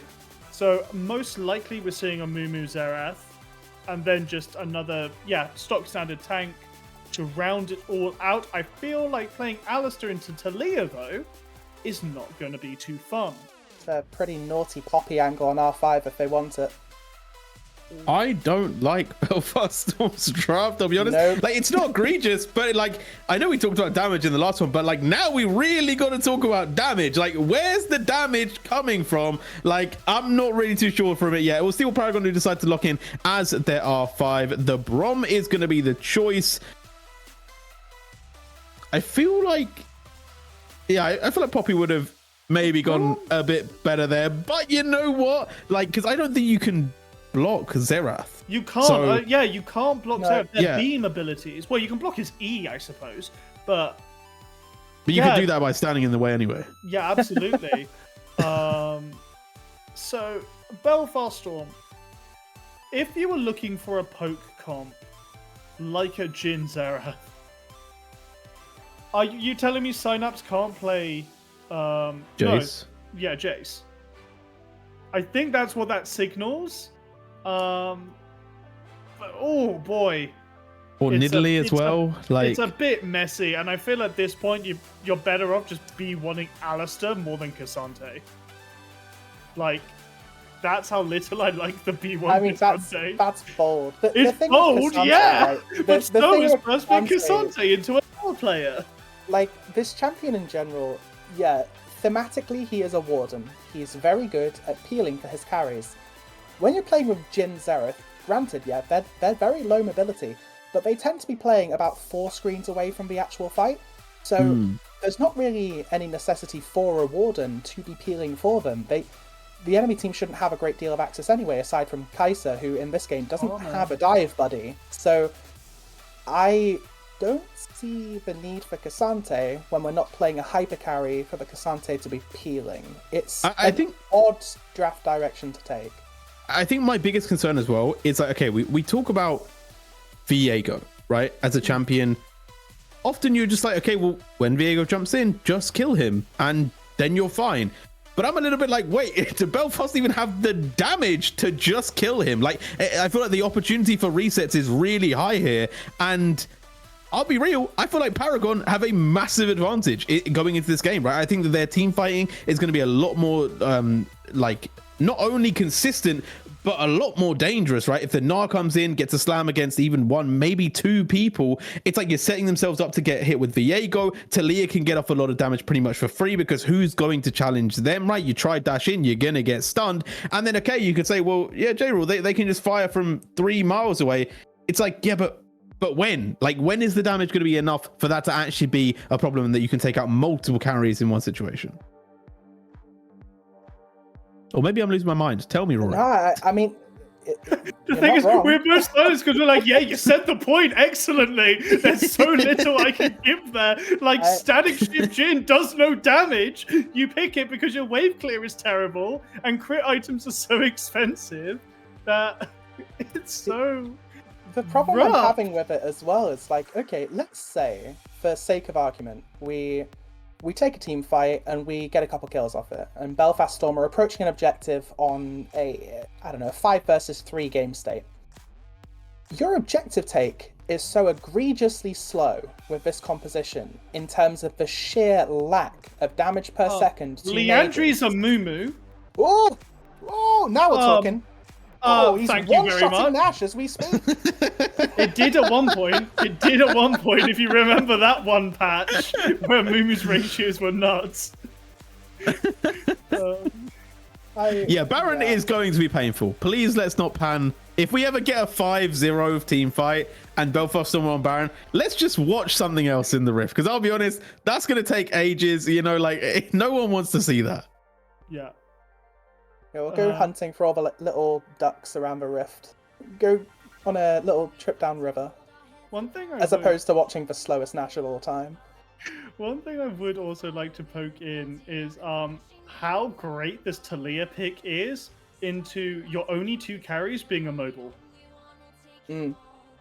That's so rough. Yeah, you throw down the Talia wall, you get Mega Gnar ulting on top of that.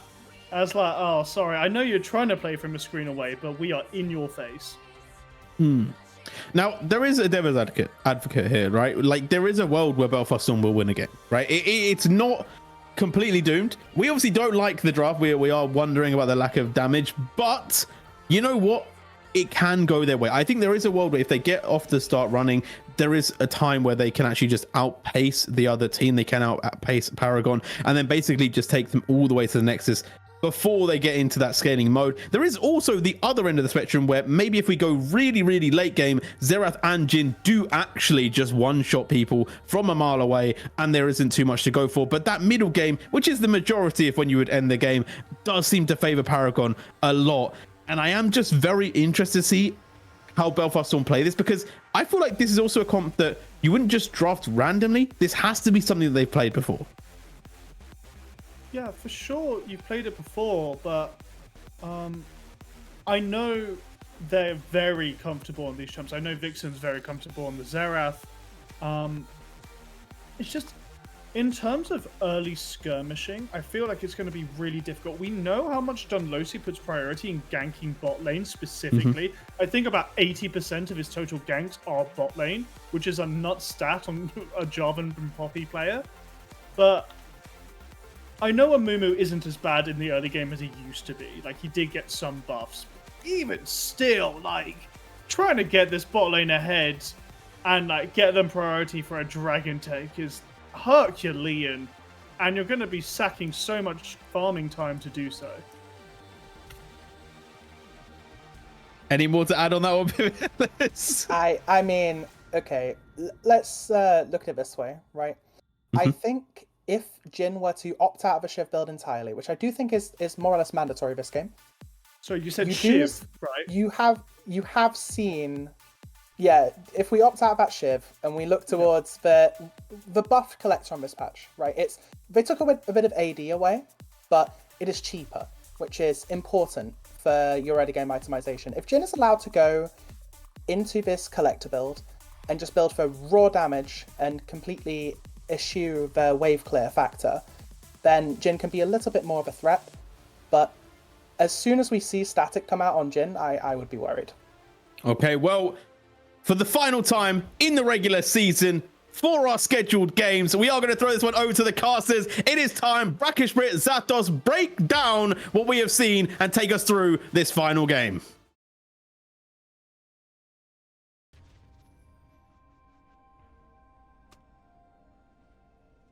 Demon Light. As I remember, I was muted. Yeah, same here. Fantastic. Same We here. are here. Final Hello. game of the regular season. Come on. I mean, it was always just going to happen. Let's Brackish, be real. We're to be keeping it honest, J-real. I don't want to cast this game. I hate Jhin. I think the I champion's know. trash. That's it. I don't need to I say don't- more. You can only count to So- 4. It's not the champion that I hate. It's this weird build. Because like, do you think where's the items can damage? save the champion? when you go static, like, surely when you go static rapid fire, and it's just Brackish. like, why? So, but Brackish, can we look at the runes? What's the thing Jhin has? Are we cooking? I think we're cooking down Maybe. here. Okay, we got the Dark Harvest, Maybe, big thing. maybe. with Dark Wait Harvest. for it. Wait for it. Maybe What we're do you gonna get a mean, wait? Jhin I mean, build. he's already cooked. He has Oh, what I clicked the mean- summoner spell. Yeah, what I mean Or is, the rune. maybe we're gonna get a Jhin build that actually does damage in I like don't before believe you. 25 minutes. I mean, That's- we've had the discussion alright. about Collector. That's a possibility because the big thing that Jhin hates are big tanks, right? Hates having to do some tanky people on the enemy team. You only really have to go tanky, for to be Braum, fair.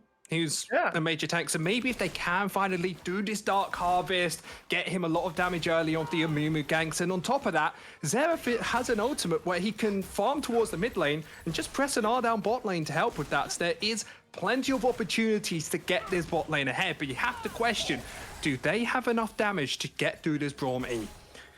Or do they even have enough damage, to be honest? That is an excellent question. But as you mentioned, Vixen, she has so many different angles to just influence the map. That is the onus of the Xerath. You can walk out of lane, hop right of the arcane, and just be chilling.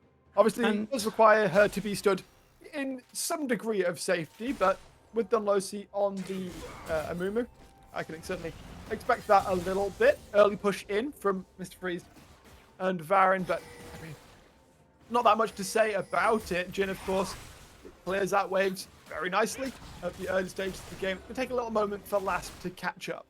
I know just thinking about Worlds Patch so much about why Jhin has picks so frequently is because with the static shift build, you're able to just crash these waves super easily to play up somewhere else on the map. You're never really meant to play around this Jinx character. So, of course, pushing out towards this bot lane, we'll try and have it slow push in towards them. Great clear for Maro here. I mean, but Varyn, Mr. Freeze are already heading out. They've pushed the wave in. It has done their job. All right. They will spot Maro out. And now it is pretty simple for them to just step it out. And if they want to push the lane back in, they can. If they want to let it bounce back towards them, they can do that too. We saw a bit of a roll towards exactly. Do whatever you want towards top side. Synapse and Kenji just, you know. I mean, it's top lane. Is there really much to discuss?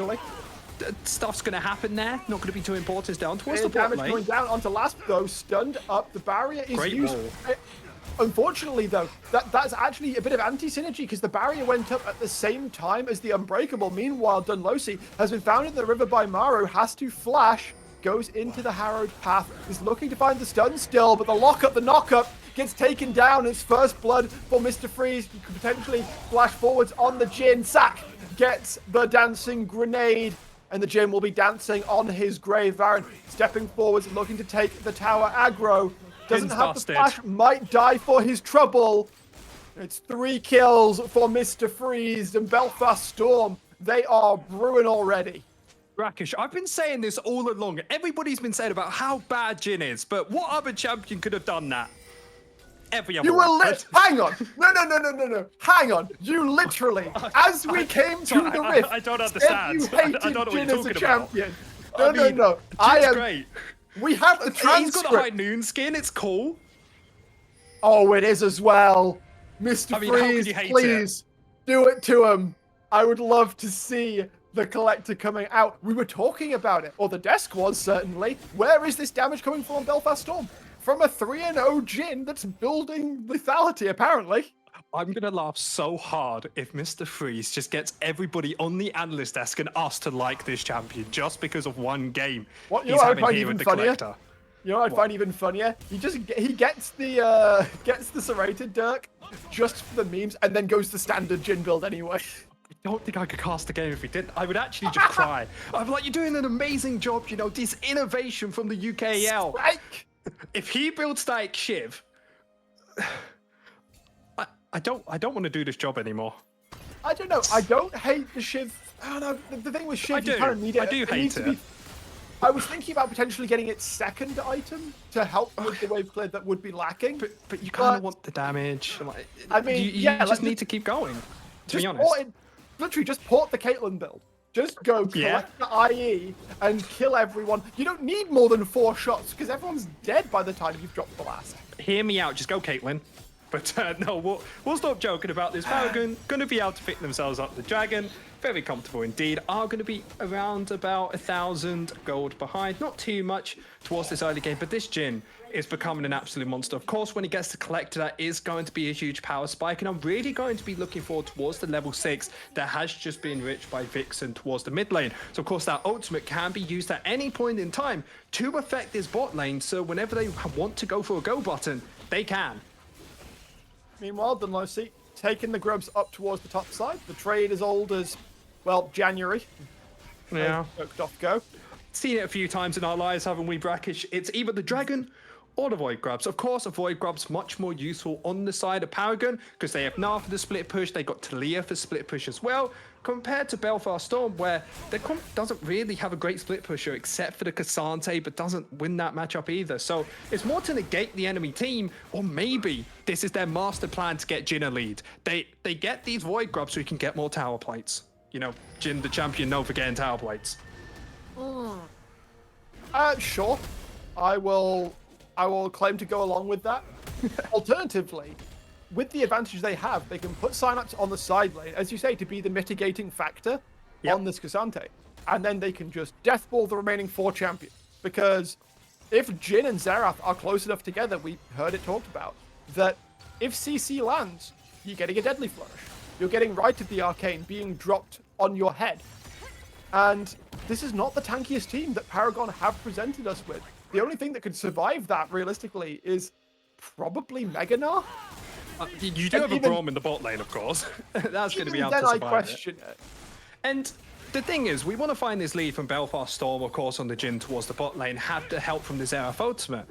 It's great and all having one ultimate, but instead you've got, of course, Sniffix in the mid lane who's on the Tlio, could just ult down towards the bot lane and have 3 whole abilities to use against you. So even if Belfast Storm find a pick somewhere else, it's really easy for Paragon to have their mid laner just roam around the map and negate the damage or kind of deal as much as you would see coming out from the mid laner.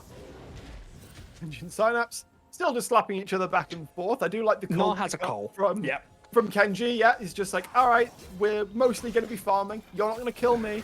I'm not going to kill you. Just Don't two even bros worry in the about top it lane. all that much. Exactly. Just chilling in the hot tub. And we see now Dunlosi is making his way towards the bot lane. Farron has flash Last- here.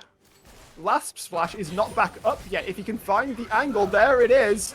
Root comes through as well. Flash is still timing down. Level 6 is there for Dunlosi. Does not find Lasp. Sack will drop. It's given across to Vixen, or... And do we call that a steal? I'm Does calling she- that... does she steal that one a It little depends bit? how you take it. If you think that Sack had flash available and can get himself out to safety, sure, that's a steal. True. But Safety it's first. really difficult to say. Exactly. That was See a him play. pulverize of all time. Maru and Lasp are kind of liking their chances. The Flash is Jhin, forced does it do out. damage? Curtain One. Call comes through. Lasp does not get hit by a majority of the bullets. They can continue to push the wave in a little bit. It should be relatively simple, I think, to pick up one more plate. Maru still looking to play the angle, but Mr. Freeze is able to pick up the solo plate, most importantly. And overall, they get recall- themselves a kill towards the bot lane. They make sure that Vixen's completely safe when he does ults to pick up that kill. So overall, 2,000 gold lead, slowly needs- building this lead, and just I think he feeling needs confident. 300 gold.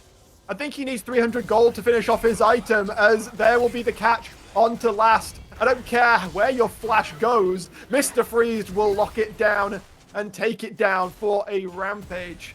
They can shove in the wave as well. They know that Maru is more than likely nowhere near what is going on here. Man, yeah. Jhin, he's feeling pretty good right now. Yeah, does Kai'Sa need armor boots at this point? With how this I bot lane is going. wouldn't hate it. Honestly, I wonder, like, attack speed only does you so much good, and that, you know, It's only if you matters can you're auto alive. attack and you don't instantly die, and that's seeming like what's happening against Mr. Freeze here in the bot lane. Just constantly being able to find these outplays. And it's all because you have this easy engage off the Alistar into Braum. Braum, yes, can tank that damage, but with Kai'Sa as well being very short ranged, when you play the champion, you can just engage whenever you want. Gotta watch out though, as the junglers making their way towards the top side. Maru does not want the Void Mites to be picked up by Belfast Storm here. One will already be secured. 4 members are coalescing on the area. Mr. Freeze is making his way there also. So it's 5 members of Belfast Storm, 4 of Paragon. They will be able to claim 2 grubs, but it seems like Paragon not going to hold their nerve here. They will have to give over a 4th to Belfast Storm, rather. I think Mr. Freeze a little moment to take this one down, but it will be a 4th grub secured. And of course, the dragon has just spawned onto the rift as well. It seems that Paragon, after having to give up a Void Mite to Belfast Storm, is going to look to try and take this one down, but Baron and Dunlosi might have something to say about that as they jump straight in onto Maru. Heartbreaker is available. He's going to try and get out, but Dunlosi is able to take it down. Vixen firing over the top with the right of the Arcane. With the jungler down, Paragon definitely not going to be able to take this one down. Buttons being prepped. Oh, the curtain call over the side. Mr. Freeze bending it like Beckham to take down SnapX, and they'll get some plates to boot as well. And By this the is way- a massive game for both of these teams. Go on. By the way, screw you, Z-Axis. I couldn't even see curtain call for most of that. I mean, it's a 3D game. What do you expect? Of course, you know, I'm having not- the river I'm not- slightly I'm- below. I'm not going to rant. I'm not going to rant. I'm not going to rant. Brackish, I'm I've going to done rant a about how full many course. times I have missed Ash arrows and all of that stuff because of this Z-Axis. Last, You know, it's just meant to stepping be. into the river there. Dunlosi is perhaps in a little bit of trouble here. Mr. Freeze is nearby. That is more just the case Dunlosy is going to be shepherded out. More Paragon members up and available. They will be able to secure their second Drake of the game. So, despite to being cheat behind tempo there. 3.5k, yeah. There was no behind reason. About 3.5k, they are stacking their Drakes. They are looking to potentially, leapfrog the goal by getting an early soul. And that's the big thing you have to think about is they never really had to go for that dragon at any point, Belfast Storm. They should have just gone for the reset with the full team and then looked for it afterwards. But because they went for the play a little bit too early, Jhin isn't really in a position to deal the damage he needs to. As we will have a slightly different build. I think that Dirk did bait us earlier. We're having a hubris first item. No. Yeah, so what we did, we got baited. I think this is like Pavlovian But this is a good the bait. desk. Yeah, the desk had been talking about collector, and we just forgot that Hubris was an item.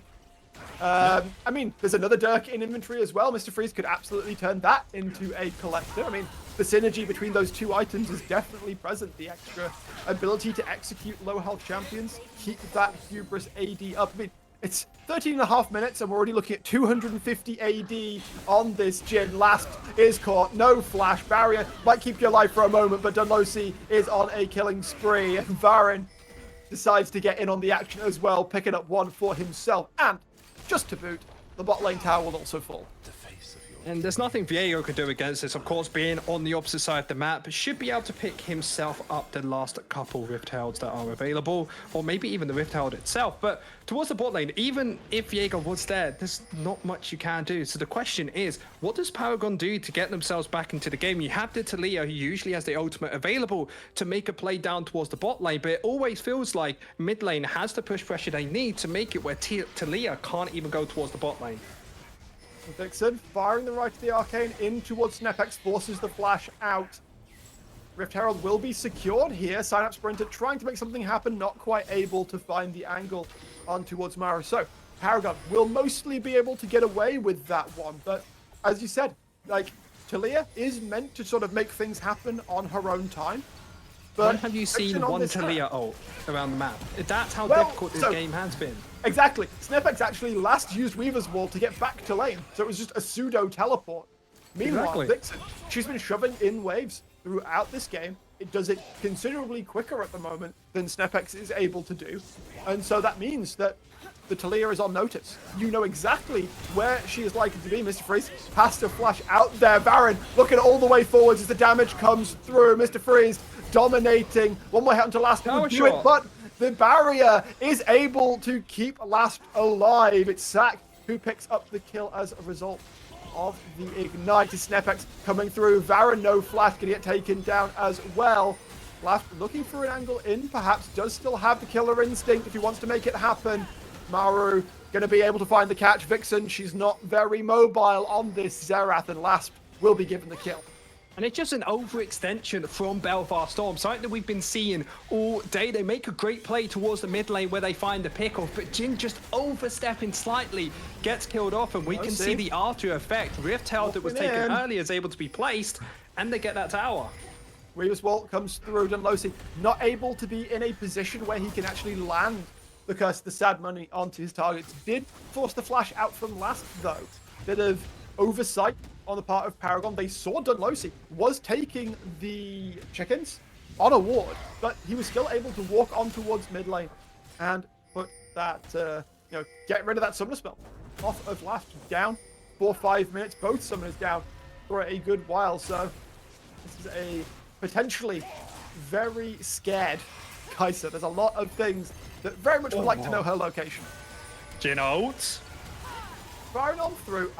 Like, Last can just absorb this. It's not going to do that much damage when you're high health. I was getting a say bit that- excited because, of course, it having Collector in it now, Hubris, lethality build. I remember seeing Jhin towards the bot lane with that 4th Q, dealing so much damage.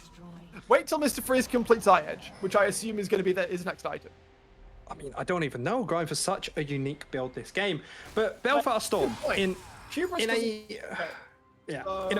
a fantastic place this far through the game, right? They've been able to get themselves a lead in the place that they need to. But Paragon have an amazing team fighting comp. Do you remember we talked about how Taliyah can combo with the Viego, and especially this Nard towards the top lane when he has that Mega Nard? That is the one possibility Paragon have on trying to take this game into their hands. might be in some trouble here. They're going to try and find the lockup. The stun doesn't come through, and the CC has been expended. Synapse Sprinter waits for the stun to come through. Will TP on out to the mid lane and survive the encounter. And because two members were towards the top side, especially the jungler, Mary is able to pick themselves up the dragon, Dunlosi, and even get this mid lane tower and push it through. So Belfast Storm, you have to question, even if that play worked out towards the top side, was that really the play you were meant to make? Belfast Storm, yes, absolutely. Paragon, I think they committed a little bit too hard towards the K'Sante, who is already becoming very difficult to kill. And they give up their dragon stacking. They give up a lot of their tempo on the map. As we settle back into a slightly more restrained state, let's just take stock. 2 towers down on both sides. We're looking at a mid-tier 1 still up on the side of Belfast Storm. Top tier 1 there for Paragon. So the rotational advantage is still very much there for Belfast Storm. Yeah, Synapse doing a very good job of keeping this top lane as lose-friendly as possible. Yes, he's lost his tower, but he hasn't really lost much more for it, as Paragon's big thing is they're really good team fighting, and they have really good side laning. And of course, the team fight's a lot harder when you are down in gold, you're against a really strong AD carry. So try and make plays around your top lane, around your mid laner, to make plays like that. But Ward there would definitely spot it out, Mr. Frizz, as he makes his way towards the mid lane. I don't know if Paragon just lost now. Has the ability to find him. Yeah, they're walking like they know. They will be making a play towards this top lane tower. Of course, Baron available in a minute. I don't expect ever Belfast Storm to be going for this, because of course their Baron taking abilities. Discussed. Yep. Very bad. They're doing that. Subpar, shall we say. I don't even know if this is quick tower taken or not. I want to point out, interestingly, that Dunlosi has made the very conscious decision to not go for the aggressive setup. Vixen has to flash out and away, trying to get the damage down, but Heartbreaker over the top will take her down. Mara able to pick that one up. Baron definitely not going to be on the cards as it spawns, but in the meantime, Belfast Storm, they give up their mid laner, but they take that top tier 2. Snepex in trade to be able to put a little bit damage down in bot lane, but Lastimar, while Vixen is still dead, will be able to trade that tier 2 top for a tier 2 mid, which also means, of course, that they were able to take the tier 1 in mid lane that was up only until a moment ago. So the rotational advantage has now suddenly sort of flipped over to Paragon. And that was a huge mistake coming out from Vixen in the mid lane, because the goal was to push out the mid wave, walk down towards the bot lane, defend that tower as well. Even using the ultimate if you need to just clear these waves. But of course, getting picked off there, Synapse used the TP earlier towards the top side, so he can't do anything against it. They lose 2 towers for this, and yes, they still have a gold lead, but look how much it shrunk to only 1,000 gold at this point. Of course, most of the gold is on the Amumu and the Jhin on the side of Belfast Storm. Well, Paragon, it's a lot more on different people. Some on the Kai'Sa, some on the top lane Nav, a great CS lead, and towards the jungle as well, Maru. Yeah, Maru's doing pretty well for himself at 40 CS up over Dunlosi. In the recent moments, he's been able to do a lot of counter jungling. I think recently stole away the red buff. Pass over the 21-minute mark now. If production, could we get a closer look at the gold? We were talking about the individuals, of course, but as you rightly say, on gold. I mean, I'm not surprised. Kills are all well and good, but farm is worth a lot. Synapse looking for a little bit of a fight in towards Kenji. Kenji is actually a little bit up on gold, but of course, it's a K'Sante. Gold really doesn't mean all that much. We're starting to see the issues with this Belfast Storm team of the only way they can keep pushing their lead is by finding pickoffs and finding kills on towards the enemy team, as they're not really good at trying to take down these towers or these major objectives.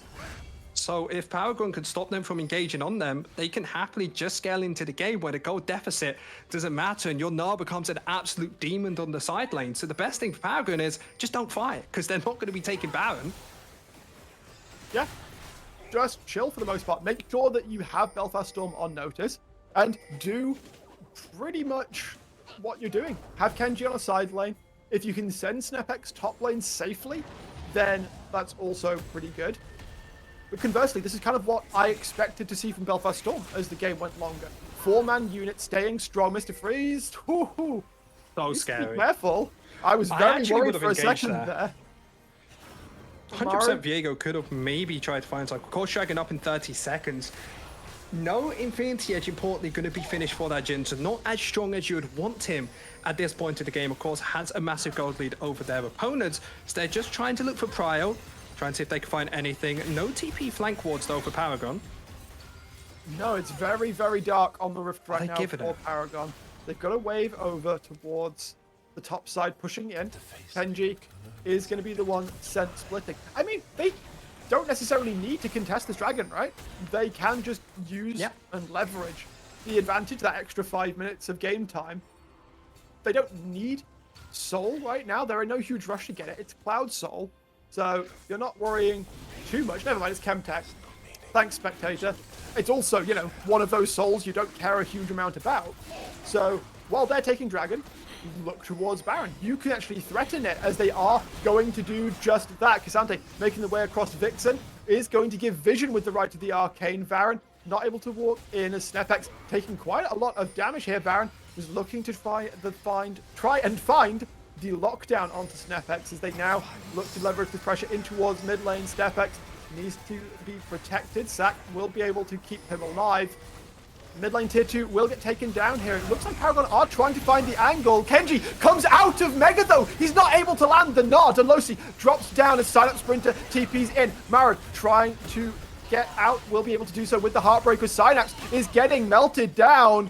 Second item completed by Last, well on the way towards the Nashes as well. This K'Sante in the big team fights starting to look not quite as scary. Yeah, 2 items on it. Going to be able to tank enough in towards this team fight. Belfast Storm, crucially, not that item finished for Mr. Freeze. Not having the damage we talked about earlier means that Paragon is able to find a great fight. Right? Get themselves to kill 100%. Has to get it here. But Paragon to shine a bit of life to themselves. So I'm questioning a bit why they went for the team fight then.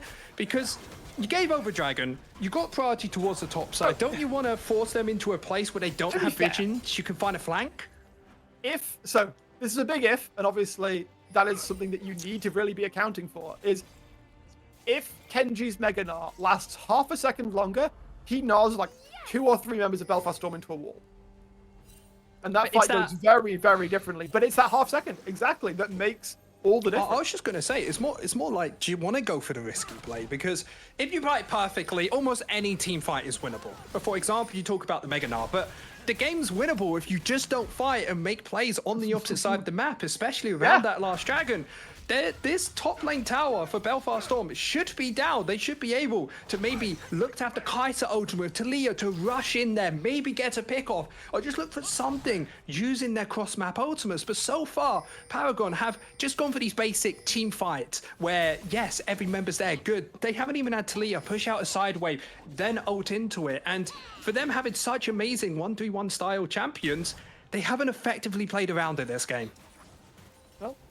They're well, I was going to say 1-4, but I don't even know if that counts, considering Maru is stealing red buff once again. Kenji pushing in the bot lane. It will get answered by Vixen, as again, Belfast Storm, they can threaten Baron all they like, but they're not doing it. Paragon, Never. Yeah, well, we're talking exactly. That Paragon can basically just assume they don't need to worry about it. That the proxying Viego allows or helps with the push in the mid lane. This is why you need an AD carry, though, isn't it? Because I didn't even mean to make that joke. I literally just called Jhin not an AD carry, because how are they ever going to do this objective? There's a reason why people don't play Ahri and Jhin in the same comp a lot. It's because you're not able to do these objectives. You usually don't have enough damage to find the same lead. And it might be slow, but they're takes them starting so it long. up. Snepex can use that Scryer's Bloom, and it will spot out the Baron being taken. Can Paragon get to the scene quickly almost enough? half HP. Maru is rushing in from the lane. The TP's now coming from Vixen from her base. Kenji from the bottom lane, 4,000 health and counting. Everyone moving in. Snepex is trying to find it. Maru steals it!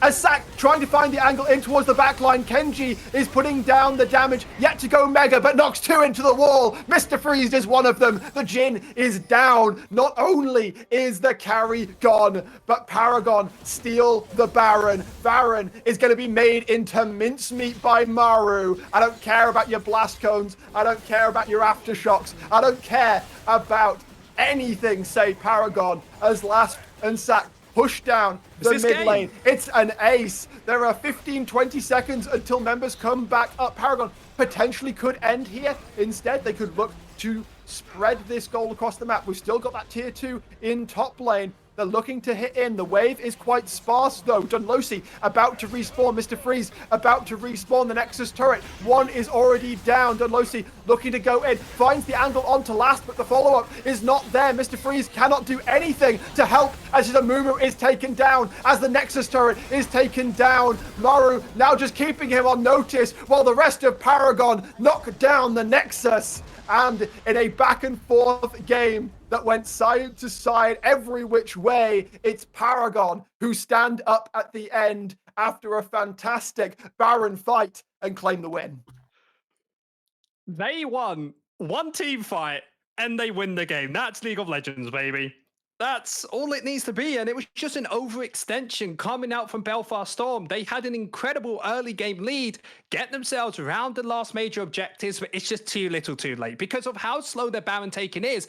Yes, they can do it, but they're going to take half HP on a lot of their members. They're going to be dealing less damage in these team fights. So when you're going against members who can easily lock you down, like a Mega Gnar that we saw, you're just not able to finish off the game in any sort of manner. So difficult game for them, but a fantastic job for Paragon. Halfway through the game, I saw the light switch in them of, do we really need to fight you? If the answer's no, who cares? And that's exactly what they did to win this game.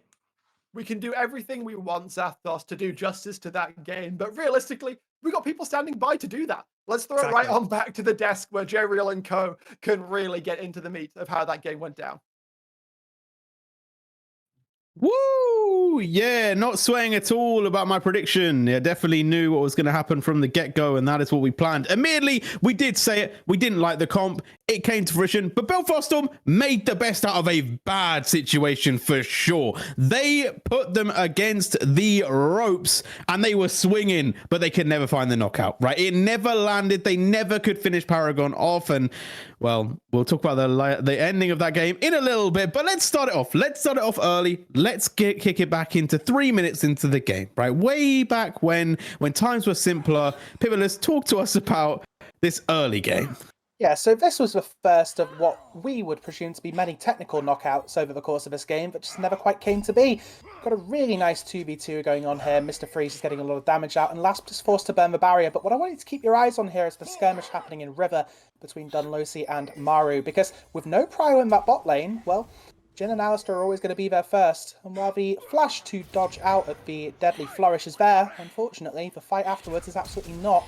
Having the collapse come in 3v1, it just means that Jhin picks up the first two for free. And, I mean, watch the minion wave. It is being chipped to death rather rapidly, but it doesn't matter all too much. We are going to trade the life of the Alistar, but you get the wave crash in, you get the third kill on Jhin, and you are more than happy with this early game for the side of Belfast Storm. Yeah, and it didn't slow down. Right, it felt like, actually, you know what, Belfast Storm played that early game pretty well. Like, we've got a second video to run through here in that mid, and Rory, you can take us through this one, but like, the Jhin was strong, right? They were able to get this comp going. They were able to start to pick up some wins. Yeah, so your Jin's coming out of lane with at minimum 1k gold lead here. As we're just seeing a fight set up, Varin sees the vision right there. Really nice two-man Curse of the Sand Mummy. Then Vixen just dunking over the top. I think this is a red buff. Oh no, it's actually a bandage toss that kills from Dunlosi there. And then we're just seeing the artillery barrage set up. And yeah, it was actually the headbutt of Varin that put Sack out of position to not block that final curtain call shot. So really nice synergy we're seeing here. Excellent. They understand how their artillery comp works. And then they slowly realize the restrictions of their artillery comp as they move into the next 10 minutes. Yeah, and I think that, like, that was the issue, right? Like, they looked good, they opened up the game, but then they couldn't get that step further. And then we get to some of the problems that we highlighted very early on into our analysis of this team comp. The big one was that Baron is going to be very, very slow. There's no Liandry's. Let's roll the VT. Let's roll the VT. Let's see what happens. Pivotless, because this is a situation where we would like, okay, we've seen some Barons, we've seen some Dragons, we've seen some interesting gameplay out here. Some choices have been made. And then we slowly watch them do this Baron. And it did not go well for them. Yeah, the note I made for this replay was Belfast does a big fat whoopsie, and I think there's no better way to describe it, really. We talked about how slow this Baron was going to go down, and, well, to my co-desk host there, yeah, there is no Liandry's. It's an Abyssal Mask rush into a Sunfire item, and, well, you would think between an Alistar and a Cassandre that this Viego would not find a way in. Unfortunately, Mario has other ideas, and Cassandre's playing one side of the fight and takes Viego away, but unfortunately that means precious little when Kenji's already winning the fight in the river itself, and from that point onwards, it is just a case of, well, I mean, this is Banshee's Veil, Zeref having absolutely no way out here, unfortunately. Yes, you can block the Void Seeker, but you can't stop Kai'Sa from just ulting onto your face, and, well, a game that looked for the majority of this to be completely Belfast Storm favoured, even if the lead was shrinking little by little every passing second. They're trading down cross-map, they're losing 2 towers and taking one themselves. They're getting 1 kill but losing 2, and well, in the end, the hubris punishes them. Not the one on Jhin, just the attitude towards the gameplay in general. It's really lazy map play in general, right? They just looked very, very slow on their rotations, and when you're playing a composition that is reasonably hard to execute, which this one is, all things considered, it has to play relatively slow fights from quite long range, really chip, prod, poke away. When you're a little bit lazy in your map play, when your rotations are a bit slow like this, well, yeah, you will get punished. And in this case, the punish was losing their Nexus. And and the caster said, they only needed 1 fight to win. And I feel like it does feel like maybe that was the setup, but you talked about it when we were in the green room. Paragon weren't that far behind. Like, it wasn't like they were miles and miles and miles behind Belfast Storm. Belfast Storm were just running away with the lead. Like, they were still pretty close in the game, and they were always kind of just at the heels, waiting for that one moment to open up. And obviously, the Baron, it was just enough for them to pick up that win. But that has been the final game of the regular season, of the scheduled games. We are not done with the regular season just yet. Playoffs are definitely not locked, that is for sure. There will be a whole load of tiebreakers, but not tonight. That will be happening on the weekend. There will be more information about it on socials and stuff, so make sure you stay tuned, because there will be a lot that has to go down before we get ourselves to the playoff stage. But for now, that was our final game of the day, and we've left Group B with 3 members, 3 and 5, ready to fight their one out. So there will be a whole lot of contention over the weekend for those teams, but that is going to be us. And you know what? It's time for the final words. Rory, kick us off. What's your final thoughts on today's action? Honestly, it was much better than the matches I had to analyze on Monday, so I'm over the moon. Okay, that's a win. Pivotless, any final words from you? I mean, from what we've seen, of course, in our first group with Ruddy and Co, with, of course, Nuclear Vikings in there as well, it feels like there's a very set in stone top 2, whereas right here, kind of clinched it, but the 3 teams that are remaining are very, very close, so I'm looking forward to seeing how these tiebreakers resolve. I think there's also a lot of potential for upsets here still. Of course, having Paragon in your top 2 already, there's something to be said about the way that this game went in the early game, and against a better team, I don't think they get the opportunity to come back here. So, yeah, there's a lot of potential for upsets. The cross-group games will be very interesting, and I think we're set up for a phenomenal post-regular season. Yeah, either way, playoffs are going to be upon us soon. We'll hopefully see you there. We'll also hopefully see the Echo Jungle pick that I keep asking for. One of the teams make it happen. But until then, we've got to say shout out to our producer, as always, Zoe, for being an absolute champion. And she's just coming through time and time again and putting us on the screen. But for now, we are going to say goodbye. That's been our regular season. Shout out to everyone that's been on the desk, on the stream, and all the players that have played. But we'll see you soon for the playoffs.